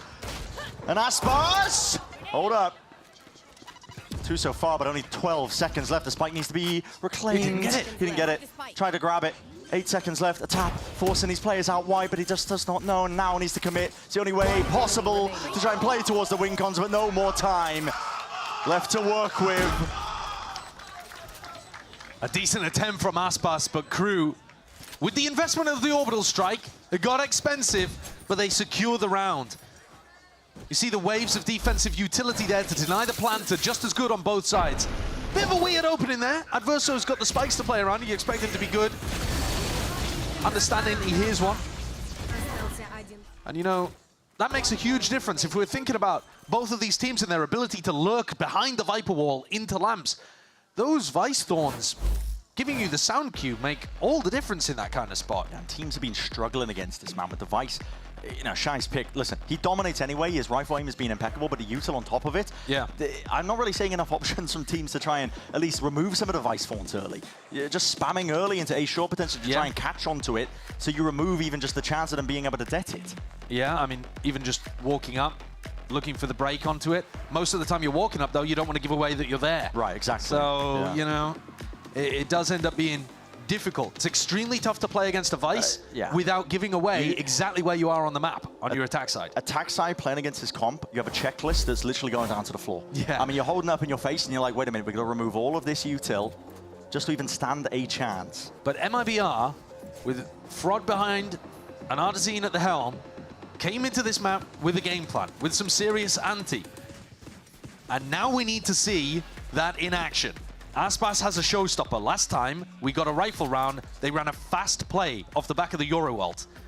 Are we going to see a change of tempo, or is this just sending it into B again and hoping Aspas can make the difference this time? The deep ball in Hookran, I think, a flash to punish.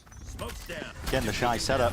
Nobody going to be meeting these players out towards Showers. Kesnet, though, earns an ult for the trouble, but they want to speed this one all the way up, and there it is. Talking about it. All lay it down. Flash up and over. Thorns as well. Target acquired. Aspas. Let's crack this one open, but he needs his team to get straight back in, and the util has flooded in. Stalled out MIBR for but a moment, and now the flood defense. Time earned, bought up. I mean, Kesnet is going to send this one, isn't he? Off the back of Shy running out elbow. Here it is. The fuse is there! And Aspas just reveals his place and position. Was hoping for the early pickoff to deny that ult getting any sort of value before he could cross that threshold. MIBR so tight to the corners here. They're trying to play heavy. Hard onto the sides. The cross up, the switch is up. KRU, what ready? Shanum! Cortesia! Who just absolutely torn that away from KRU. It was looking great until it wasn't. MIBR had Nozwa alone. Nobody swung for him. I'm thinking in my head, Shenum, you are baiting your teammate right now. You better get a big play out of the back of this. And he does. Look at him. When Nozwa dies here, and then Artesine dies, Shenum tucks in tube and kills 3. Insanity with a spray. The swing onto Mel's is a trade. The other 2 are straight duels. Shenum comes out with an enormous individual play in that post plant to keep them alive here. That's what it takes. Hello. Over a strike. Verso was ahead of it, though. Not playing into lamps, as you might expect. Clone getting an acknowledgement. MIBR just trying to increase the tempo again. And Aspas trying to reclaim as well a bit of that space as well. Flash timing off of it ever so slightly. Still reclaiming it. Control for them. Still Showers is a pesky problem that MIBR going to be needing to deal with. And Kesnet, Phantom in hand. So following the traces of that one for an attempt to punish. He's just spamming them as they're trying to take it still. Pop flash through, out and away! And KRU ready for it still. 2v3, peeking behind triple.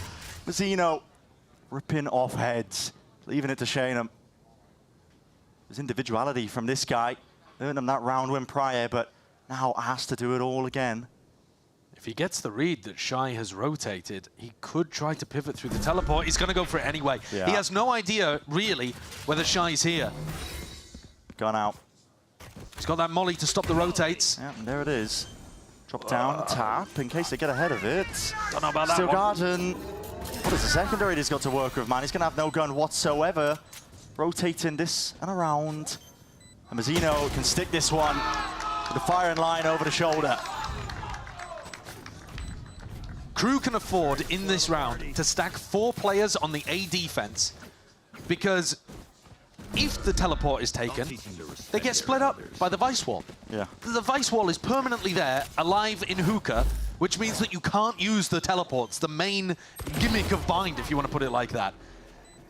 Normally, teams are forced to play a little more spread on the defense, but KRU can cheat so heavily towards the site that you're making noise on. MIBR are cobbling together a buy. Stinger, Bucky, not up to any major ultimates either. Looking great for KRU to get to map point. Yeah, scraping at the bottom of the barrel if you are MIBR. Flash in the face. Ardazine was the one to take that contact, so he's going to TP back to safety, but KRU are just ready, waiting.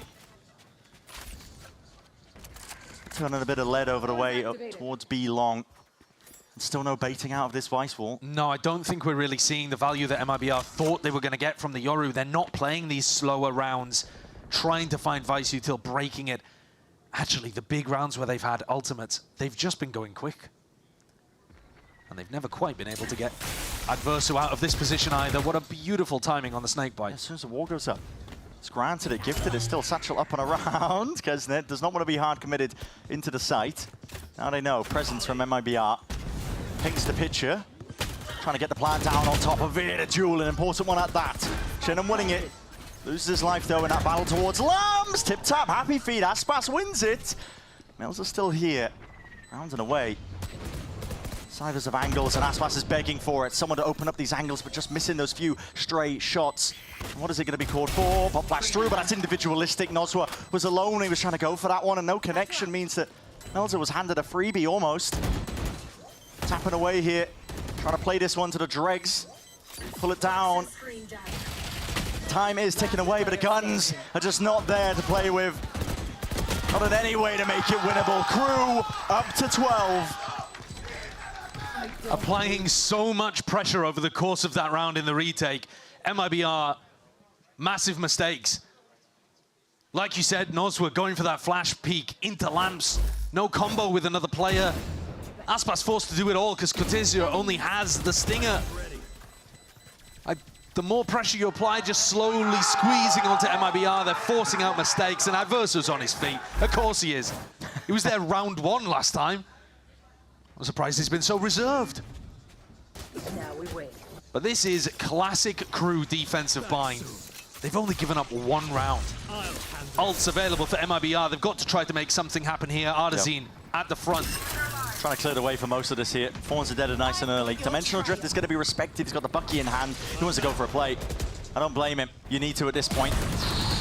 Straight in off. Okay. A couple of shots. Popped off. He's going to force them to respect him and potentially re-clear out through the back of the side if they want it. And also with the plan, nade missing. And a pit layer down on top of it. That is a crucial mistake. MIBR could be back into this one. Orbital strike from Melzer. Holding it primed, but they need to deal with this Bucky. It's the first layer of the play. And he's just absolutely layering it into them. Pellets going this way, that way. Still Orbital strike getting that value and a bit of spam with the Guardian in hand. Aspas trying to hold them back before they can get through this pit. It's the first line of defense. And he's earning himself a few of these kills. Still 2 left to stand for KRU. And this time you got to respect it. You called it, Brent. What an error there from KRU. Unfortunately, Snakebite and Nade both missing from Adverso and Kesnet. Allowed MIBR to be able to get the plant. And once you got the plant, then you can go for the pit. So MIBR given a lifeline there from a small mistake from KRU. The Bucky as well, pushed all the way up deep. So tough to get back in once you've already given MIBR all of that room. But what do they have to work with? The economy is still in terrible tatters for MIBR. It's stretched thin. 2 Guardians. And the player positions don't give me a lot of confidence. I mean, you're 10 seconds till the round starts, and everyone grouped up towards the middle of the map and now finding their positions. KRU, though, want to make a push down short. And Aspas is going to meet a crossfire between Aspas and Cortezia. Kind of shut down the contact plays before they even begin. It's a standard bait, you know, you can hear that jump spot. We know Adverso likes to play in Lamps, but do you expect Kesnet to be creeping, lurking? He reveals it. Position's there, now has to use the satchel to evacuate. Speaking of lurks as well, Ardazine, will this be the difference maker? It's a slower approach for MIBR. I don't think they still have too much information about what the setup looks like, though. They've got to be anticipating that it's a Vice B setup, though. Yeah. Considering there was so much pressure from the defenders in short at the start, you're not also going to have the Vice playing A. 50 seconds left. Time dwindling. He might be walking into a very deadly setup. I believe there's 2 players doubled up and a bit of a high-low. No, not quite, just Mazino. All of this noise from MIBR on A has drawn 4 players. There is only Mazino and Vice Utility home to defend B. Yeah. And now Crew realize they scramble. Is there enough time for MIBR to get in? Thorns slowing him down. Mazino, man, he's got his head on a swivel. He's got the bucket in hand, man. I mean, his position is not ideal, and he's going to be punished for it. Still, Crew, time bought, back into the fight. 20 seconds left, and the gunfights need to be won out for MIBR to even stand a chance. Finally, taking a bit of space. Claiming it forwards, the spike still needs to get planted, and defense in order, pushing them back. Kesnet, it's like a pesky problem, just chewing them to pieces right from the side. The plan finally committed, but a 2v2 and they're not anticipating this. And Verso from the behind, Shanum has to do it all. Orbital strike, earned for the drop down, pushing the Verso forwards and backwards. No sound cues given away. 39 HP and a bloody dream at this point. Shanum cannot do it all. And with that, Crew find that 13th, and map 1 is theirs.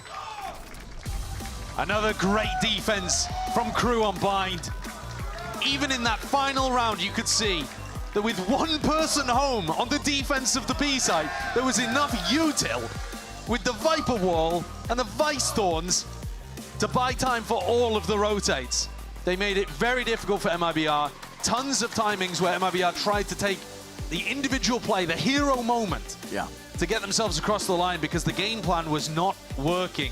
Crew had a slow start. I was a bit worried about them, but they got into their groove eventually and are up map 1. Yeah, full momentum, propelling them forwards. And that is a beautiful beginning here for map number 1 for Crew. On the second map, we're gonna be looking at Abyss as well. It's another one that Crew are no slouches at. These little twists and turns that they add, the additions to the compositions, whether it's the Vice on Bind, and now we're going to be looking forward to the Viper that Crew play on Abyss. I want to see what answers MIBR have for that. And considering that MIBR did not have too many answers against the defense here on Bind, it's a worrying state. Yeah. Fraud's got to have a lot of prep already done on their map pick to justify this over the Haven. Puts all the pressure on them, and we're going to be finding out just a little bit more as well on the other side of this. Map 2 coming up. Don't go anywhere.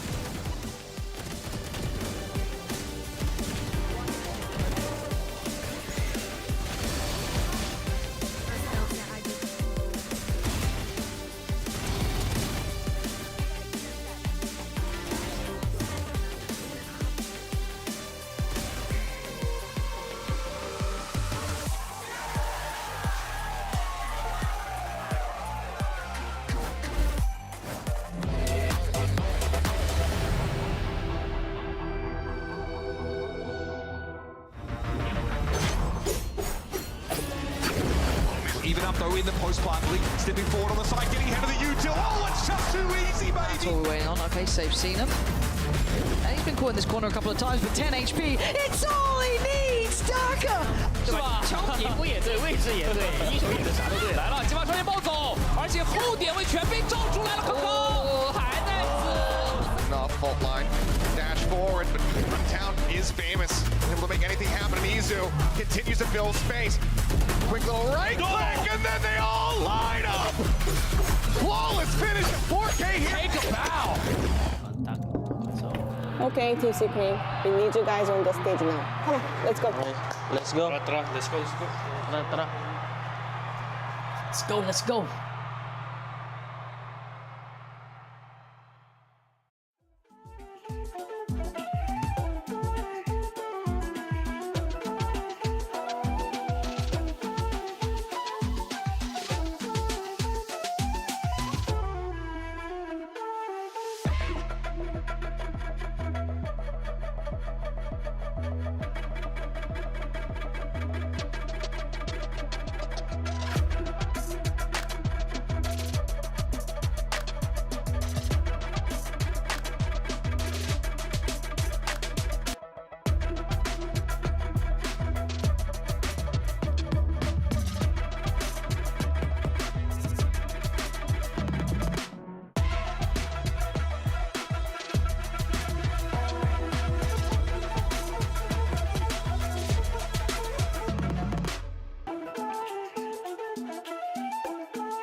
Que sí. Por 2 por 3. ¡Vamos! Vai jogando pra aqui, avançou, aspas à frente. Fez o seu, fez mais Aspas dele! I am joined by KRU's Adam before the next matchup. A victory on the first map always feels good, but it does look like it could be anybody's series here. What are you telling the team before game 2? Well, today we had a slow start on Vine, something that we were able to deal inside the first map. So I think now we are going to speak about like keeping that rhythm, keeping that pace, and still keep playing confident, because we are confident that we can win this. All right, thank you for the insight. Good luck in the game. Well, if Coach Adam is confident, then I'm confident. You know, KRU picks up the dub, and they get themselves their first map win in this series. And it was, of course, on their pick of Bind. Welcome back, everyone. Golden Boy here alongside. We have Mimi and Ender. And we almost went crazy there for a minute. Guys, I mean, if you started this one off and you were looking at the match, you were seeing KRU not really doing that great.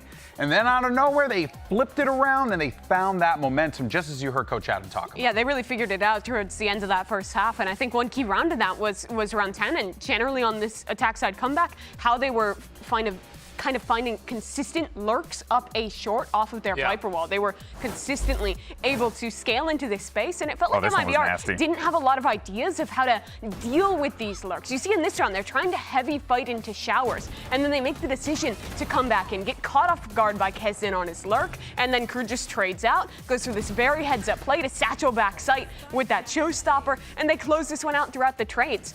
It feels like that short lurk was the way to get back into this game. They built momentum off of that and closed this first map out. I like that they had different looks in the area too, because they were doing short lurks. You've got a round like this too, where it's like a full contact up with the team as well, ready to explode out behind it. And that started after, like you were alluding to, MIBR start off the half 4 rounds to nothing. Coach Adam calls a timeout. All of a sudden, KRU starts slowing the pace down to allow for these lurks, to allow for teleports to leave inserts over towards showers and really try and catch MIBR when they're off the wrong sides of the map. Yeah, and then we get into the second half, and obviously it's KRU's defense half on this map. It just looks incredible. I think Shy in particular, it's kind of insane how consistently good he has managed to be on defense of this map. He is so comfortable as a sole anchor. He uses his Vise utility so well, even almost having like perfect placement on the fly with the Razor.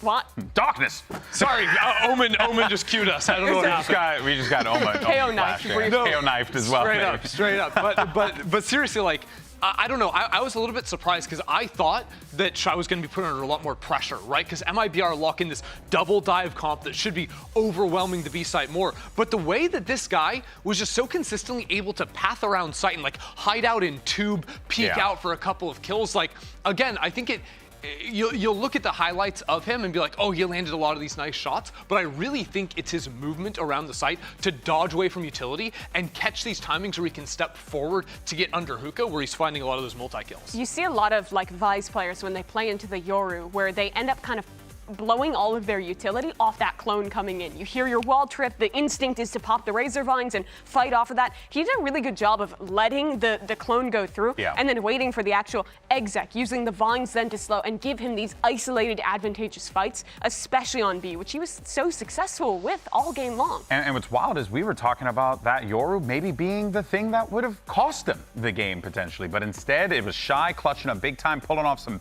magic moves without a doubt. But let's go ahead though and hear from Frog, the coach of MIBR, to get his thoughts going into map 2. I am joined by Fraud from MIBR ahead of their next match. Such a close match, map 1 could still go either way. What are you guys going to do to kick it into that next gear to make sure KRU doesn't take a hold of the game? We just got to mentally reset. I think that we started off really strong. We kind of lost some momentum there, couldn't bring it back. I think it was just something that we just got to focus on ourselves a little bit. Our communication was a little bit off. So it's just bringing it all back to some of the things that we practice and, you know, hoping to punish them on some of the moves and, you know, hopefully we come out with a better result. All right, Brad, thanks for the chat. Good luck in the game. They have to focus on the mental going into this next one here, which is a big one, right? This is it. I mean, you can see the trophy right there. That's what they're playing for here, this kickoff trophy from the Americas region. You can just take this right now. You could, theoretically. You would not make VALORANT could have walked out of the building with it and not even showed up the next 2 days. We have to win it. Anyway, moving forward, though, let's go ahead and jump into map number 2. After this short break, we'll see you on the other side. Do not, don't take it. Oh, it wasn't me! It wasn't me! You're not smooth.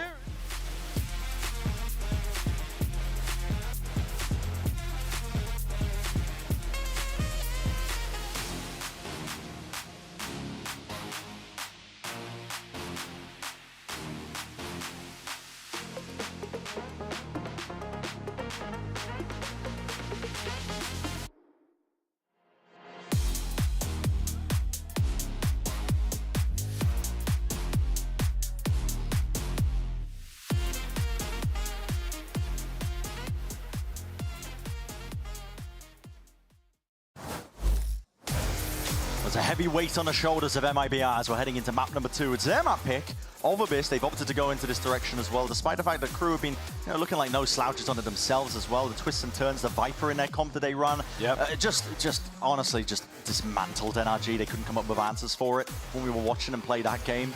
So here's the question is really, is the counter-stratting, is the ideas that MIBR are going to be bringing into this going to come to fruition? Because Bind, they clearly had an idea of how they wanted to try and play around the Vice and counter-strat, but it didn't really work out. No, they kind of gave up on their idea halfway through their attack side and just started running fast hits.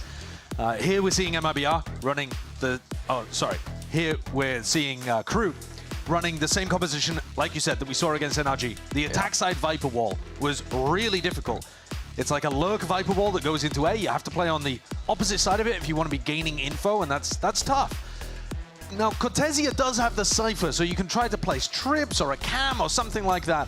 And that's what I would imagine MIBR are going to be doing to avoid that wall becoming an enormous problem for them. And beyond that, I got to be looking at Aspas, because you get him on the defense side to start here. You get him on the operator early on. And we saw in MIBR's game against Lev, he's doing holy damage. He was exercising demons. He was doing crazy stuff, hitting no scopes. He needs to be having an outrageously good performance right now to overcome what KRU have done as a collective throughout this bracket run. We might see that duelist head-to-head made manifest here nice and early. Pop flash through, full aggression. It's the aggro chord for, but it's a knife to push them back as a result of it. And look at KRU stomping all the way up. Listen, there's no hiding the intent from this one. Nosworth has to expect that this play is occurring, dashing straight into the face of a few of them. Nosworth, an attempt to answer back once more, still 2 versus 2. It's what we're left with. Not bad from MIBR, to be honest, because KRU had the right reaction. But now the KRU players have the opportunity to take the initiative. Looking to try to catch the timing. Walking all the way up. Crouch peek into it. Aspas missing that first shot, but just spots it. Flash and a re-swing. Blind as anything. And Aspas is left to do it all. 40 HP. Sheriff in hand. Hello! Chances, opportunities. Fires the shot off. Goes picked up, but cannot adjust and flick to the side in time. Zeno, cheeky reposition. Catching Aspas unaware. And a confident re-peek as well. KRU are such a difficult team to play against when they're confident, when they are playing fast and aggressive and taking all of the space that you give them. This round, they got pushed in A main and they just ran up mid. They were like, okay, we know exactly where to react to. It's a good start from Nosra as well, who had a really rough performance on Bind. He needs to be keeping that up. But KRU take the pistol. And that is going to delay Aspas getting an operator. It's, you know, it doesn't just have the benefits of getting them 1-0 up, probably 2-0 up. He's looped his way around the side. Trying to adjust, and he hits it. Okay, dash. Gets him out of dodge. The confidence is there. KRU, they're allowed a couple of deaths, because they have a couple of players that only went with their pistols. But you don't want to lose people early on without being able to trade things out. A 4v5 that's a raw one like this, where they don't take space off the back of it, that's going to be difficult for KRU. So this one goes underneath the bridge. Stylayer down, stun as well. Just going to clear out that back section in case there was a player there. So large commitment of Astra utility and the KO nade. MIBR were pretty far off this site, but they've got double sheriffs. It's Nosra and Aspas you're looking at. All playing off site. That's a choice. Yeah, cliffside plant. I mean, they're going to have to opt into spamming, I suppose, facing together, hoping that the guns really do save the day. Aspas was lurking out from behind. But he's decided not to commit. No committal still, that Sheriff. Nosra's doing work with it. Eventually he's going to be falling. Shaynum! He's gone. And Aspas is miles away. Creeping behind here. And a reposition of Mazino. Fully anticipating, fully expecting. And winning another 1v1 against Aspas. Yeah. It's pretty great. I mean, both of these players pretty familiar with each other as well. MIBR now with an opportunity, though, to get rifles on board. And they did a lot of damage to the economy of KRU. I said that KRU could afford to have 2 losses.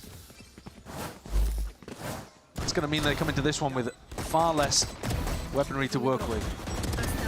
But crucially, not that operator available for Aspas on defense. So he's going to be rifling for a while yet. A little bit of danger into the bonus. Despite everybody, almost everybody falling at the end there for KRU in that prior round. And as you mentioned as well, Josh, the money not really good enough to get the operator in the hands of Aspas. He's still going to be looking for fights over towards mid, though. Same setup. His rifle aim is so good that it's about as dangerous as an op. Artazine playing in front of where all of this util is coming for him. He's got to find value. He's spotted. Has to drop back and try and play the retreat. Not finding that time in a util.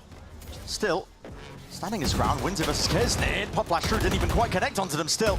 Tap in, ajar with a movement. Almost going even. Orb drop down at their feet. There's about 55 seconds left into the round. And what's your play? If you are KRU, can you even evacuate out of this when the drone sees all? Caution here. Look for Shy. Looking for Shy to make the play. Shy is absolutely the playmaker in this spot. He's used his orb to get across. Trip at his feet. He can hop up silently here, though. Yep. Oh, a thief in the night. He might just be absolutely about to work them, but he needs to win the opening fight out there versus Nosra. Just not quite happening still. Sheriff in their hands. This time, though, rifles prevail for MIBR. A way better beginning for Nosra here. But it's Artazine, I think, that really is the difference maker in this round. He was caught completely out. I mean, look, he's trying to escape there. He's getting run down by Kesnit. He turns around the corner and realizes there's Astra util, KO nade in his face. He's like, uh-oh, I gotta fight this. Yep. And he still manages to whip back around and win the fight against Kesnit. That's a tough position to play, but he does the job to get MIBR on the board.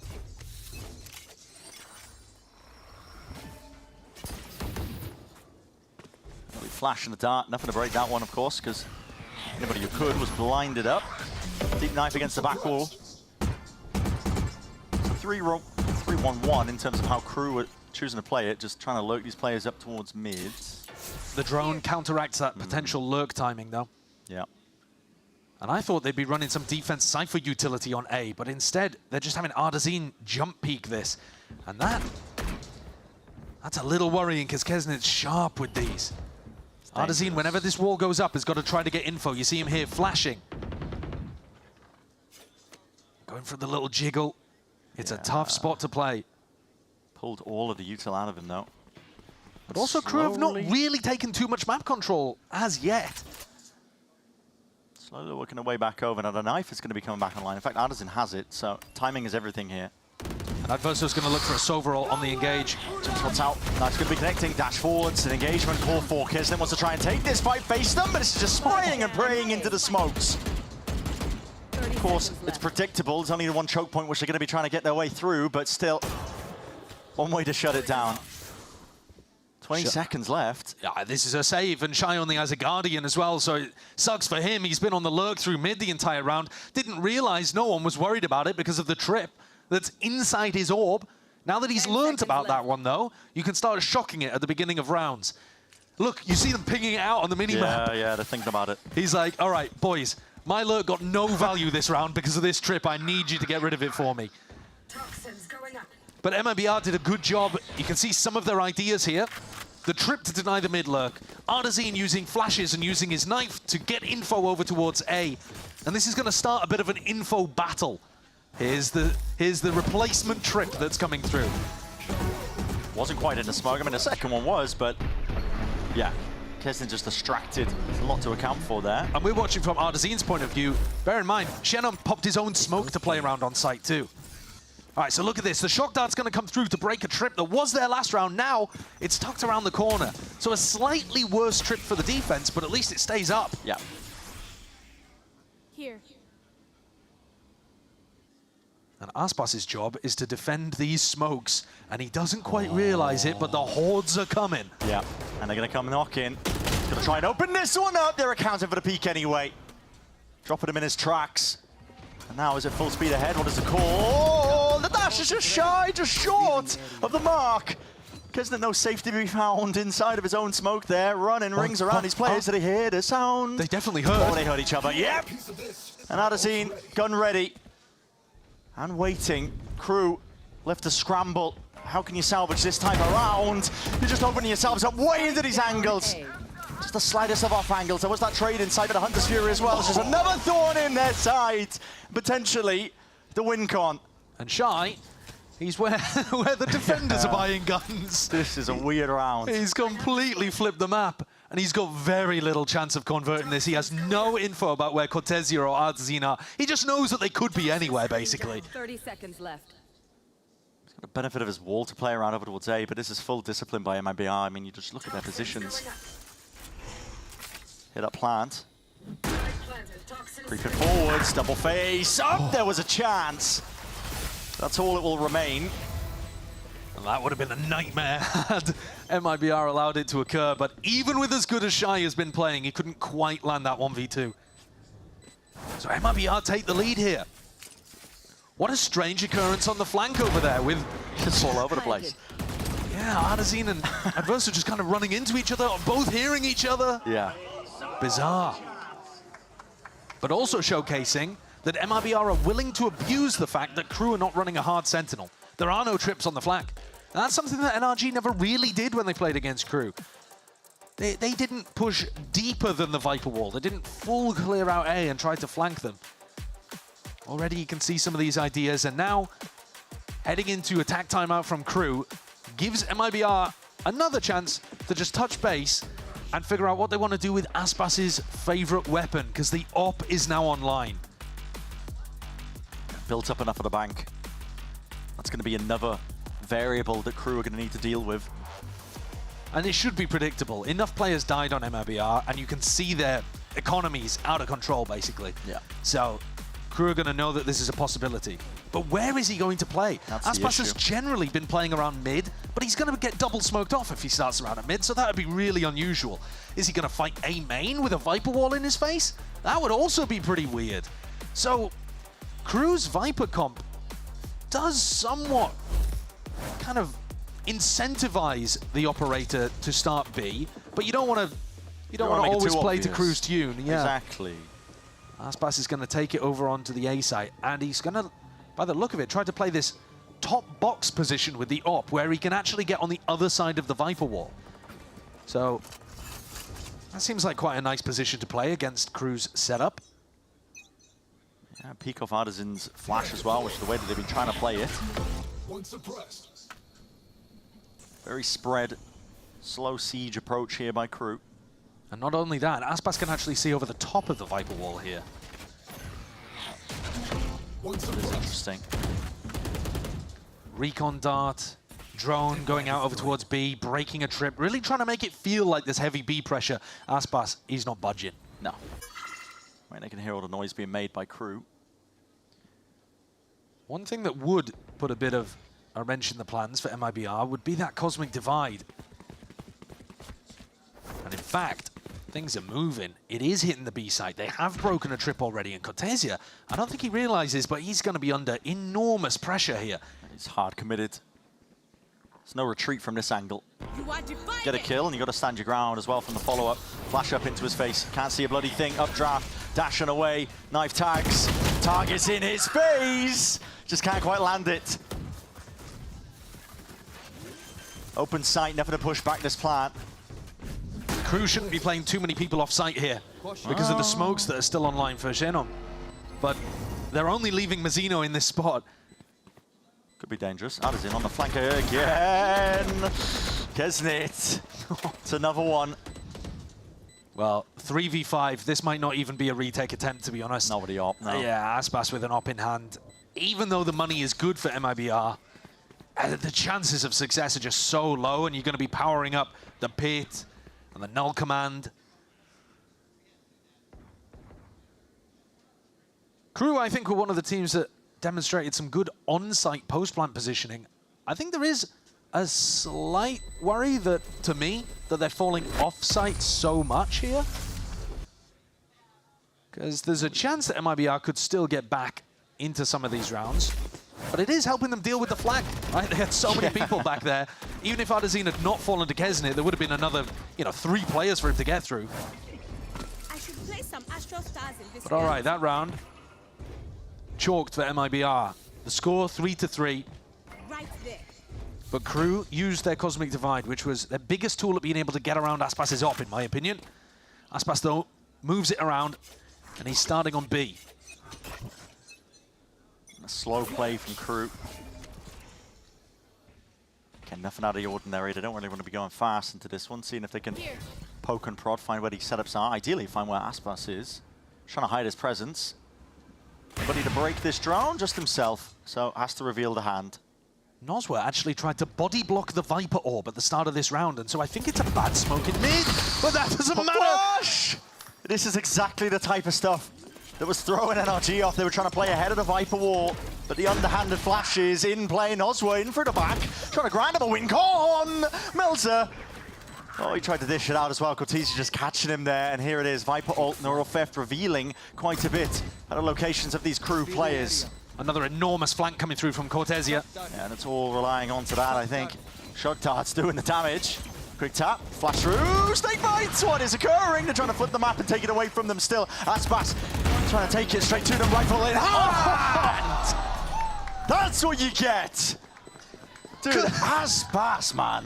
Cortesi was on the flank, he wasn't even required, he came jogging up like, everything all right, mate? The map is so big, you're like crossing a continent. By the time he gets that kill, the fight's already won. Aspas is playing for his life. Starts with an operator, gets a pick, goes inside of his cloudburst, swaps over to a rifle. Bit of a problem here though. KRU were in a 5v3 and they somehow let it slip. Great adjustments. And the KRU players cannot allow Aspas to live for that long.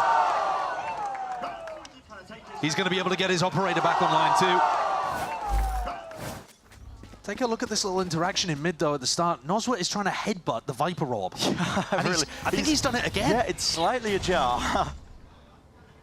Lovely bit of counterplay. Yeah. I mean, it's very interesting. KRU up and over, drone as well. It's going to be spotting a multitude of targets, but with the nade at your feet, Aspas cannot take the peak that he was hoping for. So with that reveal, and now the plant actually committed. Dash not active yet. Aspas holding on to it. It's going to be those no commands emanating out from both of these players. See what they can get done. No abilities to work with. Just going to take it up straight up in these fights. Raw gunplay needs to do the job. Quick scope to answer back. Kesnit will be taken out here. Smokes in your face, making it slightly awkward, and everybody offside again. We spoke about it. Could be a problem for KRU if they try and opt into this play. Tap, gotta force that pull out. First wave of things. Rare whiffage. Aspas up and around. Drafted away and sky high. Just slicing and dicing. What an insane ace from Aspas. He's going for the retake with his operator. He's barely able to hold angles for the rest of his teammates, having to wait out Mazzino's null command the whole time. You can see it in the back of his head. He's like, I want to pop these knives, I want to pop these knives. And then when he does, death from above, so high up. Got a great angle on both of those players. Adverso and Melzer have no chance. What an ace. That's a VALORANT. Hashtag unlock your ace. Lots of giveaways to be happening, but we're straight back into it. That's the kind of star power you get with a player like Aspas. Just takes control of a round almost single-handedly. And he's knocked Crew's economy down. Kesnet, looking to respond, needs something of his own. But Ardazine is here with his 0 point. I mean, he's just waiting to throw it, knowing how Kesnet's going to scale. Knives are gone. All the way ahead, and most of these smokes as well. You can just try and poke and prod onto the corners of these angles. This is fast and rapid. Trying to shut down this play. Knives are back. Swarming them. Knives are gone. It got a bit awkward. It got a bit awkward. Oh. Great read from MIBR, though. They knew where the hit was coming through. They knew that Kesnet was going to be looking to get active with the Blade Storm. And Ardazine, he goes down with a ship, but he shuts down the star player that could really have done the damage. That combo of Xenom anchoring on this right-hand side with Ardazine on the other has been actually a really effective counter to what Crew have tried to do on A. Already into the round once more. Getting started. It's going to be a clash occurring. Yep. Out through B. Made! Oh my, underhanded! Can you adjust the aim in time? Just the one. Stalemate called for. Ardazine is going to realize that they weren't going for a full B hit there. That was just a default, because otherwise he would have run into more players and probably been traded. The very fact that he's alive is going to have his IGL brain realizing they don't want to be over-rotating to B. Give Aspas an inch and he will take a mile. Oh, the dash into the smoke as well, using his opponent's smoke as cover. Trying to stay active, trying to be aware. The Viper's Pit might cause some concern. It's definitely going to cut up the angles where Aspas could get that value. You can see him just trying to anticipate pre-aiming possible positions, hoping that he gets lucky. The plant tap is the biggest problem here. Because, oh, Ardazine. Oh, just spotting him. Out in the open, Melter's there to respond. 2v3, tapping away. Got to anticipate that that's going to be a fake. 24 seconds left. Here comes Cortesia from behind. Do they even think about this? Middle. Do they think about it? Big question. Inside the smoke for Melter. Not too much you can do there, Shy. So 1v3, skipping, hopping straight through, but an immediate answer. Sniffing out where Shy could be playing from. Really good protocol there from MIBR towards the end as well.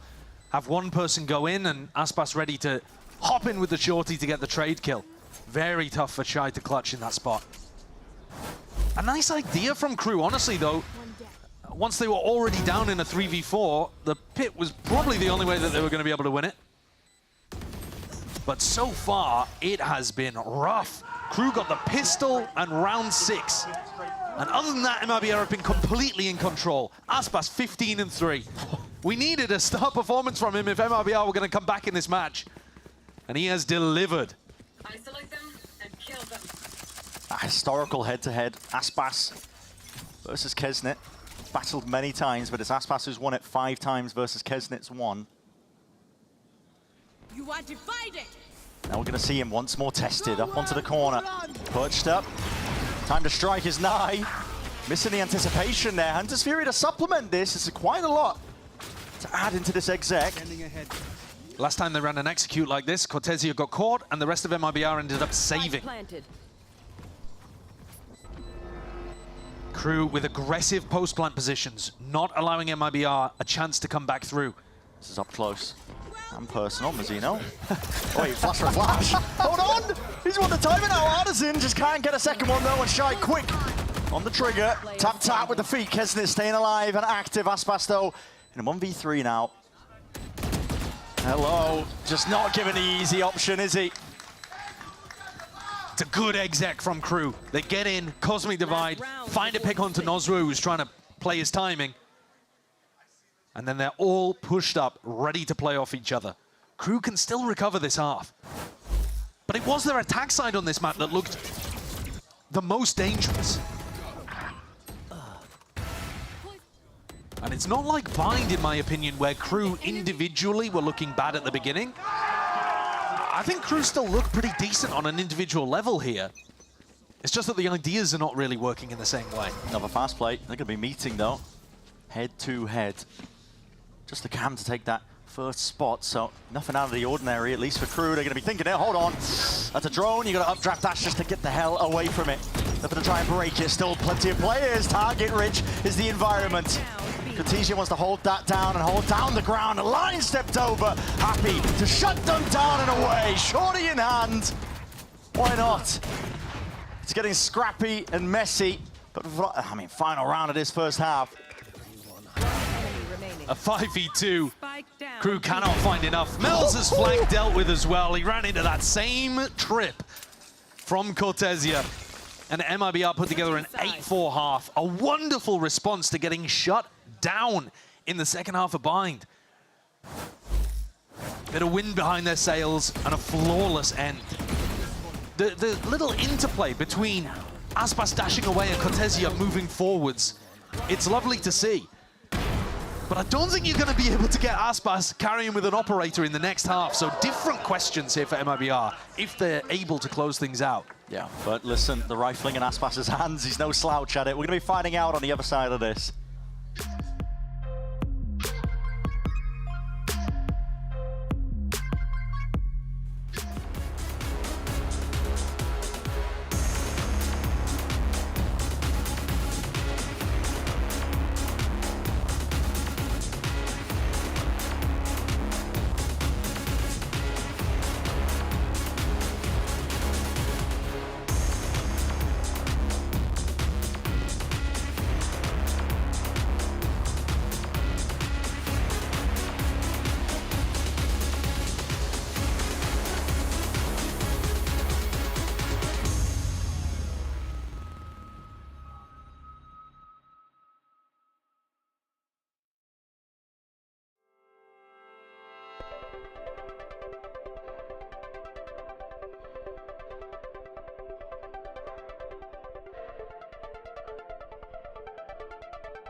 MIBR certainly have come out strong on the backside of that map one where it was so rough, and they just do it to taunt you, Josh. The jeers added into the back. I mean, I don't even know the name of that one. This is how we peel back the curtain. That's what MIBR are doing to KRU right now. Yeah. Oh, boy. KRU need a pistol here, and they've been good on the pistols. If they want to be able to get back into this one, I think they need a couple important things to go well for them, and it does start here. This looks like, if this is the real starting positions for MIBR, this looks like a hard read on KRU going fast A. Careful you don't press the S key. Yeah. That's 3 players on a precarious position. Just the 2, actually. I can't count. You never did well in elementary school, did you? I really didn't, no. Well, KRU are pushing out here. Trying to face this head on. Underhanded with a flash. Oh my goodness! There's the prep. It just works perfectly. Even though Aspas was blinded up, Shannon wasn't. He was able to respond. Ghost in hand. Looks to Shy to step up as well. See if he can pick apart any of these MIBR players that are just holding their ground. Straight down, hitting that spike drop down, but immediately picked up. Ardazine's already deep on B. This was an extraction process to get the spike, but if Ardazine dies... Way up! Ardazine's missed the ang. Then suddenly, B site becomes a little more dangerous. Adverso can take all this space. Can he make the play to win the pistol? KRU need it. Here's the footsteps. Shot dart just about missing there, but the dart ricocheting potentially off across the back. Too much to overcome. Nozwa tapping away their classic in hand. Zeno's only got 6 health to his name. Got to make a play for this round, but at this point, pure impossibility. Need to be offered and handed mistakes from MIBR, and they're not in the mood to be giving that away for free. Aspas plucks him away. And if there was a hope for KRU in this map, it would have had to be with that pistol, I think. This is going to be so tough for KRU to get back in. MIBR with the weapons to take them up to double digits. What a nice preparation. I think overall in this game, you've seen that MIBR are putting serious thought into how to beat KRU. The ante is really present. You see it on that pistol round setup where Aspas and Shenom are waiting, anti-flash. It didn't necessarily work on Bind, but but the demonstration of the thought is still there, and the preparation. It's definitely enough to set them up nice and early with that pistol round win, guns in the hands. Full presence, a 4-1 split. Trying to make their mark known here with Aspas leading that charge. Just popping heads all over the place. They're all dead. Yeah. Oh, and the peak inside. Oh, maybe not the peak inside the smoke. Yeah. Melza maybe not quite identified there. Drifting in and out. Gets away with one. Still, can't imagine he's going to be getting away with too much more. 7 bullets. And that is crispy business. He's a one-man wrecking ball. Yep. One day his spacebar is going to break, and that's going to be a disaster. Well, who did we see that did that in the middle of an exec just recently? I don't know. It was a game I was watching, I think, a couple of days ago. Somebody mid-exec just falls into the pit on A. I could have sworn it was Aspas, actually. Was it VALORANT today? Oh, you know what? I think it was MIBR when they were playing against EG. Ah. When I went back and rewatched that game. Aspas, middle of an A exec, just falls into the pit. But here we go. A bonus round that looks incredibly deadly for MIBR. Almost everyone with a rifle. Just spotting. Slightest of body shy with a reposition now. Quick drone as well. These players are in! Oh man, nothing to account for them, nothing to push them back and away. Hold on, Nade. That did not go where you wanted it to. Still running forwards. Unaccounting for these positions. He's just expecting the whole of crew to be playing a retake spot there. Listen, they're trying to double face this one up. Aspas had to do a lot there from that spot. Just all the more unlikely. Cam out wide. Bodies falling. One player left to stand. It's Shannon with the Guardian up in his hands. Looking sky high. That's going to be a late start. Half earned for Shy. That's WinCon's earned as well. Gives him a lot of outs to try and play into this round. And wrap into the side to 4-piece. Shy. Glimpse back at that domination that he just was letting loose on Bind. And he doesn't have to rebuy armor, so we'll be able to get a bit more weaponry going. He even gets a sheriff to toss to a teammate, but considering how sloppy that was from MIBR... A lot of mistakes. The fact that they still managed to kill 4 is real rough for crew. Because it keeps the crew economy incredibly honest. You see, Ardazine has got a read that crew are not applying any defense over towards that cliff jump-up spot. He just ran through there with nary a care in the world. Deep with the orb and a deep placement as well. Shy is making sure to hold down. Middle section of mid. Do they have a clue about this? Doesn't look likely. Oh, wait a minute. That tagged onto Shy.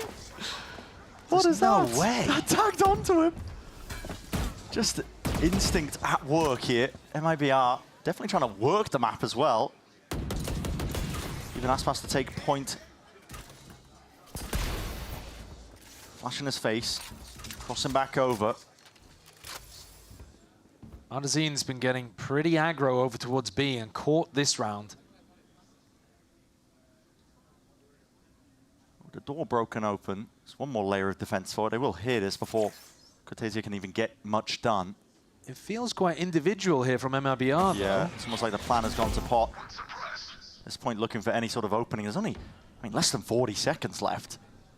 So this is going to end with a bit of an A split, but I can't really tell whether Aspas or Cortesia is going to be the player that goes for the split. Exactly. Who's the impetus? Who's going to get this ball rolling? Dash active. We're walking up most of the round here. Dash forwards into the smoke on top of it. Now Aspas does have the knives to play around with, but 17 seconds left. Open towards the A site. He's the front section. Earns himself that gun. And Cortesia did a great job of being able to pick up that sight anchor early. When Kesnit fell, made all the difference, and Aspas has got an iron grip on heaven. Just here's a drop down, I think. Mazzino was on top of the box and chooses that as the timing to try and take it. Verso, pixel angle, trying to play with it. But he's on top of the box, and that is a lovely one. Didn't see it from his perspective, but looked rough to try and wrangle that shot together. 2 versus 3. This is slow going so far for crew, but with that player advantage, possibilities for them. And now just the one once more. Shannon tries to stand up to them, but rifle in hand can't do too much more. There's a lot of aim diffing going on in this round. Yeah. Adverso in particular with the Guardian does an incredible job of being able to outplay Aspas and then Sova diff Nozwa. If Nozwa had won that duel, he got the Sova ult online, and he's in a post plant with Sova ult. It would become very tough. We'll see this one. Oh, that's lovely. Yeah, little micro adjustment. Great round from Adverso. KRU need their individual skill to be online. It's one of the big reasons why they've been able to turn around this bracket run after a limp opening against Loud. Long way to go yet, though, for KRU. Still 4 rounds behind, but the money looking tight. Great chance for them to rack up a few more. Even that gap. Shy's orb there is really nice for going for mid re-clear strategies. You pop the orb, throw in a drone or go for a peek. Acts as a nice one-way for you to very regularly go and recheck mid. Cosmic Divide up into their faces. Aspas, hello. He's active. Back into the fight. It's a flash into the back as well, just to try and make sure that Aspas can play off of this, but he's hard committed onto the top section. There is Chaos into the mix, into this round. Shy is going to be trying to thrive in it. Weaving back and forth with smokes and walls. Cortese up top as well. On top of it, Shy cannot be toppled. Sky refuses to be removed, but finally will go down. That's a cheeky position to be taken. One knife to his name. Aspas needs a gun or an upgrade or anything. A refresh in order, shock darts to the side, and he missed it. His last chance, he's only got the shorty.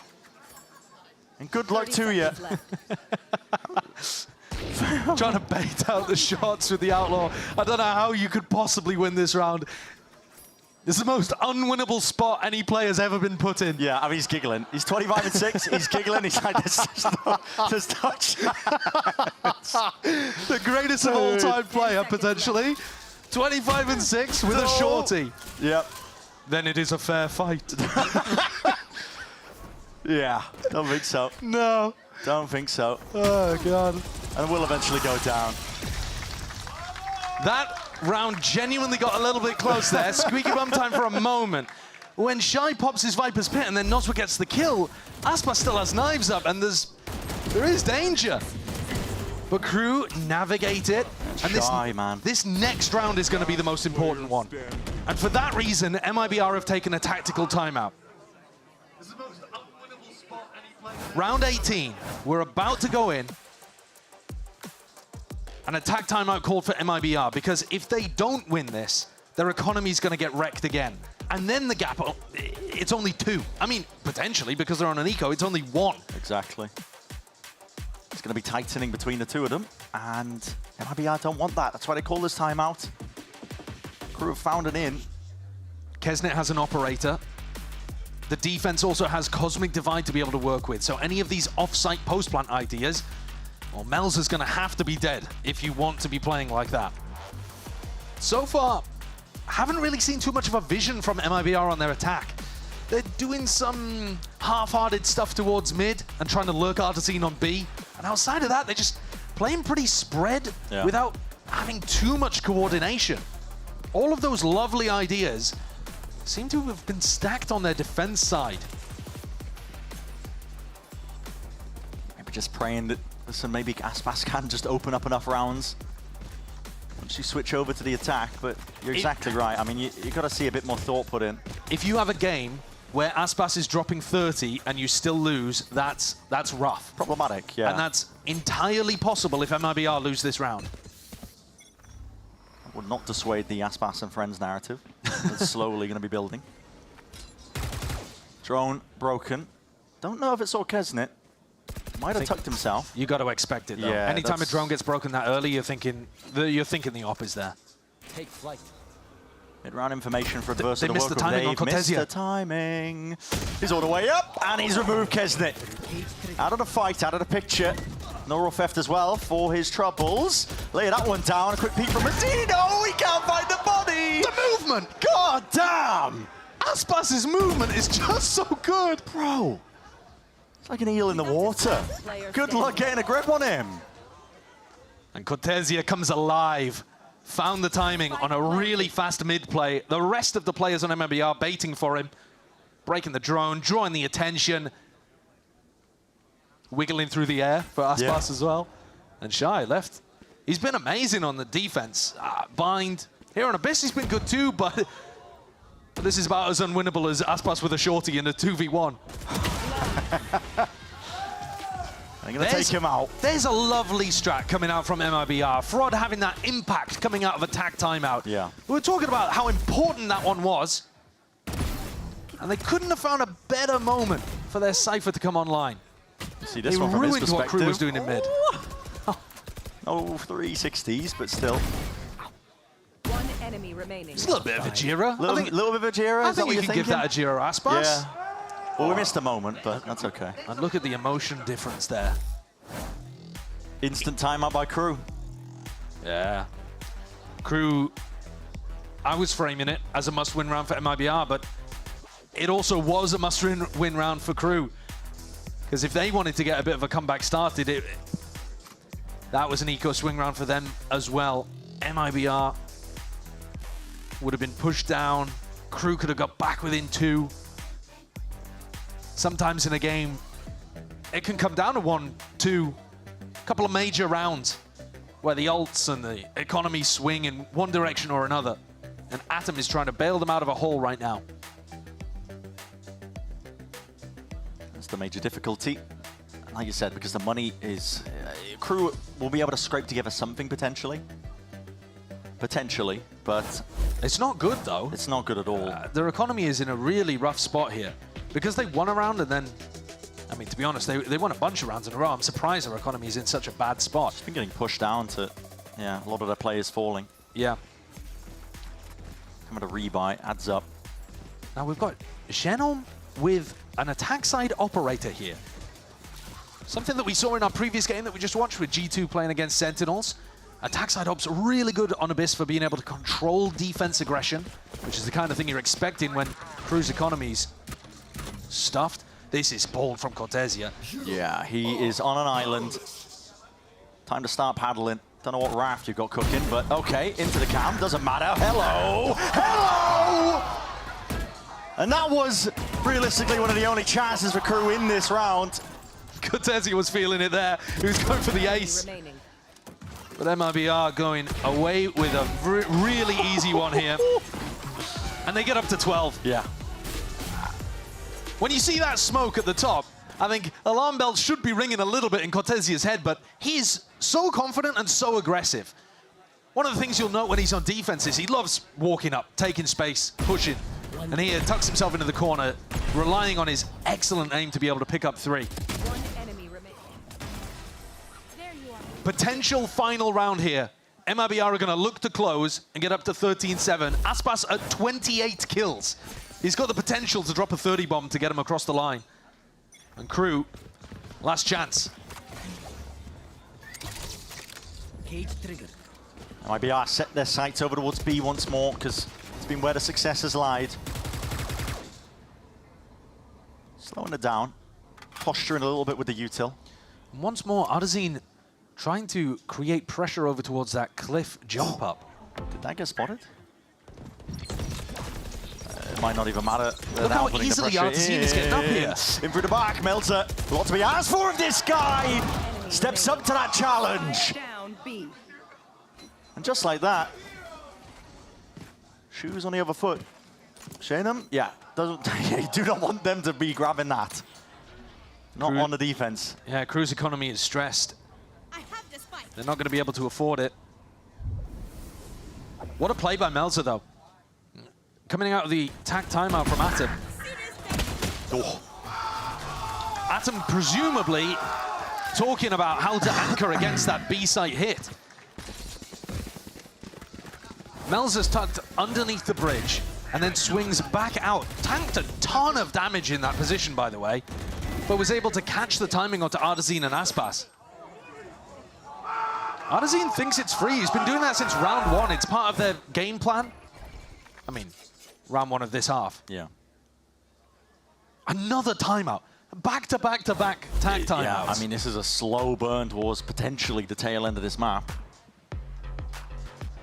A lot of room to talk about it. I mean, both of the teams and coaching staff's going to be trying to come up with solutions for this one, because it has been back and forth Crew were mostly playing B retake kind of style at the beginning of this half.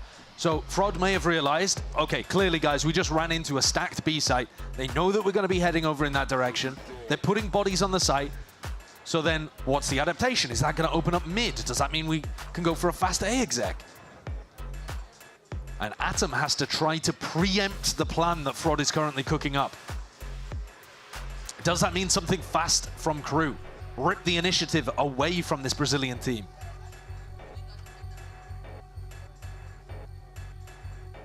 Still a gigantic task for Crew to get back into this map. Exactly so. 4 rounds is what stands between Crew getting to OT, potentially standing a chance in this map still for MIBR.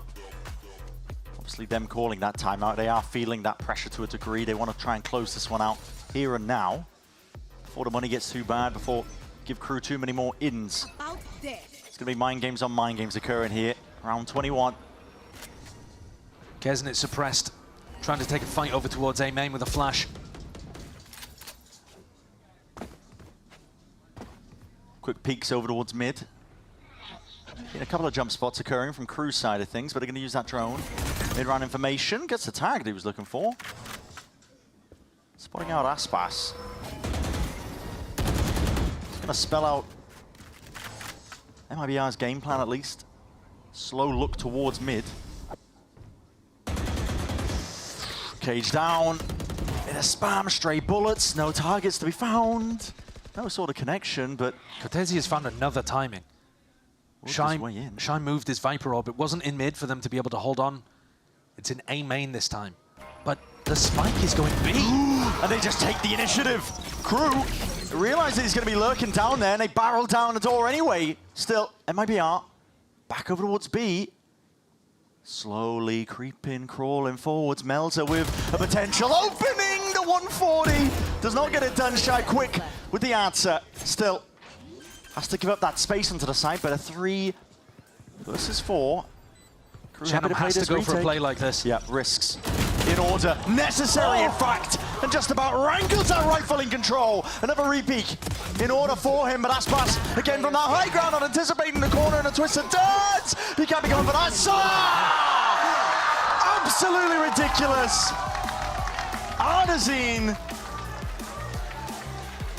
The new IGL stepping up to close out map 2 and force us to go over to split where he'll be picking up his raise.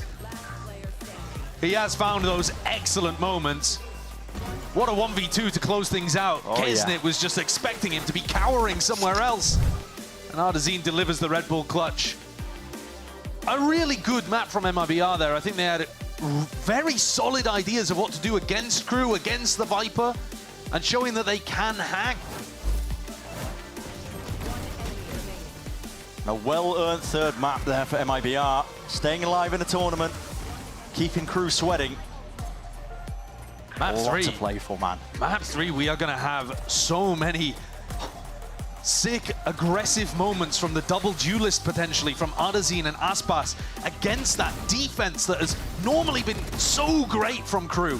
Yeah, a lot of questions, but we're going to get answers on the other side of this one. Do not go anywhere, because the culmination of this elimination game is going to be occurring on the other side of this.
Welcome back, everyone. We are all knotted up in this series 1-1 as we get ready for Split. I'm Golden Boy along with Mimi and Ender. And, well, folks, Osboss did the thing again. The Osboss thing. He's very good at the video game. Don't know if we told you that one before, but here's the thing. Robbed of his 30.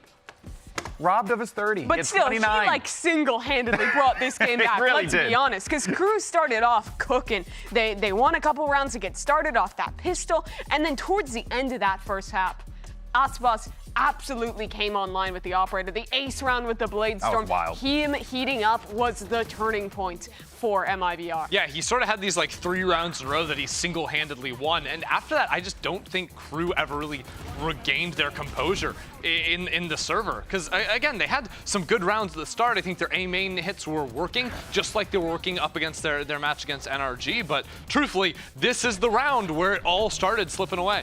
This map to me was the initial offering of what MIBR was kind of coming to fruition, right? You looked at this team in the offseason and you thought, Osboss, best duelist player in the world. One of, but probably the best duelist player in the world. Don't even, you know, pull back. Don't mitigate. I feel like after that we can just go flat out. Yeah, the best player in Valorant, alongside a team of new guys. And then you have Cortesia, this super exciting rookie coming up from Tier 2 who absolutely cooked in the offseason.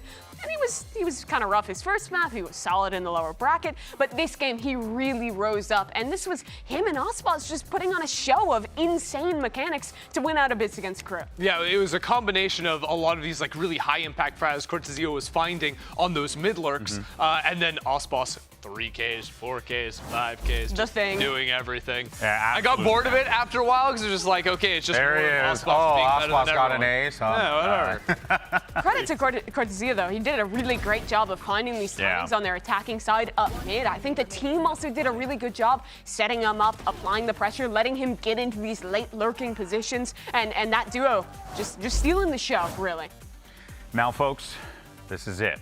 We're down to just the final map. The stakes couldn't be any higher for both of these teams here. You win, you move on to this competition, get a date with Sentinels tomorrow, but if you lose, your kickoff run ends here. No Masters Bangkok for you. A lot on the line for both of these teams. For KRU, an opportunity to go to a Masters. They haven't done that since Copenhagen. For MIBR, as an organization, a massive achievement. And imagine how the feather in the cap that Osboss would have taking MIBR.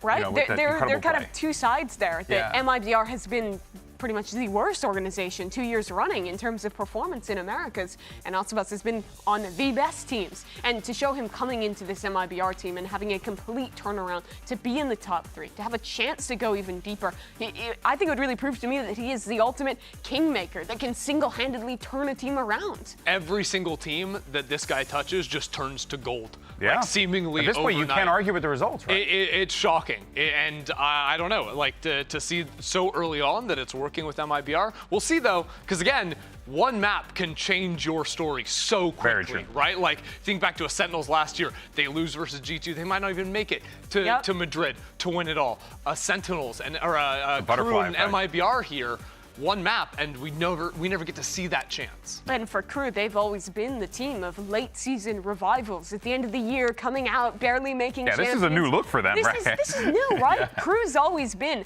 a top team in Americas, right? Towards the end of the year. But starting strong like this would be such a statement for them, and being able to close out this series would be a great step in that direction for these guys. It's been 3 years since they made a Masters. I know it would feel damn good to be back together with some of their earliest teammates in Valorant, getting to do that in 2025. Now, let's set the stage, though, for what we can expect going into map 3, because it's split. Yes. And I'm excited because that means we might get Artson on the raise. We are. We have getting him to. on the raise, right? And this is actually a map where he can outfrag Osboss. We saw that in the last time they won this map going into overtime with a really powerful second half coming on through. So this is a map where I think especially KRU's defense is going to be tested. I think KRU's defense has been their strong point, but now they're contesting against a double dive comp. We saw that not work out so great for MIBR on Bind, but on Split, this is a comp Very different very skilled at, and Artzin is frying on the Raze with it. But when we saw this comp come out for one of the first times, it was a surprise to see a team returning to a double dive look in 2025. But now KRU knows this is coming. This is a comp they have not only played against a ton, but played themselves a ton in the past. So I imagine Adam has put a lot of work, knowing the Split would show up, into how to counter out this double duelist competition. So I think, or this composition, excuse me. So I think MIBR is really going to have to dig deep in this game. Yeah, for sure. I think things that MIBR are going to be looking to do that KRU have to be watching out for are there's like pinches, whether it's, you know, double duelist diving in towards A Heaven, one up from ramp, the Raze going over towards Raptors, or pinches into vents too, right? A lot of the time you have a mid anchor, Viper, Smokes, whatever, trying to sit out in mid. Teams with this Raze jet will just send flying on you, trying to catch a timing where you've got the util in hands to try and punish. All right, well, map 3 is on the way, and this is it. Winner moves on, loser goes home. Let's send it back over to your casters. But first, we'll take a quick break, and we'll be right back.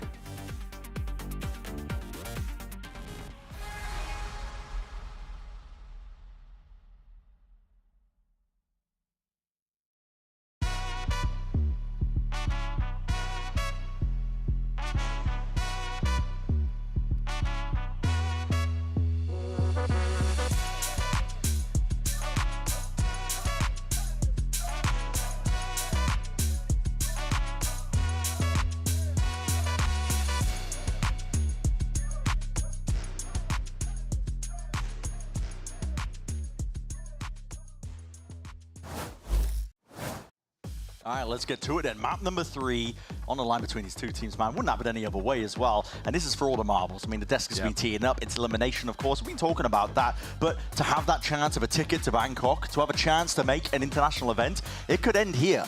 Yeah, I mean, they were bringing up that the last time KRU qualified to a Masters event was at Copenhagen, if you can cast your memory back all the way then.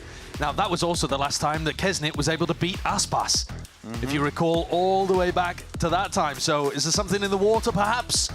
They would have to do a great job here, honestly, KRU. We've seen both of these teams play a couple times before on Split this season, but personally, I'm loving what I see from Aspas and Artzin. I think that's going to be very tough for KRU to stop. And so this opening half is the one I'm most interested in. Can Shy and Adverso, the anchors, the defensive players from KRU, shut down the double dive when Artzin, while IGLing, by the way, has looked so marvelous on the attack Raze? Big questions. And honestly, I'm hoping for that carnage, a clash between these players. Kesnit didn't quite have the same level of explosive impact you'd hope for from a Jet on Abyss. And I think he'll be bringing it here on Raze. He's always good for the big Raze performances on maps like this. And he's been, the past 2 times we've seen them play, he's been pretty confident. He's been running it down. Yeah, he definitely has. Well, here we go. Slow, steady to begin, but not quite through mid. That's Artzin leading the charge. Trailblazer inside the smoke. There will be no safety can be granted to you. Kesnit's Boombot getting into the action, getting into the fray, and a few tap straight bullets, anticipating the angles. Ridiculous. Kesnit just walked straight into it. Shy getting active, getting cheeky, flooding through, in through the bottom section. Not enough to stop this MIBR train rolling. Well, that was a fast round. Hold on to your seats, because I think the rest of this half is going to be pretty similar. MIBR like to take it quick. And KRU, they had an anti-strat there. Inside the smoke, paranoia in the face. How Artzin still managed to get a kill out of that? I mean, look at this. Yeah. He's stunned by his own team's Trailblazer. And yet, in the midst of both players being stunned, the Frenzy, I guess, just with the bit better fire rate, comes out on top. I mean, that's a... Look at the disgust on the face of Shy there. Definitely trying to do the most here, but okay, once more. No slowing down with the opening beginnings. No, and MIBR were doing a lot of this kind of defaulting, taking a ramp at the beginning of the round, resetting. They can go back into an A hit, or they can look to reinforce the mid lurk. Now, you are worried about a stack here if you're thinking from Artzin's IGLing perspective, and that's where you'll normally see Cortesia or Nozwa going first, because they're the players with just the pistol. Instead, it's both of the duelists just looking to power their way into A Heaven. Yep, shoulder peeking out gives the acknowledgement. Don't worry. potentially about these players here. Will anybody else be coming out of the woodwork to try and help this one out? Aspas dash forwards and good awareness. Just knows that he has to clear that spot. Not quite accounted for yet with the hit that's coming through onto this side, and this is just no remorse gameplay. Yeah, they're running them down. I mean, there are spots where I think a lot of teams would be cautious to dash the Phantom into the A site. Aspas is like, no, I'm just better. I'll just do that. I'll just do that. I'll simply win the fights. So Melz is left alone. He was the sole player left to guard B. And he witnessed his brethren fall across the map. MIBR, with no losses, are going to be able to get a really nice bonus buy.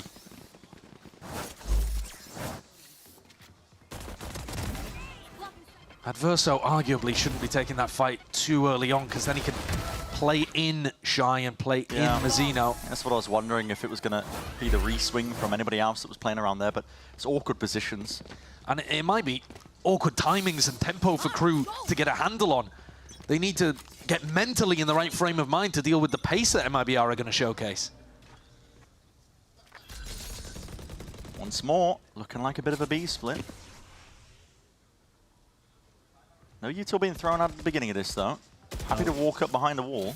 Very cautious beginning, isn't it, from MIBR? A large tempo shift. Flash comes out over towards A ramp, and so you're fairly confident Cortesia is not over in that direction, though he could have been hiding in his Viper Orb. Verso might be in a bit spot above her, no, not quite. Had some help with the rest of his team, even this reposition, though. Could be risky, still accounting for the angle. Orb up to replace it. Noswer. Oh my. Gets the one, gets out. Oh, he had the spike. He needed to escape there. He had the spike on his back. KRU could have won the round straight up if Mazzino had found that pick. But KRU looking great on this one. Adverso may have made the play to win the round already. They're in a 4v3. Chance of a timing here, because the dog didn't quite spot it. Up to MIBR to see if they can grasp it, though. 30 seconds left. But Noswer still has double flashes. Okay. Final one for Mazzino. Used, though, and that's going to get that acknowledgement that this player's up through mid. Big setup. Shy going to be trying to anchor this A spot. He's got the cam up and over as well, so he spots them out with only 13 seconds left to play with. It's inevitable at this point. You can call for the rotations coming in, but Shy needs some help, and he needs it now. How much can this setup really do? Beautiful with a dodge and a flash as well, but that's a spike out committed, and if you had a dream of trying to win this one out, it's dusted. That's a sick play from Shy. He turns that flash beautifully. MIBR a little indecisive. It was their bonus. Just looking to try to do some damage, I think. See if the KRU players were going to get baited into anything. And they have some level of an idea of what the Cypher setup looked like. Shy actually doing a pretty similar one. Noswer was going for a lot of these solo flash plays on Bind and getting heavily punished for it. No bonus conversion, though. Not here and now, so KRU. A little bit of pressure being let off them. So not the fast A ramp default from MIBR, but a bit more of a slow look. The Viper setup from Cortesia allows them to deny information and work players up there, but are they going to actually take the space? Posturing for now. They pulled out a bit of the util that does get broken, but spells it out. For KRU, got to be aware that you're losing control over towards main and ramp. Flash as well for that extra piece of acknowledgement. But they're not actually rotating anybody to A. No. Creeping up through mid, spotting the players. A nice idea there. If there was somebody playing in vents, if Adverso had been in that spot, probably would have been caught, as Mazzino is. Yep. Wall goes down and had no escape. Curtain drops, fade to black, and what is going to be the call here for MIBR? Now, the spike is in spawn, by the way. Yeah, this is really weird. This is all over the place, man. You don't really have too much time to even... Where are 30 they seconds, you've been paused, you've been stunted, up through mid. What is the call to be made? Catching onto the angles. Cortesia still in control of this one, but okay, tracking out of the sky. Plucking a few of these players out of the picture. Verso trying to account for that swing. Trying to meet their match tempo for tempo. And Noswer left with no chance, no choice, but now it's going to stick that plan down. Gets a renewal. Couple more seconds to play with, and Shy left to do it all in a 1v2. Doubled up by these MIBR players. Nosworth, Cortesia, shoulder to shoulder. Holding any of the potential repositions, and it's a difficult one for Shy. Might have a chance to maybe isolate the one. Majority of sight not even clear, but Shy hears the footsteps now and knows at least there's going to be one player towards CT, but the wick is burning, running out! It matters not! Nosworth just misses the flash because Shy ISOs it, and he still had 3.5 seconds to play that. I mean, my jaw is on the floor with that. That is ridiculous. I mean, we know that Shy is good, but how's he won that one? He had no information about where these players were playing up until the final kind of 5 seconds of the round. What a reset! No chance at all. Oh, what a beautiful angle. Even Atom can't believe that one. He's just done it all, and so calm. He's looking at the crowd like, what? That's just a normal day. Back to the fast tempo plays by MIBR. The slow play, I mean, dwindling down their options. Clock is one of their worst enemies. This time, increase up the heat. Aspas in through the back of the side. He's got that Trailblazer, but Shy has maneuvered. He's weaved his way back and around. He's going to be using that damage, seeing if they get themselves in. Aspas! Where's he found that? 2 knives straight to the head. That's surgical precision. Calling for the pause here. Wait for the smokes to come back up. Now you can reposition and go for that plan, but Are they honestly, going for a this is called. Yeah. It looks I'm like not sure. They might have been thinking it was a pivot. See what they do? Yeah, they're just staying up in B heaven. At this point. Wow. What a way to use Aspas. Think about what he did there. He updrafted, dashed into the site with an Astra stun towards the back. So he is entrying, but he's not breaking trips. He's not actually allowing his team to get in through the choke that easily. But when all of the attention then from KRU is focused on the players in A main, Aspas swings back out from the backside of B and collects 2. One onto the player trying to anchor, and then one onto the player trying to flood in heaven. We'll potentially see it in the replay, but it's a really nice way of having a player that isn't always just going to be hunting for the kills to allow the game to come to him and still have enormous impact.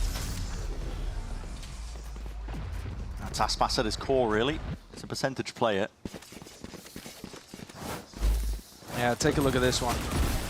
I mean, that's ridiculous from Nosworth, but here you see him just in a position that you would almost associate with site anchoring itself. Yeah. Helping his teammates get in, not by causing a distraction, but by baiting them to get all of those kills. And I'm not mad about it at all. A 1.38 KPR is ludicrous. Yeah. I mean, the best players ever are getting like an average of 0.9 or something. Cements how truly different this guy is. Flashes are exchanged, a bit of a handshake occurring up towards A ramp, and slower pace as well is called for, because with the weapon in the hands of Aspas, one bullet through the wall, the second one through the chest, that'll do the job. Adverso's looking to try to take a fight in mid. That's a 140. Yep. Backing away. Aspas determined not to burn his dash as well. He has such incredible discipline on when to pop that dash. Still available for them to get through choke points. No wasted moments. And part of the MIBR game plan is to do these squeezes through mid and A ramp so that you can't really play vent against them. Here again, Artesine has gone through mid. Mazzino's not going to expect it. Yeah, Mazzino's just making all the noise in the world, so Artesine was happy. Take him out of the fight. Shy cuts up, beneficial angle, but okay, he's been supplemented, helped out by Kesner with that rifle in hand, picked up the upgrade inside of the cage, reveals a lot, dashing away, Aspas clean enough with the movement, Pixel to the angle being held, and the spam through the wall, unfortunately, not enough to stand his ground against most of that one. Adverso! Quick peek, but almost as quick as that, he's going to be dropped down. And there you see the dynamic that you get on split between Artesine and Aspas. Artesine can become the hard entry in a round like that where Aspas has Outlaw. And it just puts Aspas in such a comfortable position, trading out his teammates. Yeah. KRU have got some problems here. it's tough for them to be able to get the same value anchoring. You got to deal with two huge threats on the side of MIBR. And also, MIBR's defaulting is putting a lot of pressure onto the way that Adverso would like to hold mid. Vipers, when you're holding on split, they're going to want to put that orb down in the middle, and they're going to try to make their positioning flexible. So when the orb goes up, you don't know if they're in mail or if they're in vent. Repositioning. Yeah. You hear a bit of util, you can lay a snake bite down, but the way that MIBR are taking a ramp control makes vent really tough to play inside of. It might be the case that they want Shy to put a trip at the top of A ramp, just so that Adverso knows the A ramp pinch into mid is safe. We'll see what kind of adjustment Atom goes for coming out of this timeout. But this should be the favored half for MIBR. KRU can keep the mental straight, knowing that they don't need to rack up a ton of rounds this half. They just have to hold on, keep their head above water. It'll be a difficult ask for them in this round at least, though. Trying to come up with a game plan, how you're going to counteract what KRU are doing, which is, like you said, it's the fast ramp take, which just makes it so uncomfortable for Adverso to play around. It looks like they are putting more of a presence there, but I was going to say, if Artisan is the one taking it, he has a showstopper to take the fight. He's not. He's on the other side of the map. He's actually boombotting early towards B, which makes it feel like a B-leaning default. You see immediately Shy and Adverso start moving over towards B. Everyone's moving over towards B. The hard read on that boombot. Because why would the Raze be alone? And the Artesina's IGL has sold this really nicely. He's created a weakness on A. Only the Viper Cortesia. spotted. Yep. As you were about to mention, it's big information. They've missed the timing a little, though, to commit to an A exec. I So do worry. instead, spread back out. Yeah, because time has been an issue for MIBR when they try and slow down with this composition. And yet they have been able to brute force through those moments. Trip broken. What a pit. Yeah, pit to stunt any potential push up through B. They're still worried about A heaven because Mazzino's flash was, I don't think, perfect there. 39 seconds. They haven't broken any of this util though. Shy with the one way. It's a nade, so he's forced to reposition here, and with that ult on top of it, no way! My God, man, Shy trying to get back straight into the action once more. It's to supplement his team's defense. Tucks himself into the corner. Awareness off the charts, Raspas. Maybe just hearing tap of the footsteps, but nobody holding heaven for him. So caught the bullet to the side of the head, but luckily Nosware there. Able to trade this one out. Melzer left now into that 1v2. Might be able to catch that reposition, not quite. And Nosware comes up with the goods. Yeah, he allowed Aspas to die. Not holding Evan the first time, but instant on the trade and shuts down Melzer before Melzer can come out with any of the clutch magic that we've seen from him in other days in this tournament. KRU lose a devastatingly important round there. Trip actually caught onto Artzine, but the teammates are breaking it instantly, allowing him to still surge forwards with that showstopper. And Frod's happy about that one. Yeah, it's a big round. Right back into round 8. Slower beginning again, so not too much action is going to be missed. And I think Artesine is actually doing a great job with his IGLing, trying to mix things up. We saw the boombot at the start of the previous round that pulled all of the defense. Yeah. But I'm watching Kesnit in a lot of these rounds just ping pong from B heaven to A heaven, trying to put himself in the right place. Yeah. And he's kind of getting it, but they haven't had a great read. Refight called. Oh, he's so lucky. Artesine just slipped his way through there, man.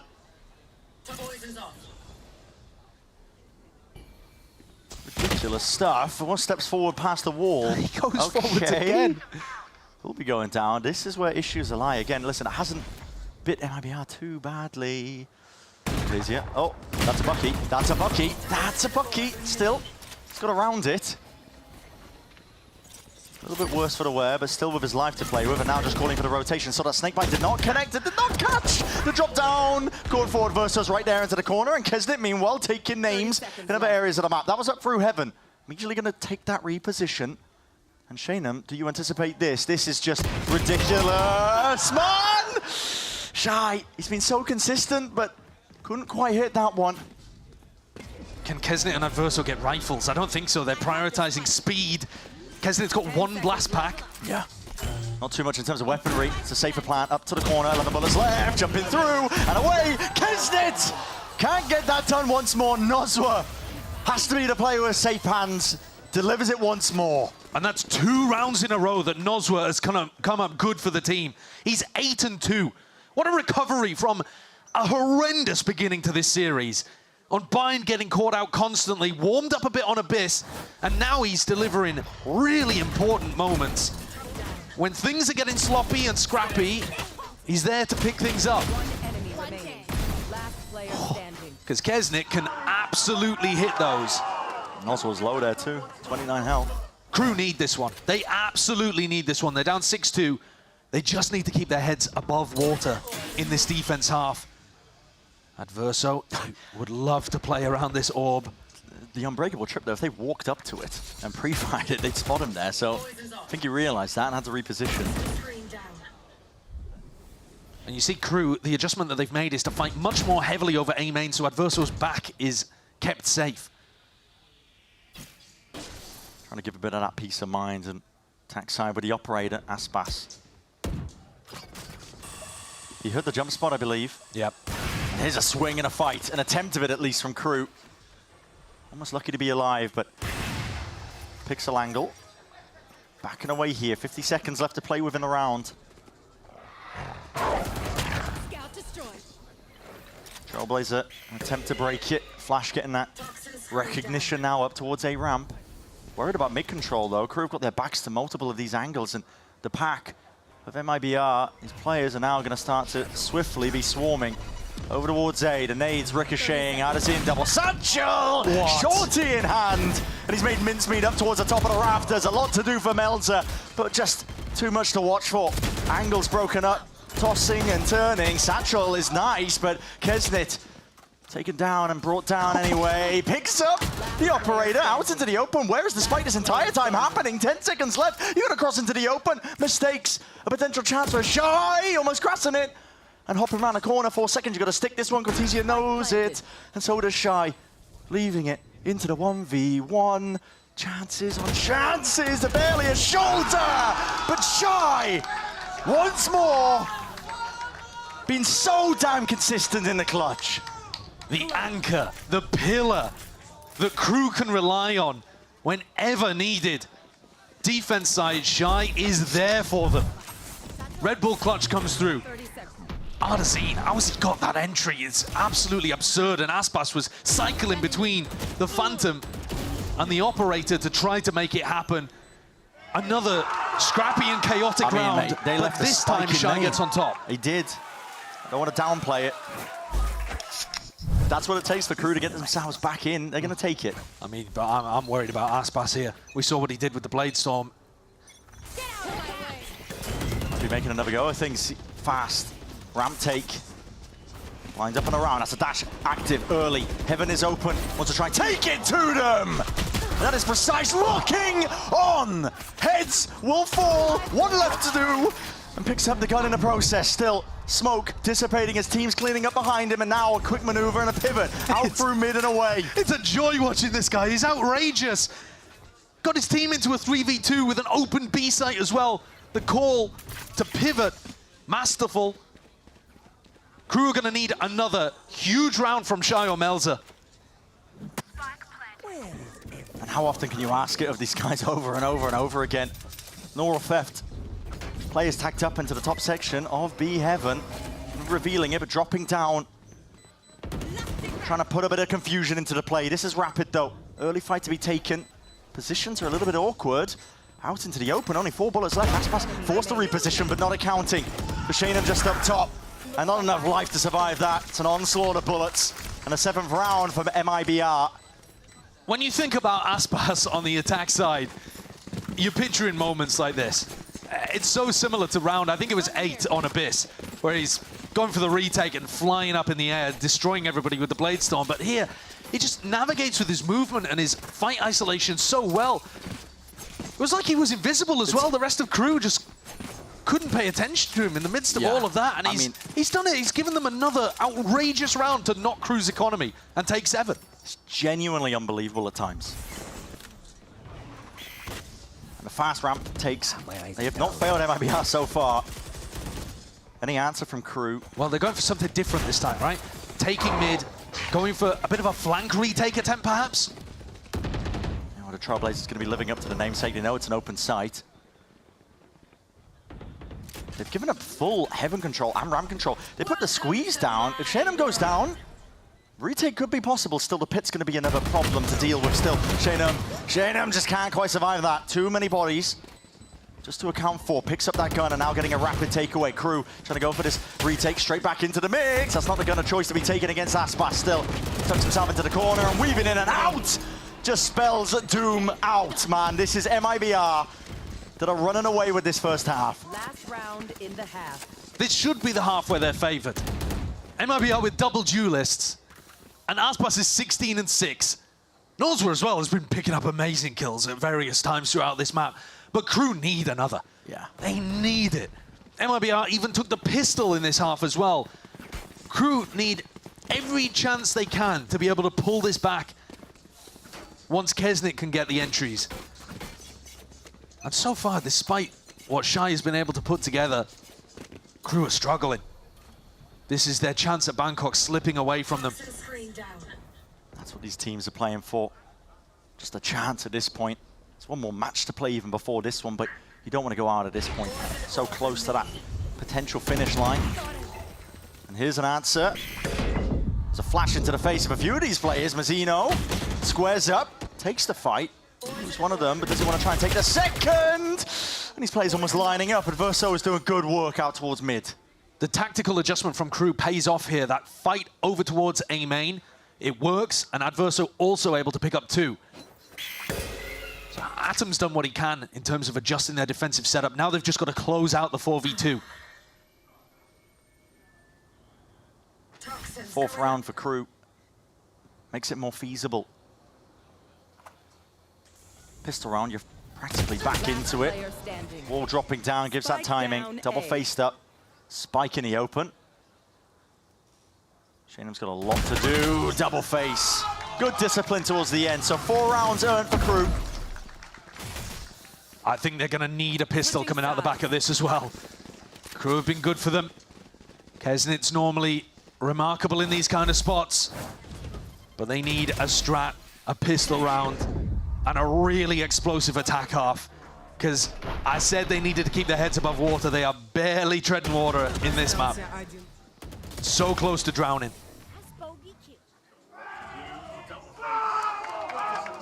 Exactly right. That pistol round is going to be vitally important on the second half of Split. It's map 3. We're going the distance, and I cannot wait to see how this all ends up.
Listen, early days in the 2025 season, but for these teams, this is all that matters, the here and now.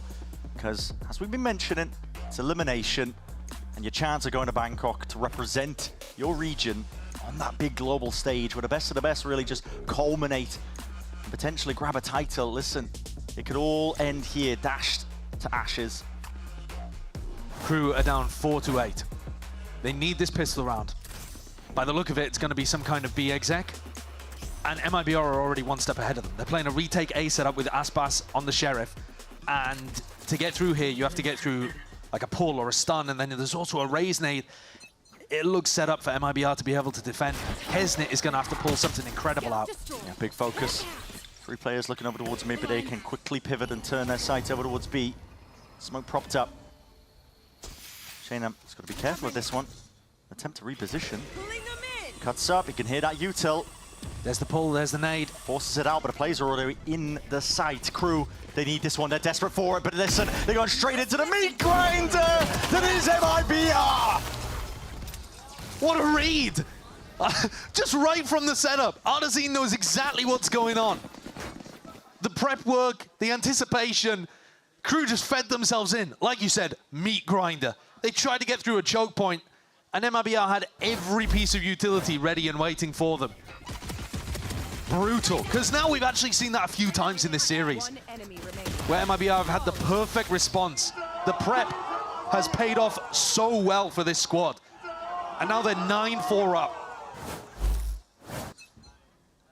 Crew then deciding not to force. They didn't get enough kills. They didn't get the plan. They don't have the money to go for some kind of force here. They just got to accept the fact that MIBR are likely to get up to double digits. It's desperation at its core. It's a nade at the feet, and also will have to respect that one, get themselves into the site. Maybe a chance here, but the plan going down. A push into screens. Yeah, you got to fight for something. Take control of the map in some way or form, at least try and force the issue with your pistols in hands, but this is where the squeeze is occurring. Already fast through ramp, out through main. Trailblazer not being broken in time. Pistols out, weaponry online, not accounting for the corner. Twisting, turning, Melzer and Shy, maybe a chance still. Tucked to the corner once more. This is 3 players left standing here for MIBR. And damage is being done to Shenum. But what can one man do? Kesnit stood alone and cleaned up eventually. 3 left standing for MIBR. It's going to be healthy going into that bonus. Yeah, they managed to save a judge. Artazine was loving using the judge when the last time MIBR played on Split. Crew are 6 rounds down. Trying to find the answers, running into brick walls. The push over towards screens didn't do too much. MIBR just flipped, took full ramp control. And even though they didn't clear Shy very well, and you could say it got a little dangerous, at the end of the day, they're in full control of all of these angles on the retake. Crew need a miracle. They need a miracle worker. It's been Shy.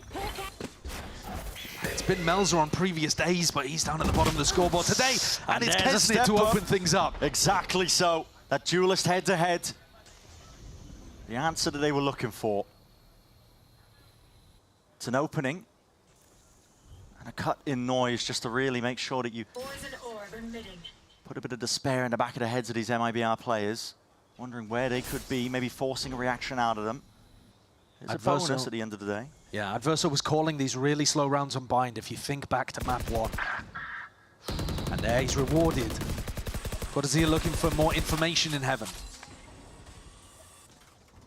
Also might even go for a bit of a peek of his own, but just tucks himself tight. Orb committed, everybody holding onto the smokes as well. 50 seconds, dwindling down into the round, but Crew are in the driving seat. Really nice. Snake bite nade. Nade actually missed there, but he's already revealed his hand just by a bit of a spamming through the main choke point, so. Very patient. Yeah. Waiting out the full duration of that smoke from Shenum. And he didn't have another one to be able to throw down for Nozwa. It's nice to see Crew being calm and patient despite the fact that it is getting a bit desperate for them in this match. They're not rushing things. You just got to take it 1 round at a time when you're in a hole like this. Artazine will hope that he can play for a couple of exits. Yeah, and more so than that, he actually wants to try to get his Raze ult online. He's 3 away. So it's worth throwing yourself in here. You don't want to die to the spike. Then again, he might want to save the judge. Like I say, he was doing a lot of playing around with the judge in a previous game. He's not going to get a chance to. John? Well, no. Is he dying to the spike? Okay. Fair enough then. Doesn't manage to get another charge on that ult. And he also doesn't get to keep the judge in. But he's going to upgrade to a Phantom here. The Aspas Operator. We've seen him do mystical things with this along that A line. And he's now got that fantasy team up with Nozwa, a player he wanted to play with last year. Yeah, he did. And now they're finally on a team together, and they're the little duo that's going to be looking to try to lock down that A main. This team does have that Aspas influence. Dare I say, hand-picked almost in terms of players that he would like to play with. Look at what he's been able to do with them. Brought MIBR back up to that relevancy. This is a nice position from Melzer. You get an angle into vents above the Viper Orb. Tough for Cortezia to play around. Aspas. There's no dash active. Seems to be aware of the potential of that angle still. Smoke popped up and now he takes his chance! My God! Still Adverso. He's slipped himself through that slightest of gaps, but he is responded with and brought down to his knees. So evened up 4-4. Addison could have been caught unaware there. Still, the snake bite layer down. That's a spike hard committed. Mazzino has left it into the open arms of the enemy. And now Shorty, do you dare cross past that smoke? They don't quite have it. They don't have the spike. They don't have it. Cortezia doesn't want to really go even for that reload. Backs himself away. Paranoia sweeping through. It's a double hold though. Oh, Melzer. He's trying to fake it, but they're going to know 100% that this is headed B. And the play is primed and ready. Addison though, losing that fight out still from the back. Shenham, the Guardian in hand. Bring around the Rosies, but only 11 seconds to play with. And Melzer, yeah, not long for the world there. It's 11 rounds now for MIBR. They take another important step forwards. Only 2 away from securing their position to be able to take on Sentinels in that lower bracket final. A timeout called. Atom hits the panic button. What a flick that was. That's devious. Yeah, okay. These are the spots, though, in like 2v3 scenarios where Crew were coming up with magic in the previous games. You know, Shy would hit something ridiculous, and then Melzer would be playing a clutch masterfully. Melzer hasn't come online today. He's 4-13. We're not seeing those moments from him, but I don't want to put the focus on just him.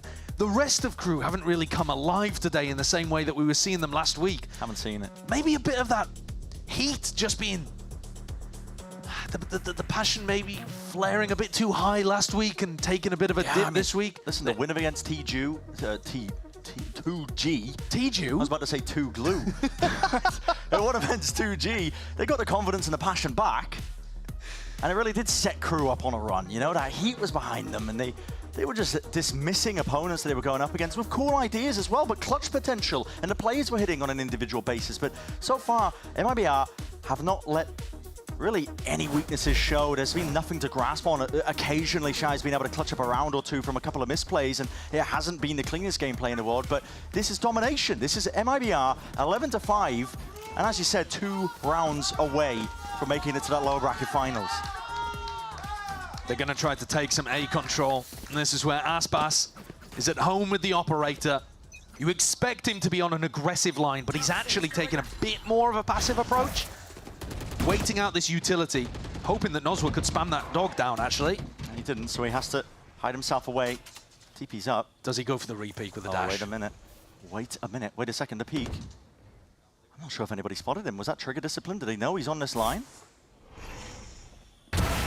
Still, they wade right into him. Doesn't even use the dash. No. Doesn't go for the re-peek. Doesn't want to be too predictable here. Nades are going to be ricocheting, rebounding, clearing out the vents area. And what is a call to be made by Crew? Already a player down. Time is of the essence. No slowing this one. No control over towards ramp. They realize the importance of it. Shy's going to be backing away, trying to hold on to main control. Plant down, but it's not really for heaven. The Paranoia sweeping through, but it's open access. No one was playing there. The attempt of a pick by Crew doesn't get anything. No, Crew pressured over towards screens. Last time MIBR went for a retake, they dominated ramp. This time, doesn't look like that. It looks like they're going to float through heaven. It's here. It's all about the rifles in hand. Aspas rapid to respond, and like a rocket, Adezine's in. Still, as he overstepped himself, backing and through, weaving in and out as a Cosmic Divine to deal with, and still Crew. Calm and collected. 4v5 post, and they only lose a single player. MIBR actually not very well coordinated there with Ardazine's double blast pack play. And maybe that would have been the kind of time to go back to that previous retake protocol. Go and retake some ramp control. Go and try to deal with Shy early on. They just thought they could send it. KRU have been offered an opening. They've got the rifles. They're starting to build up to the ults. Is there a way back into this? It's getting built up steadily, bit by bit. Any chance to pave your way to victory here? Obviously, it's going to start back there, and the orbs farmed up. MIBR are going to be taking risks with it. They're close to ults of their own, and they realize, listen, there is a timer ticking in terms of a macro sense. MIBR can just try and play to build up the ults, build up the economy, and take it. They only need 2 rounds. Yeah, I think next round is going to be massively important. You see, Showstopper, Ardazine's probably going to have his. Aspas can play around his Bladestorm if you like, and we've seen what he's capable of. KRU need this one, but they also kind of need to take it without using the Showstopper. There's no effect. That's going to reveal Ardazi. You're going to be postured and pushed away from this position. TP's up into the side as well. Flashes dodged and juked, but it's chaos zone, isn't it? Look at that. It's a double TP play, so just a barrel poking out. Ardazin, where do you take this peak? Running and gunning to just beam them down. Mazzino has barreled them over. And that's exactly what KRU were after. They made a lot of pressure there for Adverso to lurk his way up through B Heaven, and then Mazzino barrels his way through. They didn't have to use the Showstopper, still have that available for the next round. And the next round is where it becomes real. If there's going to be a comeback, Kesnit, Mazzino need to be getting big value from their ults. 7-11. Not too much of a gap, especially if KRU can keep applying pressure to MIBR's economy. Certainly. As we've already mentioned, I mean, there's big ults earned up on either side. This is the upcoming round, really. The big moment, the turning point. MIBR have got such inexperienced players on their team. They're great, don't get me wrong. I think Aspas and the other former Loud players who did a bunch of scouting to build this MIBR roster, along with Fraud and the people behind the scenes, they found 2 great talents in Shenom and Cortesia. But they're also fairly inexperienced compared to KRU, who've been on runs like this so often. Yeah, there's moments like this where those weaknesses, the inexperience, it gets pried open. They certainly can. Still, we'll see it. Aspas with the op. The war chest is filled to the brim for KRU. So damn important with the money. Chance for KRU to keep that momentum up and make that comeback a reality. Cortesia loves to play on these kind of aggressive angles, but it's so risky when Kesnit can just be on top of you with a Showstopper at basically any moment. He backs it up a little bit here. Not into B. If they choose to do into that, there's the danger. Deep Trailblazer clears the way. They've got to have an inclination, MIBR that is, that this is going to be leaning over towards B now. With the Seekers up through mid. Seeing which way they end up drifting. Majority of them over towards B, but there's no cancel call. All eyes up towards Heaven. There is danger here.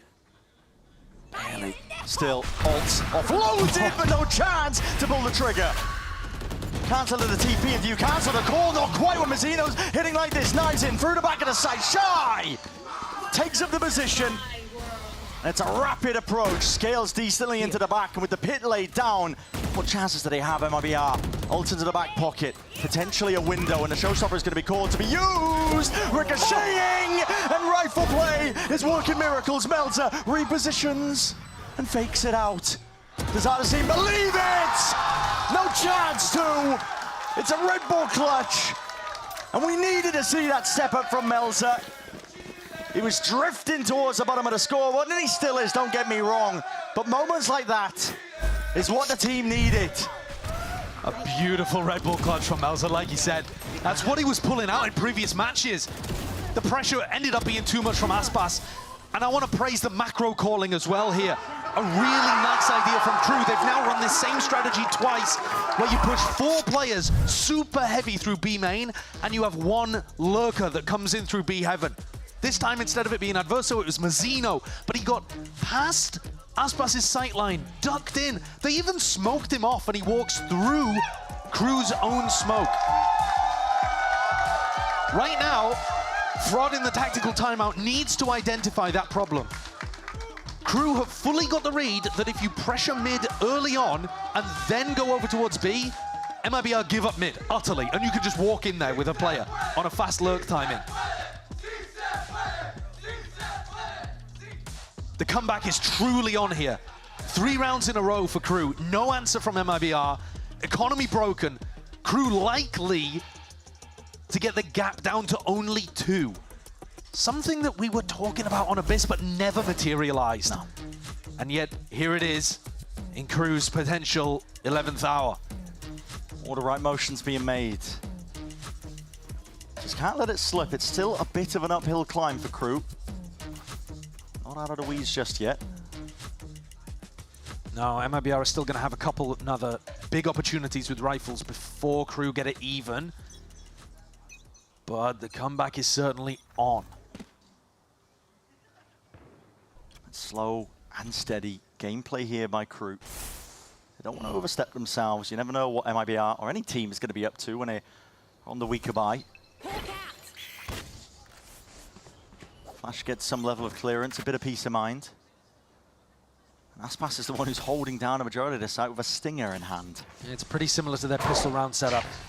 Expecting, hoping that Crew were going to do the same kind of idea with that mid and B pressure. Aspas needs help. Yeah, he needs help and he needs it now. Still with that stinger dash. You don't want to body block that guy still. Gets him out, gets the heal. Try and play this one for the retake. They lost a 5v4 retake before, but a crucial difference here could be Cortazine on the flank. Shy getting pushed back into him by the dog. Wait a minute. That could be the difference maker. The Domino, the topples, potentially to end this already. Ram control, main control is theirs. The net tightening here, MIBR. Crew, they're trying to see if they can do a little bit more damage to it. Kesner's left alone in almost an impossibility. He's being swarmed. They're chomping at his heels. Odyssey with the defuse, sticking this away. Has to go for the full reload here. And Aspas crouched down, primed and ready. It's always the rounds, like the Thrifties themselves, man, you've got to be careful of. What a disaster for Crew. Talking about the comeback being on an MIBR lander, potential death blow with the Thrifty. What a play though to punish Shy. Lovely timing to go for that kind of flank, but Cortazine wouldn't have been able to go for anything there on his own. He needed that help and the distraction from the rest of the team. Shy got squeezed. And Kesnitz, both hands off the keyboard on his forehead. 4 rounds in a row required for Crew, otherwise MIBR have a date with Destiny and Sentinels in that lower bracket final. And the Kingmaker himself, as we were watching, as he's been labeled, any teams that he touches just turning to gold, and he might just be spelling out the death blow. Respects the Trailblazer, breaks it away, denies a bit of that information. Updraft dash was going to be heard by Crew here, and they're poking and prodding, praying they can catch that reposition that Cortazia might be going for. Aspas is looking for a bit of a re-explore towards B main. And like you said, the attention on the defensive Viper, he's just tucked himself into a corner. And still, ADS stuck. There is that return of the fire and a trade in sight. So Kesnet maybe making it more of a possibility, but what is that? Kesnet, head clean off. Not an easy shot, not in the slightest, but can you be surprised at this point? Repositioned away, but no coverage up to heaven. Aspas has been dealt with. But now Shanum cannot get it done towards the back. This is Crew answering back, but straight back down into the fight. Ardazine repositions in a way. He's brought it to that 1v2, and a clutch is necessary, but not happening. Oh, Crew playing a little chaotic here, but managed to get the work done. Aspas brought out a bit of magic, and they still managed to run him down. It's confidence, aggression, the standard Crew playbook.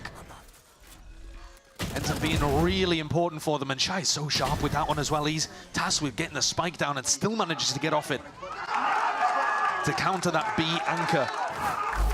MIBR have actually got a big choice here. Do we invest? And they've decided no, except for the Aspas op. So it's a half buy round, but with your star player still buying the defense operator. And they pit off the rip. It's a pit down and mid. It's a bit confused, but it could get the job done anyway. Limits the options for KRU to go for, but easy access to the orb as a showstopper earned. Lying in wait as Aspas. He's hoping for a bit of pressure, but it looks like that is not on the minds of these KRU players. No. Because Aspas holds B, and because Cortesia holds mid, they can have a 3-player stack on A. It's all about if Addison can survive in this spot right here. The flash does not connect.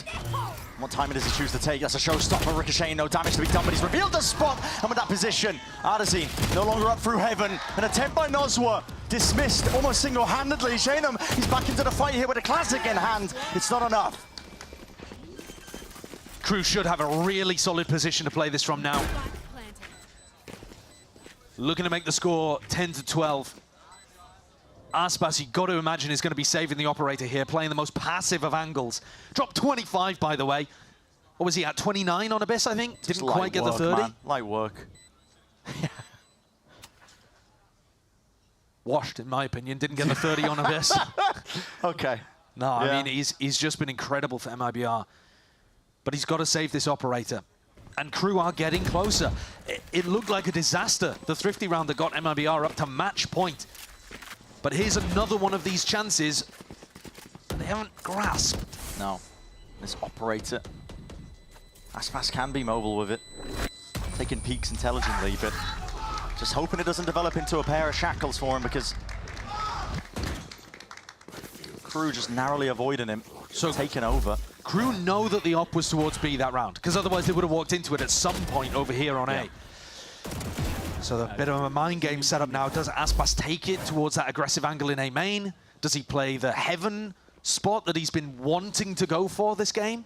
I know that he and Fraud do a lot of specific operator on defense anti. Like, they try to find spots against certain teams that work, which is why Aspas is playing this heaven spot so much, I've got to imagine. Ardazine's up front. Tanking a flash, but I think it's just that second layer thing so we can break the Trailblazer if it wasn't broken through main, which it was. So Aspas has been given a lot of support to keep his op online here.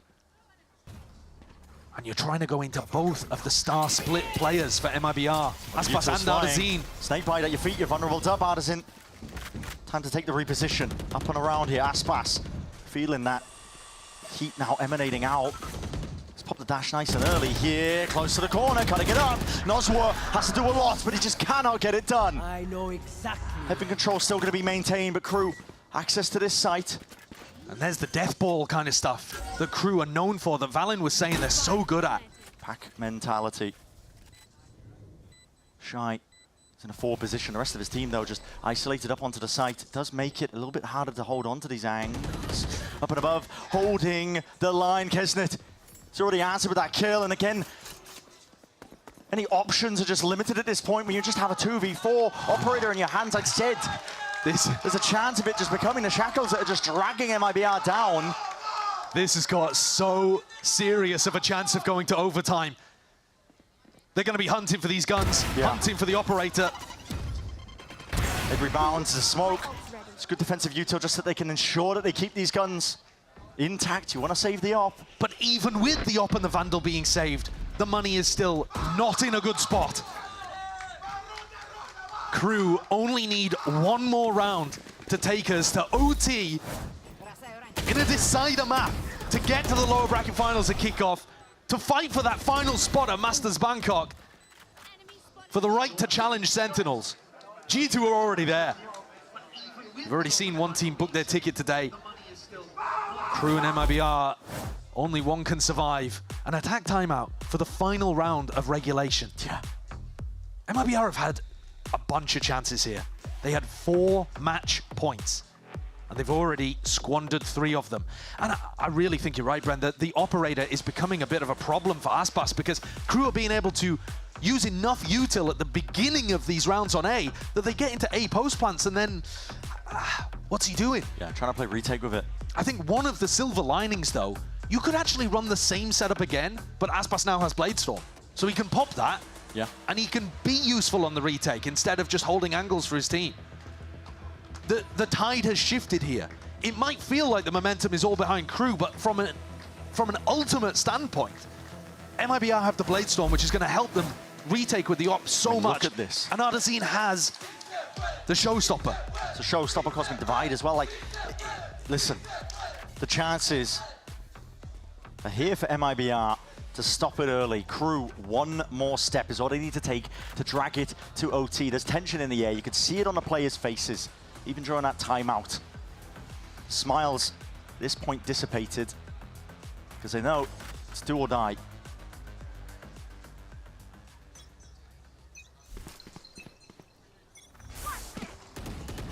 The operator has switched over into the hands of Ardazine. Aspas with the knives to play with and a stinger on top of it. It's a different look by KRU. Yeah. Going for that A-ramp pressure early on and then spreading out around the rest of the map. In fact, grouping up, looking like they want to go for a 1-minute pop into B. You see the pings on top of Shinom's face. There's going to be a lot of attention there, and Aspas has got to support by flooding out with the knives. I've got your trail. Well, here it is, Seekers. Gonna layer it all the way down here. We'll see what Aspas can do. Trailblazer needs to be broken. The knives back.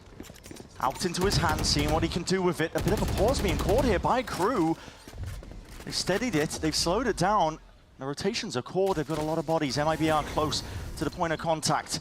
Aspas dropping down, a footsteps might have been heard, and the flash does connect. Updraft and away. This is it. Time to make your moves and time to see if you can carve out a piece of the map. KRU, an attempt to be made here, but a stinger, the bullets rattling around down to the bottom of the clip, yet Aspas still claims 2. And it's a 2v2 at that. A safe prime position, cut into the corner, showstopper! Narrowly avoided. It's double digits. Adverso is barely clinging on, the nade rebounding. There. But a bit of calm inserted. And this is actually quite a tough retake.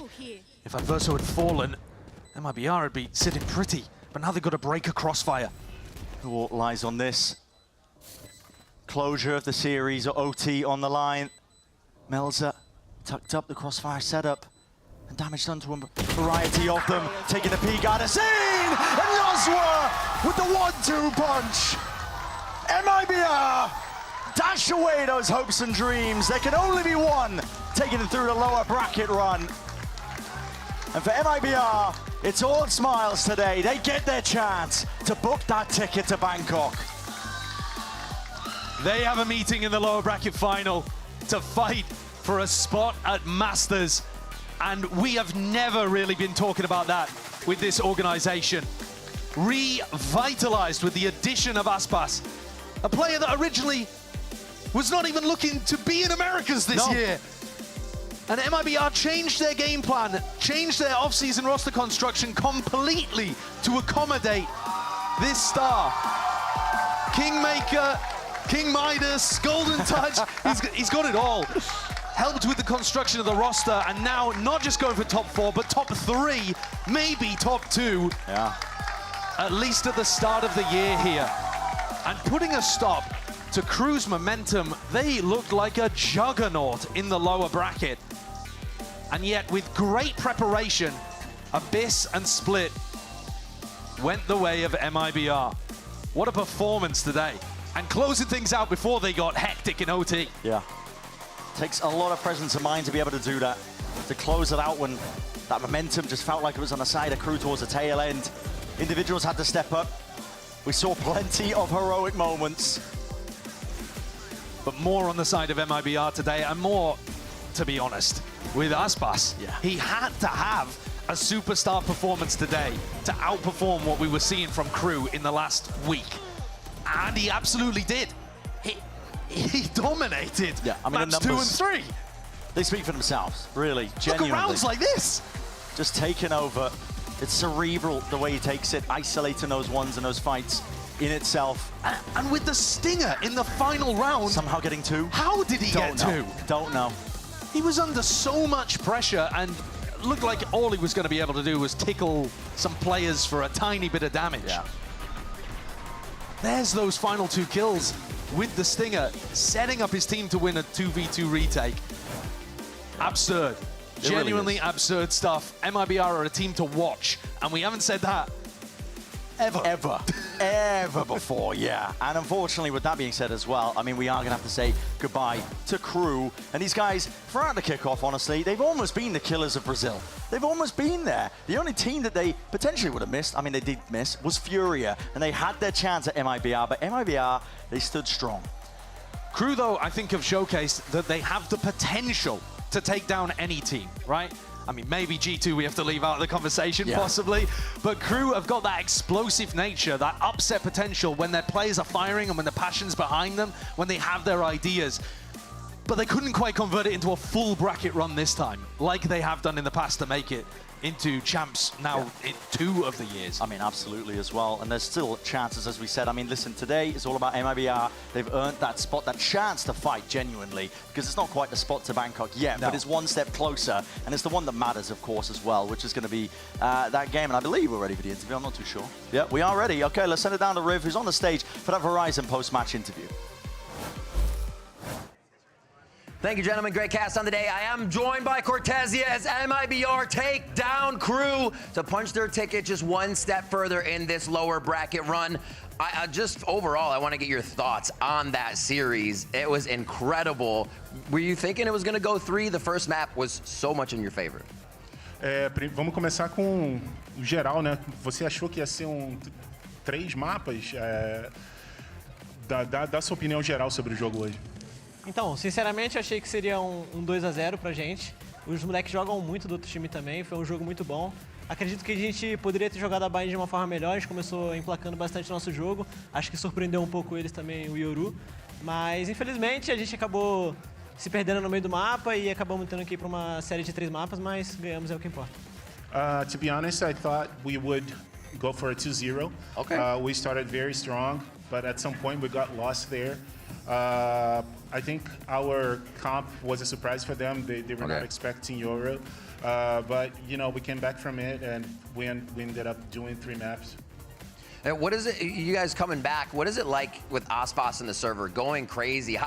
You're trying to rotate to a site, this guy's already killing everybody. What is it like having that in game? Como é que é ter o Aspas numa noite de Aspas, assim, no time?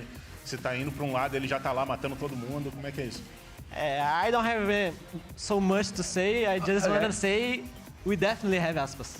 I love it. I love it. Amazing answer. You said there were a few things you guys had to get over. For MIBR, what's going wrong, but also what's going right, if you can touch on that.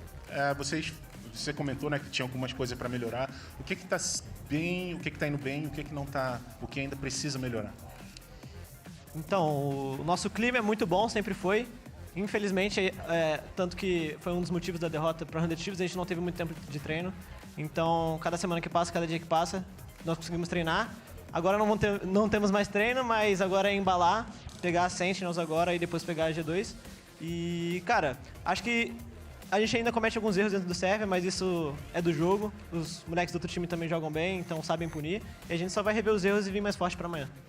I think like the environment's really good among us. We didn't have a lot of time in the beginning to practice together, but now we have more time. We're practicing. We won't have practice tomorrow anymore, but of course we're looking forward to going against Sentinels and then G2. All right, a few more questions for you. Your first BO5 on the VCT Americas stage is coming up. Is this your first BO5 ever? And how are you feeling? Are you ready? Are you prepared? O melhor de 5 vindo aí para você, é o seu primeiro da vida, assim? Você já passou por isso? O que você tá sentindo? Yeah, I played BO5 before in my life. Like the last year in Red Canyons, I played the final of the Tier 2 Brazilian. So yeah, it was hard, and I think it's gonna be more hard because we're gonna play like 2 BO5s in 3 days. Like one BO3 and two BO5s, yeah, day by day, and so it's gonna be hard, but I trust in my team, I trust in God, and let's go. I got one more quick question for you. This could be, if you take down Sen, going to your first international. What's that mean to you? So it's gonna be everything. Like, I pray every day for this. I think now I have a good team to like go and maybe meet some new country. So I'm excited, and I hope this happens. I don't know. Amazing. Let's hear it one more time for Gortezia, MIBR, moving on to take on Sen. Thank you so much for the interview, my man. We are not done yet for the day. We do have some people over there. GB, who you got?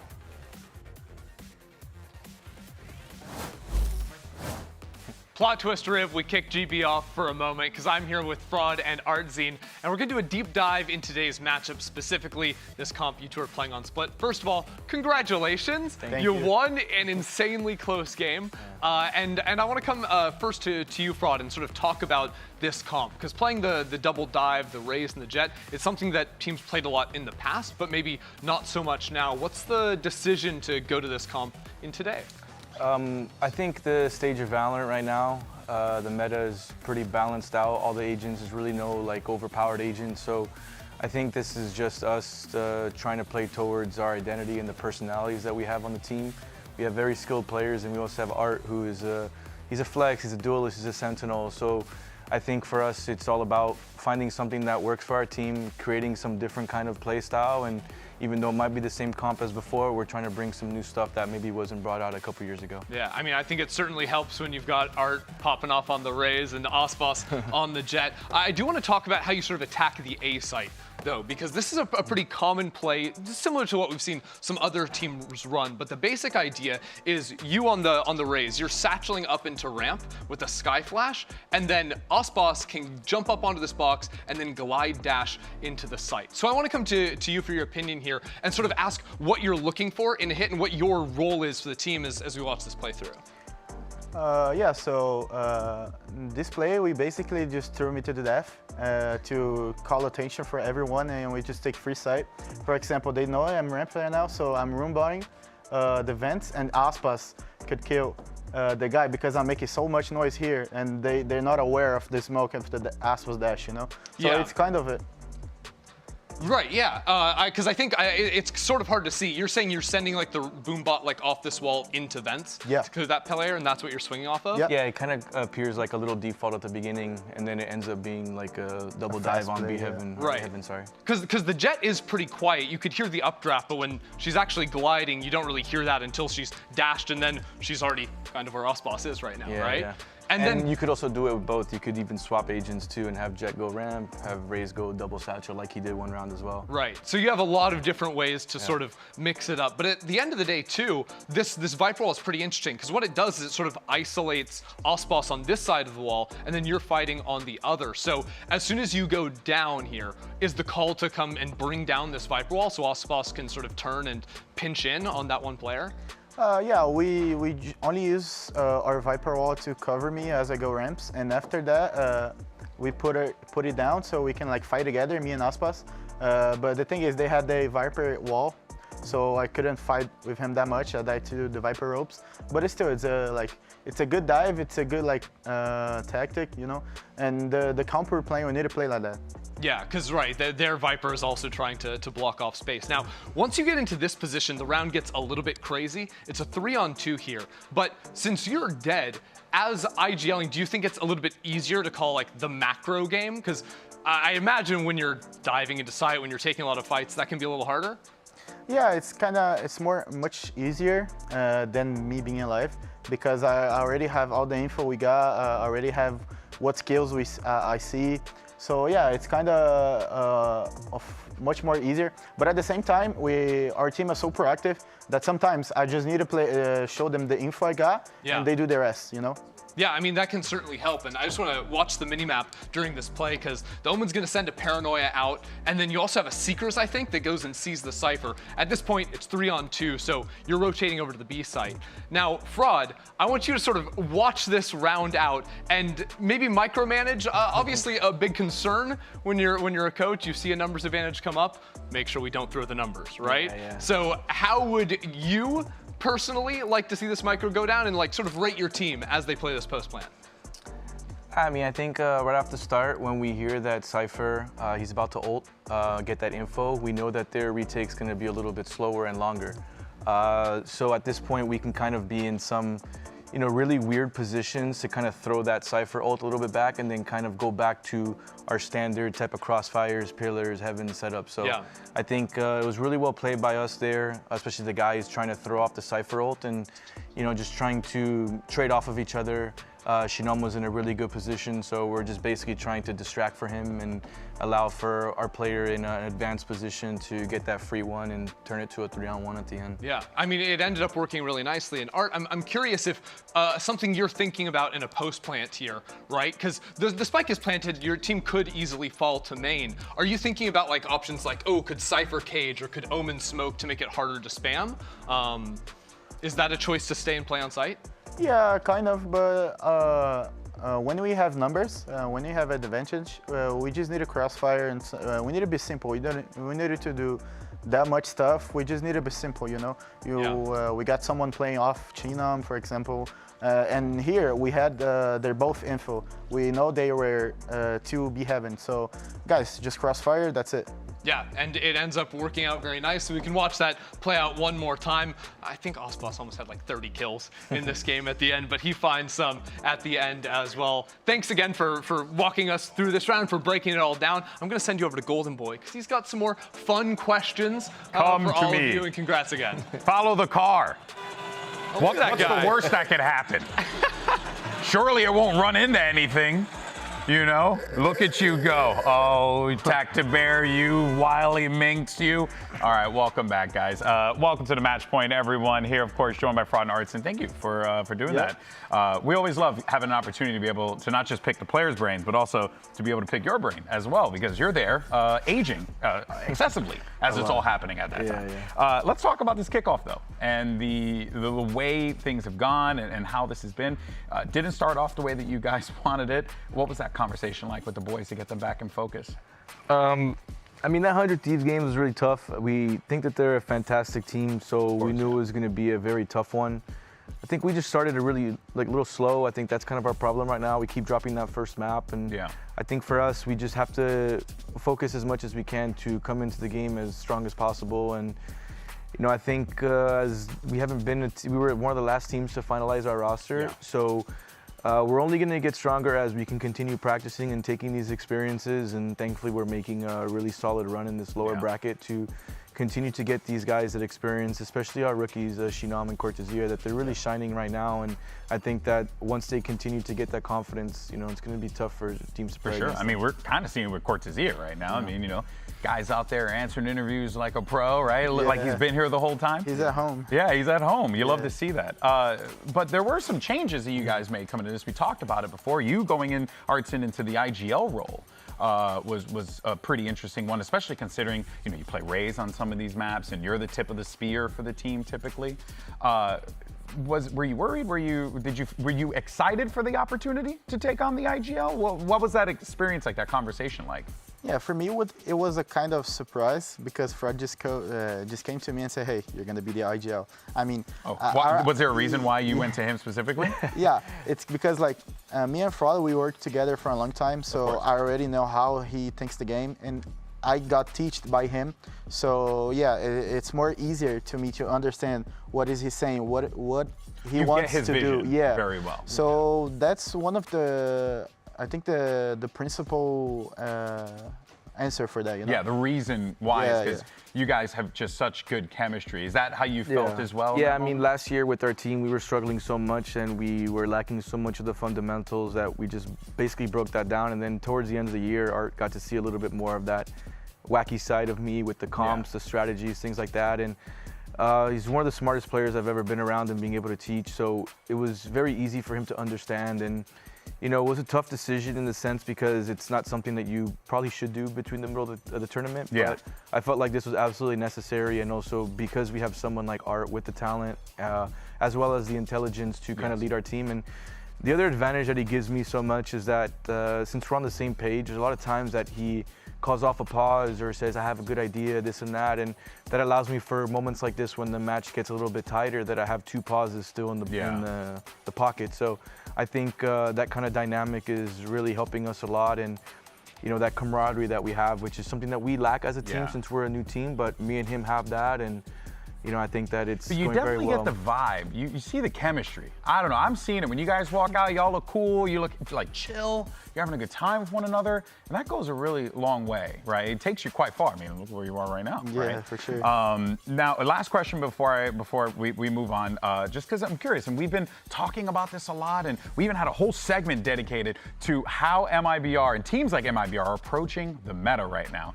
You guys, and you talked about it briefly with Ender, how you feel like every agent right now in this game is viable. But it's interesting because it feels like across every region, everyone's like, Tejo, Tejo, Tejo, but yet you guys aren't really buying into the hype. Why is that? For starters, we're worried about our team. We're not worried about other teams. We're trying to make our own stuff. And to be honest, I think the game has never been in a better position where I'm sure this is what Riot wants, which is for a game to be very balanced, no broken agents. Yeah. So right now, I think that, you know, maybe some teams are falling into the trap of playing the new, when in reality it should be what you're comfortable and what you can bring out at a high level. Yeah. You know, so while everyone's trying to change compositions, trying to bring some new stuff to the table, sometimes it's better to sharpen the kit that you have. Exactly. Yeah, exactly. So for us, and also, you know, I'm not saying that we won't do that in the future, and I love creating different compositions, but a big part of what I've done with creating different comps and different metas has been taking into account the personalities and play styles of my players. And I think that this style that we're running now, whether it was a comp from 2022 or whatever, it's something that suits our play style and how we can go. And we have players that play every agent, all of those agents at a very high level. So there's no need for us to force something when reality is that if we just play what we're doing the right way, it's not going to make much of a difference. Hell yeah, that's awesome. Play your game, you know, play what makes you feel good. So far, it's worked out quite well for y'all. Got a top 3. Speaking of, let's go ahead and take a look at the bracket and where we are right now, because tomorrow we have our first best of 5 lower bracket final. And it's crazy for, you know, the MIBR organization. I mean, Fraud, you were brought onto this team to do this exact thing, to bring this team to greatness, just as you were doing coaching the squad. I know the boys are a big part of it, but this has to feel like an awesome achievement for you when you came in from Loud, going into MIBR and having to start anew. How does it feel, man? It feels really good. I think we just needed a hard reset as an org, and I think that this was something that really helped out in, you know, getting Aspas and makes life easier. You know? I was gonna say real fast, is it nice playing with Aspas? Yeah, I mean, you can see after today, right? My guy was robbed of his 30 bombs, okay? Robbed of it. Maybe he'll get it tomorrow. Sometimes this happens, Yeah, tomorrow. You know, there's another day to play. It's not a big deal for him. That's incredible, man. That dude is an absolute beast. Well, guys, I want to thank you all so much for taking the time to chat with us, to do the break it down as well with Ender. That was awesome, and best of luck tomorrow. You know, looking forward to seeing the match, and if it's anything like today, I mean, good God, this is going to be exciting. That's going to do it for us here today, folks. That is our show. Thank you so much for watching, and we'll see you right here tomorrow. But for now, enjoy your Samsung SSD fast replay. See you soon, guys. Take care. Thank you, guys. Appreciate you. Appreciate you, man. Yeah, no, of course, of course. We'll have one of those guaranteed spots at Masters Bangkok, and of course, it's 2 of our biggest rivals. These guys are going to throw down. Here comes Jorg. He's on the side, and Narrate gets absolutely flattened. Oh, and Jorg picks up Bang. Jorg coming from behind. Zellsis isn't ready for it. The third of Jorg, and now he drops. Won't be enough to shake the Yoru. Jorg at 4, and G2 cannot be stopped. Hey, Jorg, that's a little bit audacious, I'll be honest with you. Here come the Sentinels now. A little bit lax on this round, perhaps. The protocol's not quite airtight. It's a flawless round for Sentinels. Caught out by the Null Command and suppressed, but taken is down. And it's on Zellsis, up to him in a 1 versus 3 to salvage the game for Sentinels. Professor P puts the period on the sentence, and G2 will claim Abyss. C's committed to that as well. Jorg's on the corner, Jorg's on the corner. Oh, it's carnage! 4-4, the Jorg set up on the swing. Right, has the wrap. He has a golden opportunity to send this one out to the fences. It's just Valen standing. He'll go through the wall. Absolutely unhinged stuff from G2's IGL and Bang. This is just the right spot. Zellsis with that recovered outlaw. Trent now realizes he's gonna be in a bit of danger if he sticks around. John gets there with the Sheriff, second with the wrap. It's not good enough. Trent for 4. Hang on, where did he come from? And G2 is more than just a statement. G2-0. It's a lifestyle, baby. This team is just simply excellence. Finally, here it's KRU and MIBR. Elimination again on the line for these teams. And two of these teams as well that have just gone on an absolute surge through that lower bracket. A turn of events. The armchair analysts fuming. It's going to be an ult popped off. Shanum no more for this wall, but up and over. Comes around as well. Aspas side the smokes as well. Pop flash through and around. So MIBR just dropping the absolute hammer onto that KRU exec. Stagger into the side as well, but it's split them up. And Shy tears them to pieces. 15 HP though. They'll take the round win at the end of the day. A lot of these sights and defenses. Whoa! Trying to take this fight straight to the man, and then blinded up. Out through the back though, still Melzer dropping these players and popping heads. Sick performance by Melzer. And with that, KRU find that 13th, and map 1 is theirs. It's raw gunplay, needs to do the job. Quick scope to answer back. Rare whiffage, Aspas up and around, and drafted away, and sky high. Just slicing and dicing! What an insane ace from Aspas! Trying to make their mark known here with Aspas leading that charge. Just popping heads all over the place. Can't imagine he's going to be getting away with too much more. 7 bullets. That is crispy business. It's a one-man wrecking ball. Absolutely ridiculous. A really good map from MIBR there. Forces it out, but the players are already in the sight. KRU, they need this one. They're desperate for it, but listen, they're going straight into the meat grinder. That is MIBR. What a read. Cancel to the TP and view, cancel the call, not quite what Mazzino's hitting like this. Knives in through the back of the side, Shy! And rifle play is working miracles. Melzer repositions and fakes it out. Does Odyssey believe it? No chance to! It's a Red Bull clutch! He needs help and he needs it now, still with that stinger. By the dog. Wait a minute, that could be the difference maker. Has to go for the full reload here, and Aspas! MIBR dash away those hopes and dreams. There can only be one taking it through the lower bracket run. And for MIBR, it's all smiles today. They get their chance to book that ticket to Bangkok.